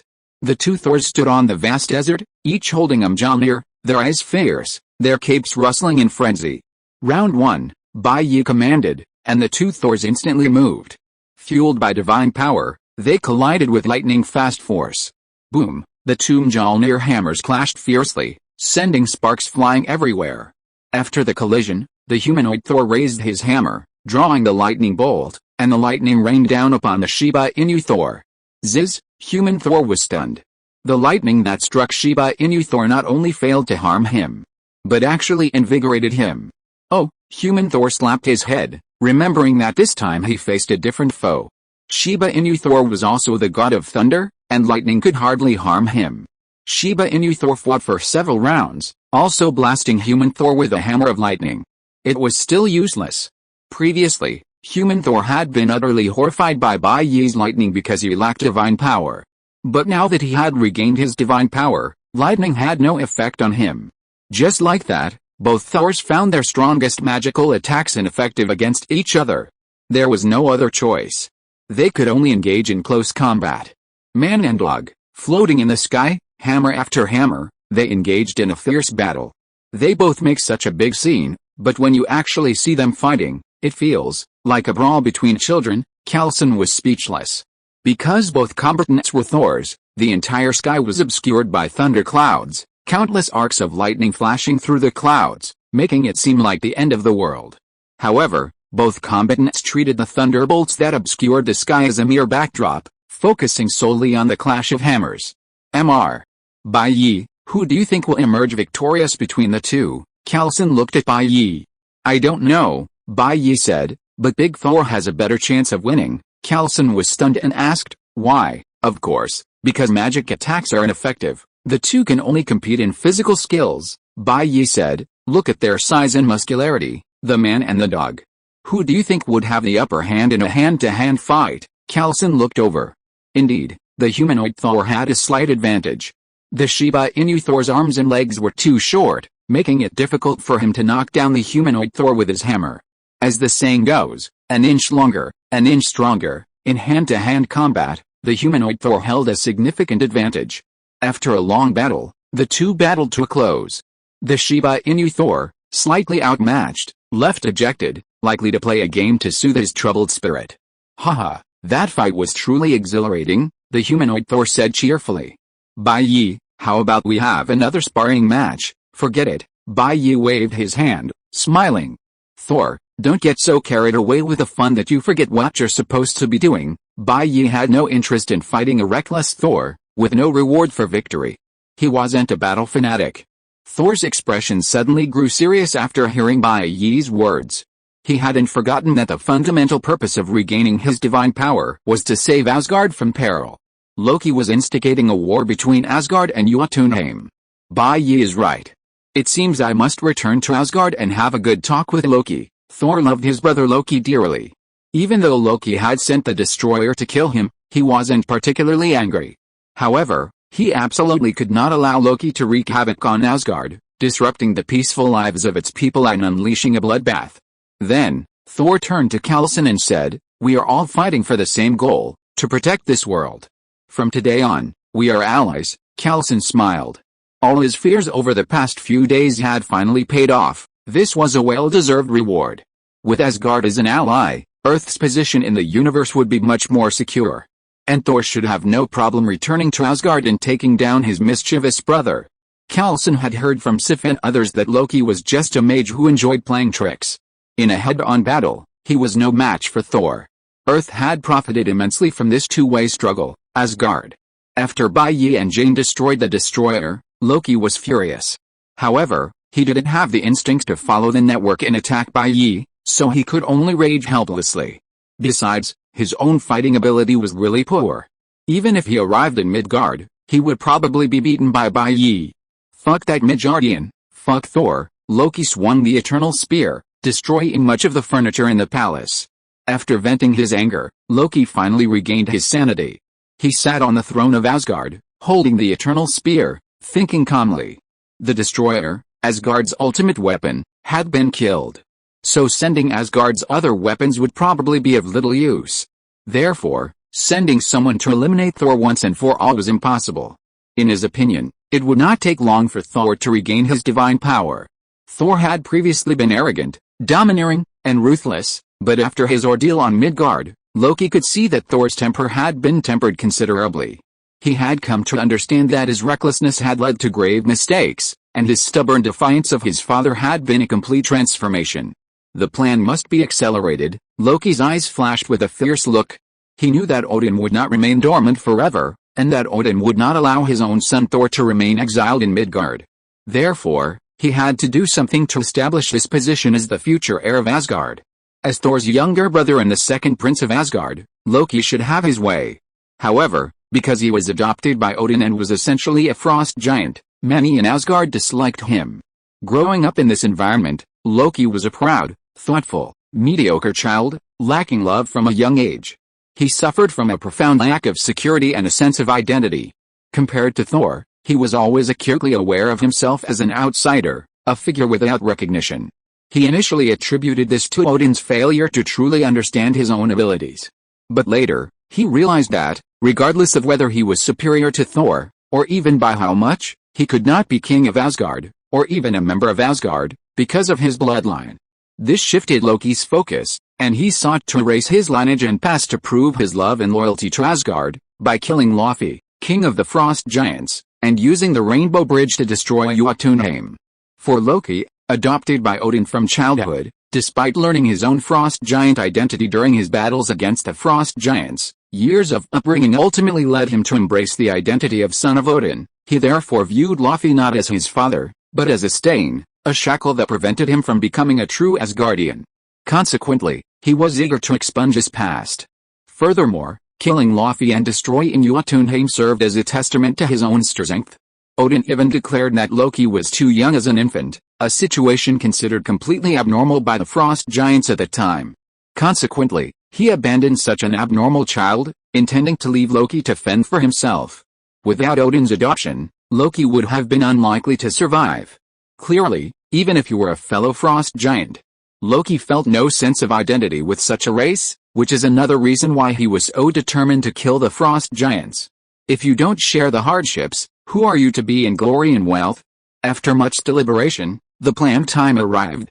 Loki arrived at the Bifrost Bridge. He inserted the Eternal Spear into its keyhole, and the bridge opened. Loki, the Frost Giant King, led a group of frost giants across the bridge and arrived in Asgard. Welcome to Asgard, Loki smiled. He traveled to Jotunheim and struck a deal with Loki, offering to bring him and the other frost giants to Asgard, where they would kill Odin while he was dormant and retrieve the frost cache, the frost giants' greatest treasure. Furthermore, Loki would use his rescue to portray his feat of saving Odin to his mother, Frigga, hoping to gain Odin's approval and perhaps even crown him crown prince. Finally, he would use the Eternal Spear to fully activate the Bifrost Bridge and completely destroy the entire frost giant territory of Jotunheim, achieving a greater feat. Loki did not doubt Loki's intentions, perhaps because he knew Loki was also a frost giant, and he trusted him immensely. Led by Loki, the group headed for Odin's chambers. Heimdall, open the Bifrost. Thor stood in the clearing and shouted to the sky, I have passed my father's test and regained the power of Thor. Sif and the others stood by Thor's side. They waited for a moment. The sky was clear and the air was bright. There was no movement. Heimdall, Thor called a few more times, but still no response. Under the gazes of Bayi and Coulson, Thor felt like a fool. He was slightly embarrassed. Maybe Heimdall is taking a break, Volstagg said. If Heimdall doesn't respond, we're trapped here. Only the Bifrost could instantly travel between the 9 realms. Otherwise, even the most advanced spacecraft would take months. If they returned to Asgard by then, their chances of success would be lost. Heimdall, can you hear me? We need you. The next moment, the Bifrost suddenly opened, illuminating the distant starry sky and revealing Earth. Thor looked back and said, Goodbye, Bayi Coulson, I will definitely come back. Looking at Thor in the colorful light, Bayi pounded his chest, with an expression that said, I understand you, good brother is in my heart. Chapter 122, The duck knows when the river water warms in spring. Bayi returned to the base. He came to the room and saw the young and energetic Daisy, wearing jeans and with her plump buttocks raised, lying on the sofa watching TV. Since there was no noise from Bayi and Jane before, she didn't wear headphones. Daisy, where's Jane? Bayi took a bottle of Fat House Happy Water, drank it, and said, Isn't she up yet? Hearing Bayi's voice, Daisy turned around, blinked, and said, No, she's still sleeping. Maybe you tossed her too hard before. Well, maybe Jane's body is too weak, Bayi coughed and said. He stepped forward, hugged Daisy's plump waist, and said, If Jane's body was like yours, she would definitely not be so tired. To be honest, Daisy's body speed is definitely much better than Jane's, and she can withstand a beating. Daisy twisted her hips and asked, What about Thor? Did you help him regain his strength? Bayi said, Of course. I could make a mistake if I took action, Daisy, no wonder. I heard such thunder outside. After he regained his strength, did he go back to Asgard? Bayi nodded. Yes, he went straight back to Asgard via the Rainbow Bridge. After all, his brother Loki is causing trouble at the cost of the country. Arriving any later could lead to a big mistake. Thor's words hinted at inviting Bayi and the Shiba Inu Thor to go to Asgard together to help him. But Bayi pretended not to hear. Just kidding. There's no point in me fighting for you. Who would go? If he stayed at the base, I'd have Jane and Daisy, 2 beautiful women waiting for me to comfort. So there was no need to choose this multiple choice question. He'd have to be crazy to go to Asgard and sweat and shine. Daisy said, The Rainbow Bridge. We heard about the instrument that captured another starry sky. It must be this Rainbow Bridge with the ability to teleport, right? I guess when Jane wakes up, she'll regret not seeing the Rainbow Bridge open with her own eyes and leaving some research data. Daisy was naturally aware of Jane's obsession with research. Bayi's hand gently stroked Daisy's flat, soft belly, and he said with a smile, Jane now has 2 Thor blood samples as research samples and knows a lot of alien secrets. These things are enough for her to explore for several lifetimes. If she clings to the Rainbow Bridge, she's biting off more than she can chew. Yeah, that makes sense, Daisy shrugged. But you'll have to convince Jane, right? Indeed, her thirst for knowledge is too strong, Bayi nodded. Daisy groaned softly. Jane's still asleep, so let's finish what we left unfinished. Shall we? Is that okay? Bai Yi said. If Jane wakes up and sees it, wouldn't that be bad? Well, he and Daisy had just played a game of landlord. Gambling is one of the 3 taboos against pornography, gambling, and drugs. If Jane saw it, she'd easily have bad thoughts about Daisy, a student. I'm not afraid, so why are you? Daisy rolled her eyes coquettishly, grabbed the straw she'd left beside her while watching TV, and drank some of her unfinished milk. Then she took out her playing cards, preparing to continue the unfinished game with Bai Yi. The next day, Bai Yi woke up on Jane's boat. When he opened his eyes, Jane was gone. Bai Yi yawned and got dressed. He went to the living room and found Jane and Daisy already having breakfast. Handsome Bai Yi, you're up, Daisy greeted Bai Yi as usual, without a trace of surprise. It can only be said that every woman is an acting talent. Daisy's academic credits are in Jane's hands, that's why she went with her to a remote place like New Mexico to collect experimental data. If she offends Jane, then she's over. But Daisy looks more and more plump and attractive, with a more mature temperament, which makes people unable to help but indulge in it. Yet, Bai Yi nodded lightly. He pulled out a chair and sat down face to face with Jane. They started to eat breakfast. It was obviously made by Jane. The taste was not very delicious, but it was edible, the level of home cooking. Bai Yi said, Jane, when are you going to leave? I'll take you back. At this time, Jane was like a rose that had been moisturized by rain and dew, beautiful and attractive, and even her skin became as smooth as a baby's. Jane said, leave? No, we have to stay here for a while. The experimental data we were planning to collect has been ruined because of that Thor. Luckily, we still have one chance to make amends. You're still going to stay here? Bai Yi asked in surprise. Aren't you afraid of another incident like this? In this case, if it weren't for the numerous unexpected events, Jane and the others might have become the souls of the destroyer. Even after this incident, Jane was still thinking about her own experiment.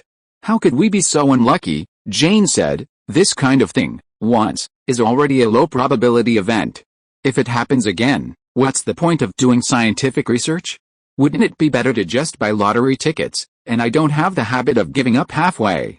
If I do something, I either don't do it or I do it well, okay, Bai Yi sighed. What's the matter? Jane asked perceptively. What's the matter? Well, there are some small things. Never mind. I'll accompany you to finish the experiment first, Bai Yi said. If you have something to do, go do it yourself. We're not children anymore, we can take care of ourselves, Jane said. Sometimes, staying together for too long isn't conducive to a healthy relationship, it might even lead to boredom. A little time apart is like a new marriage, and that feels good. Well, Jane felt that if Bai Yi stayed with her the entire time during her experiment, she might die at his hands. Better to get rid of Bai Yi. Besides providing security, his presence here was of little use, and would only burden her greatly. This, Bai Yi said helplessly. Okay, remember to call me if you have any questions. I'll be back soon, I know, Jane said. If anything really happens, I'll definitely not be polite. With a single word, Bai Yi and Jane decided to part ways, but Daisy didn't see the disappointment hidden in her eyes. Jane was full and weak, but she was still hungry, and she had no right to challenge Bai Yi and Jane's decision. Alice, she could only sigh deeply. Arizona, located in the southwestern United States. It borders New Mexico to the east, Mexico to the south, California across the Colorado River to the west, Nevada to the northwest, and Utah to the north. It covers an area of 295,000 square kilometers, with Phoenix as its capital. The state flower is the columnar cactus. The state bird is the wren. Inside the horse ranch, a tall, burly old man in a blue jacket was riding a little red pony, training it. Relax, relax, relax, good boy, come on, turn. John Rambo tried to train the horse to turn. Turn, turn. After training the little red pony for a long time, John Rambo finally put it back in the stable, grabbed his cowboy hat, and went home. Good morning, Grandma Maria, making breakfast, greeted John Rambo when he came in. John Rambo, good morning, Grandma Maria, how did you sleep last night? John Rambo, very well. Grandma Maria was clearly unconvinced, for she knew John Rambo had recurring nightmares. John Rambo's wartime experience had left him with a difficult time recovering from it. She'd seen something on TV about it being called post-traumatic stress disorder. I didn't see Gabriel's car, John Rambo said, sipping the coffee Grandma Maria had brought him. Gabrielle was the daughter of a friend of John Rambo's, well, a female friend. For years, John Rambo had secluded himself in Arizona to care for Gabrielle. She called. She's fine, John, Grandma Maria said helplessly. John Rambo was good in every way, except for his overly strict control of Gabrielle, a feeling of overdoing it. She's at Antonia's, John Rambo said while eating breakfast made by Grandma Maria. I was hoping she could help me train the white-faced herdsman. She'd love that horse. It's very good at turning. It's a good turner? I think she'd be a good horse trainer. She's good with horses, don't you think, Grandma Maria? Maybe, but she has to go to college. That's her mother's last wish. Besides, do you really think she wants to be like you, smelling like horses every day? Kids nowadays are not what they used to be. John Rambo was slightly embarrassed. Is it that smelly, Grandma Maria? Not that bad, if you like horses. Suddenly, outside the house, a car horn sounded. Hey, is old Barney home? Is old Barney home? Barney, Grandma Maria was startled and looked at John Rambo. Did they come to the wrong place? No, they're looking for me, John Rambo said, his face darkening. Some little bastard who's even worse than me. Old Barney, are you dead? If not, let me know so I can decide whether to burn paper money for you, Bai Yi shouted. John Rambo opened the door and saw Bai Yi leaning against his Chevrolet Camaro, wearing sunglasses and looking at him with a smile. You old man, you're not dead yet, John Rambo said angrily. You little bastard isn't dead yet, so why should I be? Although the words were harsh, the two met and still punched each other hard in the chest. Yes, that was right. This old Barney was one of the people Bai Yi had accompanied on the journey into the African jungle to rescue Monica, a UN humanitarian aid doctor. This team is called the Suicide Squad. Bai Yi is considered a temporary member. How did you find me here? John Rambo said. I did give you my emergency contact information, but I don't remember telling you the location of my hometown. Tisk, you old fogey, your thinking is still stuck in the last century, Bai Yi sneered. It's the new century now, where's the need for personal privacy? You think you're hiding well here? It's just that there aren't many stakeholders willing to go to the trouble of finding you. If some powerful organization wanted to kill you, do you think you could hide? After leaving New Mexico, Bai Yi had originally planned to return to New York. But halfway, he happened to remember that old man Barney was in Arizona, right next to New Mexico, so he made a special trip to check it out. It's possible that some of the big organizations you mentioned could find me. But I'm just a casual worker. How can I possibly mess with those bigwigs? John Rambo shook his head. While it's true that John Rambo was a freelance mercenary, most of his missions came from the CIA. For example, Sanctuary was one of his friends within the CIA. So John Rambo wasn't acting alone, there was a hidden organization behind him. Although he disliked Bai Yi, John Rambo let him in despite Bai Yi having come all this way. Grandma Maria looked at Bai Yi in surprise, then at John Rambo. Who is this? He's a close friend of mine, Bai Yi, John Rambo sighed. Having Bai Yi as a friend was truly a blessing. Huh. Bai Yi took off his sunglasses and smiled. Sister-in-law, your old Barney's wife, right? John Rambo paused and covered Bai Yi's mouth. Don't say anything if you don't know. You see, when he was younger, he had a history with Maria's daughter and Gabriel's mother, which is why he's here to take care of Maria and Gabriel. What kind of person is Bai Yi now? Grandma Maria looked at Bai Yi and John Rambo curiously. She could tell that while their attitudes toward each other weren't particularly friendly, they were undoubtedly good friends. She just couldn't figure out how John Rambo, a mature and steady older man, and Bai Yi, a young man who looked like he'd barely reached adulthood, could get along. Grandma Maria watched Bai Yi and John Rambo tease each other and prepared breakfast for him. Thank you, Bai Yi, not knowing the meaning of politeness, simply began to eat. John Rambo turned on the TV and switched to the news. He habitually watched the news while eating breakfast every day. It was a long-standing habit. As he watched the news, John Rambo wondered, these days, the news keeps talking about the economic pressures and the serious crisis. Why do I feel like no one around me has any sense of crisis? Bai Yi said, we Chinese have an old saying, a duck knows first when the river water warms in spring. Of course, you can't feel it, you're not a duck. According to a friend of mine, only 3 wealthy women have visited her shop this month, and she has over 20 strong young men under her, crying out for help. If you're listening to this novel on a channel other than Fanfic World, it means they downloaded and uploaded it without effort. We cordially invite you to visit our channel, Mundo Fanfic Novelis. There you'll find the original version of this story and you can explore many other novels of various genres. We're waiting for you to immerse yourself in a world of incredible novels. Chapter 123, Addicted to Beauty, Unable to Extricate Oneself. John Rambo looked at Bai speechlessly. He always steered the conversation off into inexplicable places. Grandma Maria finished making breakfast and went out to work. As Bai ate, he spoke bluntly, "I haven't seen you out and about in ages. What's up? Are you thinking of retiring?" "Yes," John Rambo nodded. "After all, I'm getting older now. I can't fight anymore. I'm not young anymore. I used to dare to go into an enemy camp alone with a submachine gun and carve a swath of flesh and blood. Now, I don't have that same chutzpah." For John Rambo, killing was as easy as breathing. But now he's approaching 50. His physical strength has declined significantly.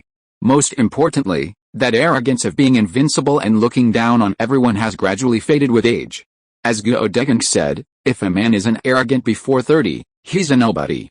If he's still arrogant after 30, he's definitely a nobody.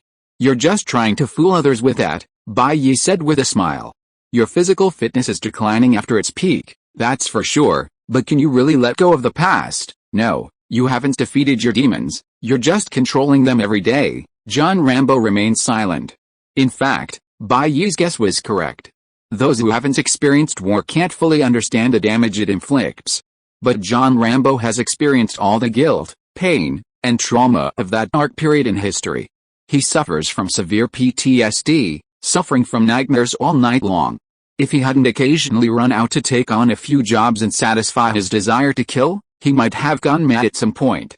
Gabrielle will be taking the college entrance exam soon.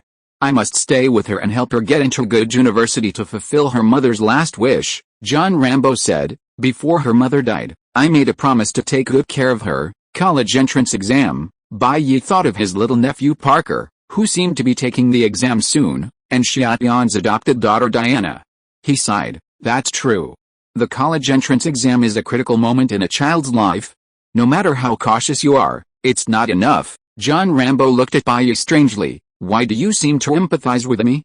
At your age, it's impossible that you also have children or grandchildren preparing for the college entrance exam. Bai shrugged and said, "Of course I don't, but I have several girlfriends whose sons and daughters are about to take the college entrance exam." John Rambo, he looked at this guy speechlessly. Several girlfriends? This bastard is simply inhuman. But he also had the psychological ability to bear it, because the few times Bai teamed up with them before, whenever there was a mission involving beautiful women, those beauties almost fell into the palm of Bai's hand. John Rambo even thought about his first encounter with Bai.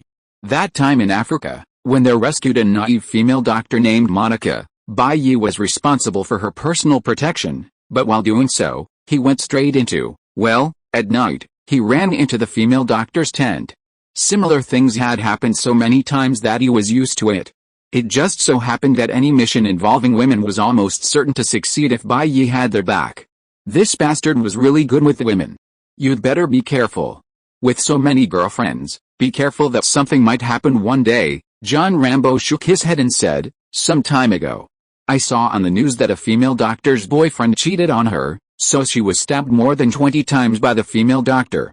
The knife avoided all vital organs and the boy suffered great trauma, but the court still ruled it as a minor injury." John Rambo glanced at Bai and said, "I remember that African Monica was a female doctor, right?" Bai touched his chin and said, "Well, this is indeed a problem. Among my girlfriends, the proportion of female doctors is not small." John Rambo was stunned. This guy actually calculated the number of girlfriends based on the proportion of professions? Isn't this too arrogant? He felt that Bai was not seriously considering the potential harm that his female doctor girlfriend might bring, but was showing off to him that he had many girlfriends. Bai continued, "But it shouldn't be a problem. Among my girlfriends, there are many people who work for the NYPD, the FBI, the CIA, the federal courts, the federal police, the procuratorate, and lawyers. They will definitely not let any criminal who violates federal law escape justice." John Rambo, he had never been so speechless in his life. "Uncle John, I'm back," Bai Yi and John Rambo were talking when a beautiful girl, about 17 or 18 years old, wearing a t-shirt, pushed open the door and walked in. She looked quite lively and lovely. She had a beautiful, fair face, a pair of bright eyes beneath curved eyebrows, and a playful smile on her lips. She was tall and graceful, with a slender figure. Like a peony bud about to bloom, she was full of youth and vitality. Wow, Barney, that's my little niece Gabriel, right? Bai Yi looked at the girl and smiled. She's really quite pretty. John Rambo's heart skipped a beat. Others might not know the true nature of this bastard, but how could he not know? Bai Yi, I'm telling you, don't try to get Gabriel's attention, or I'll be angry with you, John Rambo said seriously. The cabbage he'd been raising for over a decade might still be eaten by a pig, but it certainly wouldn't be a shameless, unscrupulous black pig like Bai Yi. Barney, what are you talking about? I'm her uncle, how could I possibly catch her eye? Bai Yi said dissatisfiedly. Don't assume others have the same dirty thoughts just because you have such dirty thoughts. Bullshit, John Rambo said. You're just a person. Gabrielle interrupted John Rambo and Bai Yi's argument. Looking at Bai Yi's handsome face, she couldn't help but ask John Rambo, Uncle John, who is this brother? John Rambo's heart sank again. He said, this guy isn't your brother, but your uncle. His name is Bai Yi. Don't be fooled by his youthful appearance, he's almost my age. He just told me that his son and daughter are about to take the college entrance examination. Although he was a man, he seemed to understand how Bai Yi's good looks could be so attractive to women. Especially since Gabrielle was still at the age of falling in love, he absolutely couldn't let her make any mistakes. Uncle John, you're such a joke, Gabrielle said. How could this brother be the same age as you? Would that make him an immortal monster? Bai Yi's age was naturally nothing like John Rambo's. He was closer to 50. On the contrary, with a little dressing up, Bai Yi could easily be 18. Don't listen to your Uncle John. I'm in my prime, so of course I can't be his age. Bai Yi smiled, but I'm 25 this year. So it's not a loss for you to call me uncle. I forgot to bring some gifts on the way here. Bai Yi rummaged through his pockets until he found a gold coin and tossed it to Gabriel. Consider it a welcome gift from your uncle. Thank you, brother. Gabriel grabbed the coin and smiled sweetly at Bai Yi. I told you to call me uncle, Bai Yi said. Otherwise, your Uncle John will probably give me trouble soon. You're my older brother after all, Gabriel said. You're not much older than me anyway. Calling you uncle would be awkward. John Rambo's face darkened as the bottom of a pot. Gabriel, aren't you going to play with Antonia today? Why don't you go? Otherwise, she'll be waiting for you and getting anxious. What, Antonia?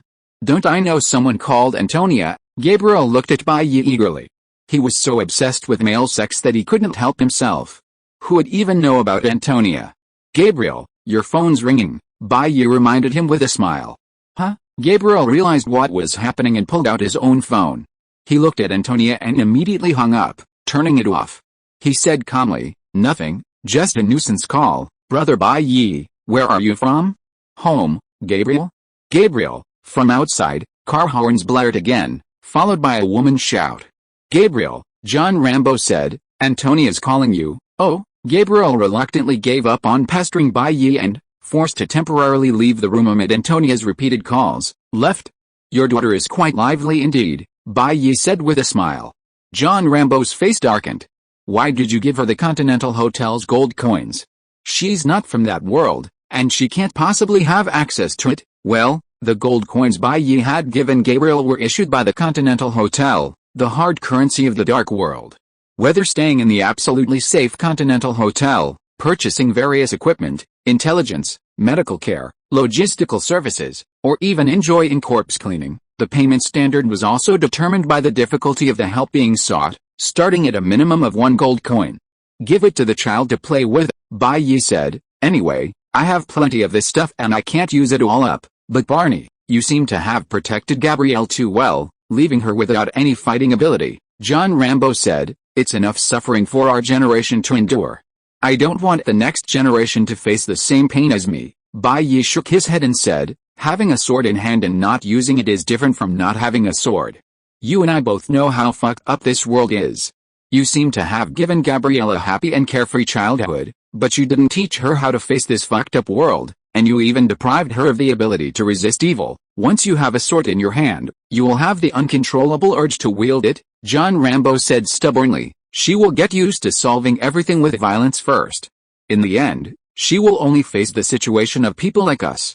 For some things, I would rather she suffer some losses, at least it won't develop to an irreversible point." Bayou was speechless. "What kind of outdated concept is this?" John Rambo said. "At your age, barely an adult, and without having had your own children, how can you possibly understand a father's mindset?" All right, I'm too lazy to argue with you," Bayou said.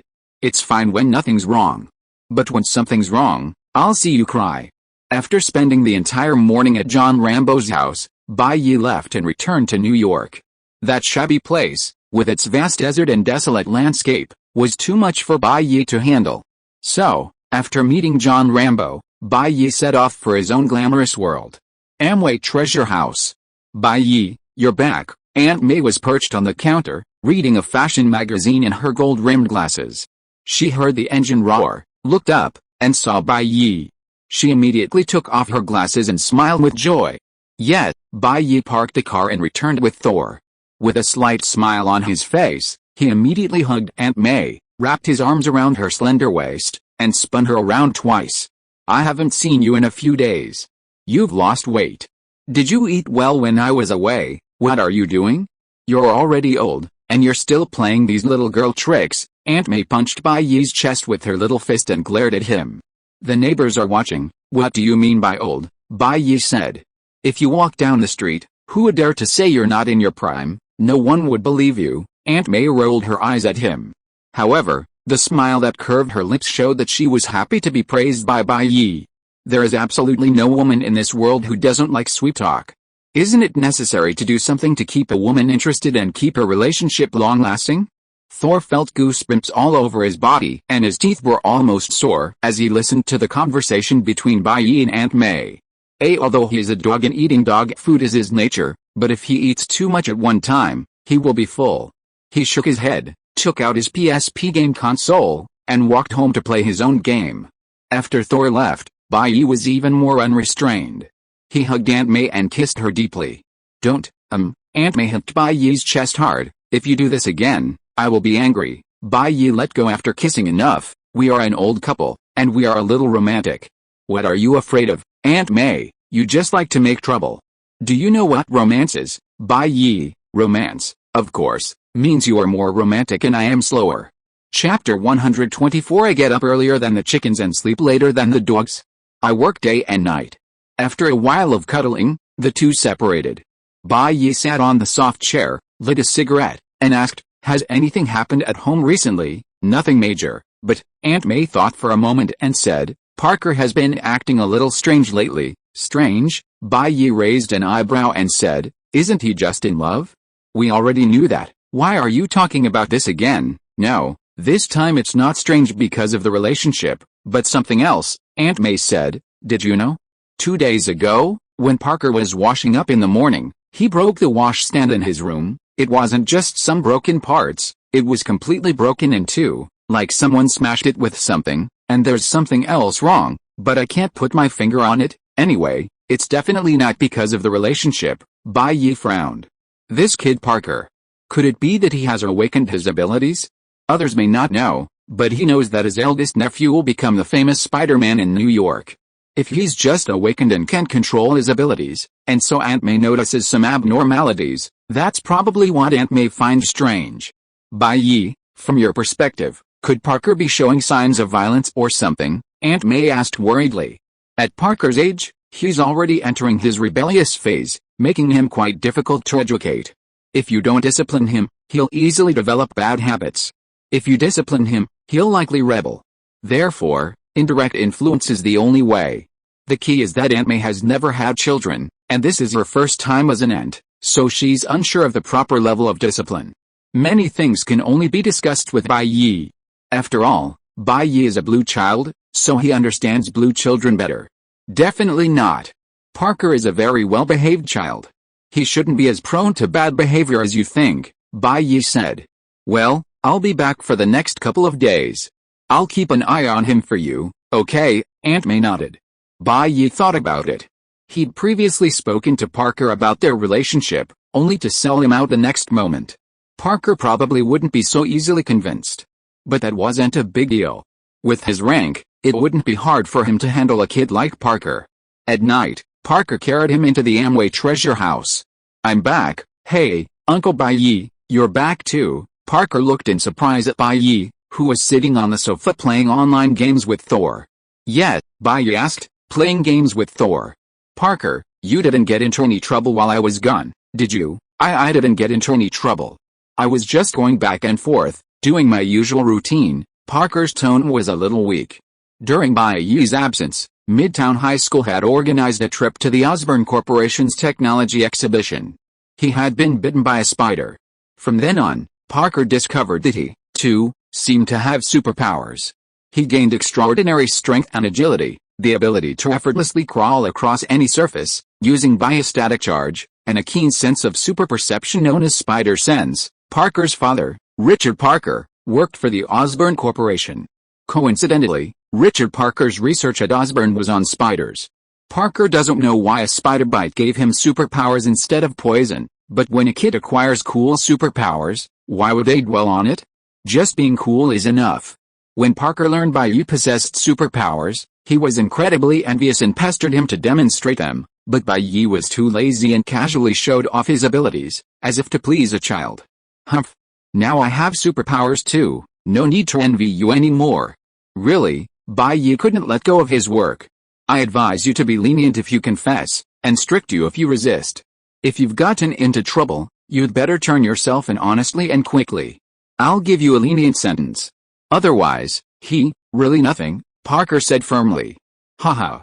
After spending so much time with Bai, he knew his tactics well: leniency if you confess, life in prison, strict punishment if you resist, and going home for the new year. Only a fool would confess to Bai. He'd been tricked by Bai once before, because of Ken, but that was an exception. He'd never been in a relationship before, and Bai was a love expert, so he wanted his help, perhaps to help him and Ken settle down sooner. Unexpectedly, Uncle Bai was such a coward, turning around and selling him out to Aunt May now that he had superpowers. It was his own little secret, and he wouldn't share it with Bai. "You're so resolute, it seems you really haven't gotten into trouble." "Okay, go wash your hands and get dinner ready," Bai said. "Okay," Parker breathed a sigh of relief. It seemed this hurdle was over. But not completely. Uncle Bai's escapism was definitely more than just superficial. From now on, he would have to be extremely vigilant. During dinner, Bai saw Parker mumbling to himself, occasionally scribbling something on the table with his fingers wet. "What are you doing?" Bai asked in surprise. "Scribbles? No, I'm thinking about my latest homework, a difficult biology project," Parker explained. After gaining spider powers, Parker studied his abilities and discovered that he now resembled a spider, except for the ability to spin silk. He suddenly had an idea: why not create a device that resembled a spider's spinning? That way, he would possess almost all the abilities of a spider. So, he was experimenting with a gadget that could launch a web. Parker was a brilliant kid, it was a fact. He inherited his father, Richard Parker's intelligence, and had some unique insights into biology, so at such a young age, he already had the potential to be a scientist. "Don't think about homework while you're eating," Aunt May said. "You're multitasking, and you might not get anything done." "Got it," Parker replied, not daring to object, and obediently continued eating. However, after meeting Parker and observing him, Bai was about 70% certain that the little boy had indeed awakened his superpowers, and had thus embarked on his journey as a good neighbor to New Yorkers. At night, Aunt May, wearing purple pajamas, lay in Bai's arms, breathing softly. After a while, she recovered. "Bai, why did Thor drag you out this time?" Because of Thor's identity, Aunt May was genuinely curious about this question. Bai gently stroked Aunt May's long, fair, round legs and said, "You might not believe this, but he took me to see people and things from Norse mythology." "Norse mythology?" Aunt May was surprised. "Mythology isn't fiction. Can it really exist?" Although Bai had previously said that the Shiba Inu Thor was the god of thunder, Aunt May didn't take it seriously. Perhaps Thor does have the ability to control lightning, and is indeed very intelligent. Comparable to an ordinary human. However, equating Thor with the renowned thunder god of Norse mythology seems a bit too bizarre. "Of course he's real," Bai said. "I guess in the future, more and more mythical figures will come into reality."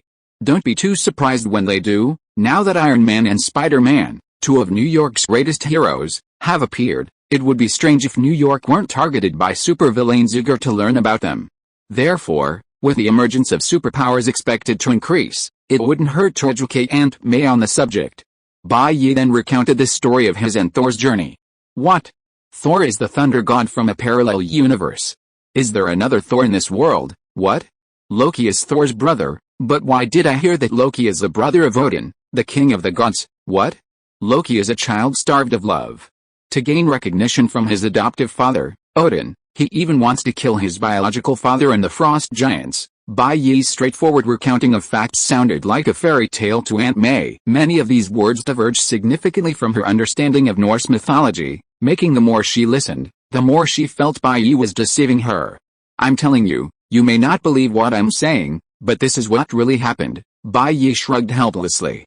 If you don't believe me, you can ask Thor and that Mediterranean Coulson who often comes to our house. Of course, in his story, Bai Yi naturally omitted the existence of Jane and Daisy. If that's true, then perhaps our Third World War will be fought against aliens, Aunt May said. Bai Yi said, don't be so pessimistic. Asgard is the ruler of the 9 realms and the guardian of Earth. So, any other entity in the universe that wants to attack Earth must first get past Asgard, right? Aunt May said, that's not very safe. Didn't you say that Asgard only rules the 9 realms in name? In reality, Jotunheim, Wadalheim, Muspelheim, and others are secretly rebelling against Asgard. And Odin, the king of the gods, is aging. Asgard itself is unstable, so how can it spare much energy to help Earth? Well, you have a point, Bai Yi said helplessly. But it's late. Let's go to bed. It's pointless for us two ordinary people to dwell on this topic. Aunt May was being overly worried. Regardless of what happened to Earth, Bai Yi felt that he should have no problem keeping Aunt May and Parker safe. Even if Earth exploded and was destroyed, Bai Yi still had 2 iron-blood spaceships capable of interstellar travel. Aunt May wasn't ready to sleep just yet. She'd just been startled by Bai Yi's words, so she wanted to drink some milk to calm her nerves and help her sleep. Bai Yi sighed. Ever since he opened the Amway treasure shop and hired Aunt May as its manager, he'd been like a pig marrying into the Gao family. I'd wake up earlier than the chickens, sleep later than the dogs, and work day and night. The next day, the previous request for the obelisk from SHIELD had reminded Bai Yi of his inhuman girlfriend, Crystal. I haven't seen her in ages, I really miss her, Bai Yi smiled. Crystal was a member of the Inhuman race on the moon, and a member of the Inhuman royal family. She was the younger sister of Medusa, the wife of the Inhuman king, Black Bolt. As an infant, she was enhanced by the Terrigen mist, granting her supernatural powers. Crystal could control and manipulate the 4 elements, earth, air, fire, and water. She could manipulate a single element individually or combine them to transform into various forms. Furthermore, due to Crystal's unique physiological structure, she's susceptible to contamination, so she can't stay on Earth for long. After a while, she must return to the Inhuman city of Adelan on the moon. Lying in his soft chair, Bai Yi retrieved the special communicator Crystal had left for her from his space ring. Crystal herself said this pager could be used to contact her, but Crystal normally lived on the moon. This must be some high-tech lunar gadget, so it can communicate across the moon and Earth, right? Bai Yi thought. If SHIELD's pager could reach Captain Marvel across the universe, how big a deal could a communicator from Earth reach the moon? In fact, with current Earth technology, communication between Earth and the moon is also possible. All it takes is radio transmission between the 2 locations. Radio communication utilizes electromagnetic waves of a specific wavelength. Electromagnetic waves are generated by the vibrations of the electromagnetic field, traveling at the speed of light without a medium. Bai Yi immediately typed a text message to Shui Jing. Baby, I'm going out to eat today. What's for dinner? I want you to behave. Bai Yi lay in a soft chair, sipping goji berry tea. He waited for a moment, but there was no response from Shui Jing. You've been ignoring me for so long? Is something wrong? Didn't you see my message? Bai Yi sighed. His time was precious. If Shui Jing didn't respond just yet, he'd have to chat with another little fish. He waited a little longer. He realized Shui Jing might really be busy. There was nothing he could do. Bai Yi pulled out his phone, rummaged through his contacts, and sent another text to the energetic girl Su Chang. Baby, I went out to play ball today. What kind of ball was it? To you, the one I've always dreamed of. Bai Yi chatted with Su Cheng while humming a song. Baby, being a Poseidon is so tough. There's so much to do as a Poseidon. People are always looking for you. It's so frustrating. Being a Poseidon is so tiring. There are so many little darlings. Just when I finish coaxing one, the next one's already in line. Chapter 125, Approachable and Kind. Just as Bai Yi and Su Cheng were happily chatting, Crystal finally replied. Crystal, Bai Yi, I'm sorry, I was busy and didn't see your message. Bai Yi, nothing. Are you free lately? I haven't seen you in a while, and I missed you. Crystal, are you in New York now? Bai Yi, yeah, how about you, Crystal? Too. Meanwhile, Crystal appeared on the streets of New York, holding a large dog. This large dog, named Tetanus, possessed a strong body and the ability to teleport, allowing it to travel back and forth between Earth and the Moon with ease. Crystal's previous appearance on Earth and encounter with Bai Yi was purely due to Tetanus. A minor incident occurred, and Crystal, who was taking care of her, was unintentionally brought to Earth. The Inhumans on the Moon maintained strict discipline, forbidding casual contact between Inhumans and Earthlings. Crystal, raised in this environment, had always adhered to Inhuman laws, never even considering crossing the line, even with her pet, Tetanus, who could teleport between the Moon and Earth at will. Being brought to Earth, Crystal panicked. Even if she were a member of the royal family, if she were caught on Earth without permission, she would face severe punishment. The Inhumans on the Moon established laws out of fear that someone would leak information about the Inhumans to Earth. If humans became curious, they might be captured and sliced up for experimentation. Times were changing. With the rapid development of human technology, the Inhumans' abilities were often limited to magic tricks, unable to directly compete with the Iron Cult. Crystal wanted to call Tetanus to take her back to the Moon immediately, but Tetanus was too ill to continue the teleportation. Crystal was completely panicked. After all, she had never been to Earth, and the Inhumans had virtually no contact with Earthlings. How could she survive on Earth with a seriously ill dog? Would the Earthlings discover her Inhuman identity and then slice her up? Just as Crystal was frantically unsure what to do, Bai Yi appeared before her. Bai Yi had always been a generous and charitable person, often doing good deeds to help fallen girls. So, seeing a beautiful girl like Shujing in trouble, so worried she was on the verge of tears, how could he not step forward to help? So, Bai Yi approached and inquired about the situation. Given Bai Yi's approachable appearance, Shujing naturally believed him. She explained that she had escaped without money, and that the pet she had raised since childhood was seriously ill. Bai Yi thoughtfully and attentively solved Shujing's problem. He found a trusted veterinarian to treat tetanus, and even took Shujing to see the prosperity of Earth. Thanks to Bai Yi's timely help, Shujing spent most of the day on Earth before returning to the Moon, her escape unnoticed. Later, Shujing, still unable to contain her yearning for Bai Yi, returned to Earth several times, using Tetanus as a vet, to visit Bai Yi. And so, everything fell into place. Well, don't get me wrong, that's exactly what it means. Crystal became one of Bai Yi's girlfriends. Bai Yi, that's perfect, I'll treat you to dinner, Crystal, okay. Bai Yi, I missed you too. It had been a while since he and Bai Yi had seen each other, and Crystal was his first love. Honestly, if it weren't for the strict management and harsh laws on the Moon, she would have wanted to stick by Bai Yi's side every day.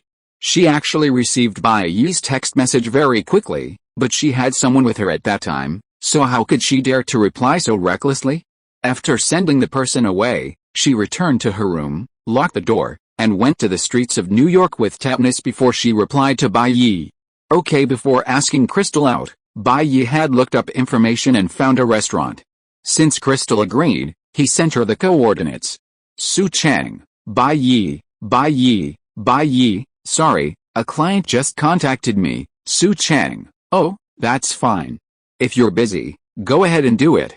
Don't delay. Bai Yi, Chengzi, you're still so nice. I don't know what to say, Su Cheng, keep it up. Bai Yi, keep it up. 2. Achieve your dream soon. After ending his chat with Su Cheng, Bai Yi dressed up. He wore a black shirt over a casual top, a wide belt with a silver chain, and tight black trousers that accentuated his tall figure. He'd applied some roller-coated perfume, giving him a faint lemon scent. The wicked aura that emanated from his every move was like a whirlpool, drawing women's attention. The smile on his lips was gentle, yet it held a hint of dominance that was hard to ignore. Leaving a sticky note for Aunt May, Bai Yi drove away from the Amway treasure house. Outside the restaurant, Bai Yi and Shui Jing met. "My little princess, this is for you." Bai Yi handed Shui Jing a bouquet of gorgeous roses. Shui Jing's eyes lit up, and she took the roses with a smile. "Thank you, they're beautiful." Women, of course, love flowers. That's called romance. Of course, Shui Jing could handle any other kind of romance. For her date with Bai Yi, Shui Jing wore a black dress with a perfectly cut V-neck, appearing both sexy and revealing. Her long golden hair flowed freely over her shoulders, and her face was exquisitely graceful and elegant, with crescent-shaped eyebrows, a straight nose, and rosy lips. Most captivating of all were her eyes, crystal clear and revealing an extraordinary purity, the absolute pinnacle of pure desire. A pair of black gemstone earrings dangled low on her innocent and sweet features, adding a touch of charm to her elegance.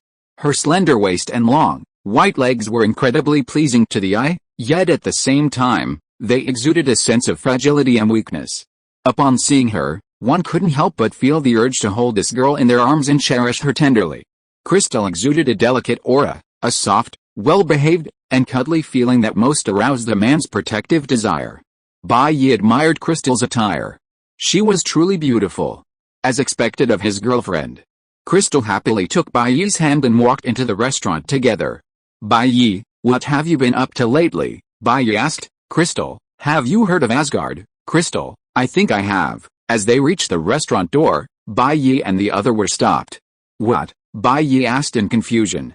"I already reserved a table," the waiter replied. "Sir, it's not about the seat, it's about..." He glanced at Crystal's tetanus with embarrassment. "Your girlfriend brought this dog," Bai Yi continued. "I checked your restaurant and it's pet-friendly, so I chose you." "What do you mean by that?" "Pets are generally prohibited in restaurants in New York, but here in the US, it's different. Many Americans keep a dog as a family companion. For many, dogs are like family. So, New York State passed a bill allowing pets to dine outdoors, giving owners the freedom to bring their dogs to restaurants. The bill stipulates that pets will be allowed in outdoor areas of restaurants, but they may not sit at tables or chairs and must be kept on a leash. This applies not only to dining, but also to places like theaters and cinemas, and to buses, trains, and airplanes. The waiter said politely, "Sir, yes, our restaurant allows pets, but the dog your girlfriend brought is a bit too big, and it's not on a leash." He looked at Tetanus, a little hesitant to get too close, because Tetanus was so huge, it looked like he could swallow him in one bite. "Isn't it just that it's off the leash? Our dog is very docile and never bites. But since it's your restaurant's rule, then..." Bai Yi pulled out several green Franklin notes.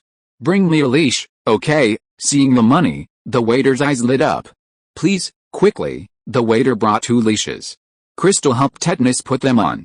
"Sir, I have to remind you again, this dog you brought is really too big. Please keep an eye on it. Otherwise, if something happens, it will be difficult for us to stop it in time," the waiter said worriedly. "Don't worry, nothing's going to happen," Bai Yi said. "This dog has grown up so big, and it's never bitten anyone. It just looks big, but it's actually very timid, just like an Alaskan dog. Tetanus has a high IQ and is a true supernatural dog. If it weren't for the limitations of its form, it might even be smarter than a human." "Okay," the waiter nodded. Anyway, the restaurant's policy is to allow pets, and Bai Yi had given a huge tip, so there was no reason for him to stop Bai Yi and Shujing. In the restaurant, Bai Yi helped Shujing pull out a chair. "Thank you," Shujing smiled and thanked her, sitting down gracefully. "Then let's start ordering." "Crystal, you order." Bai Yi handed the menu to Shujing. Shujing said, "Bai Yi, you order." "I don't know what to order." She was not very familiar with things on Earth, let alone ordering food. She had no idea what the dishes were.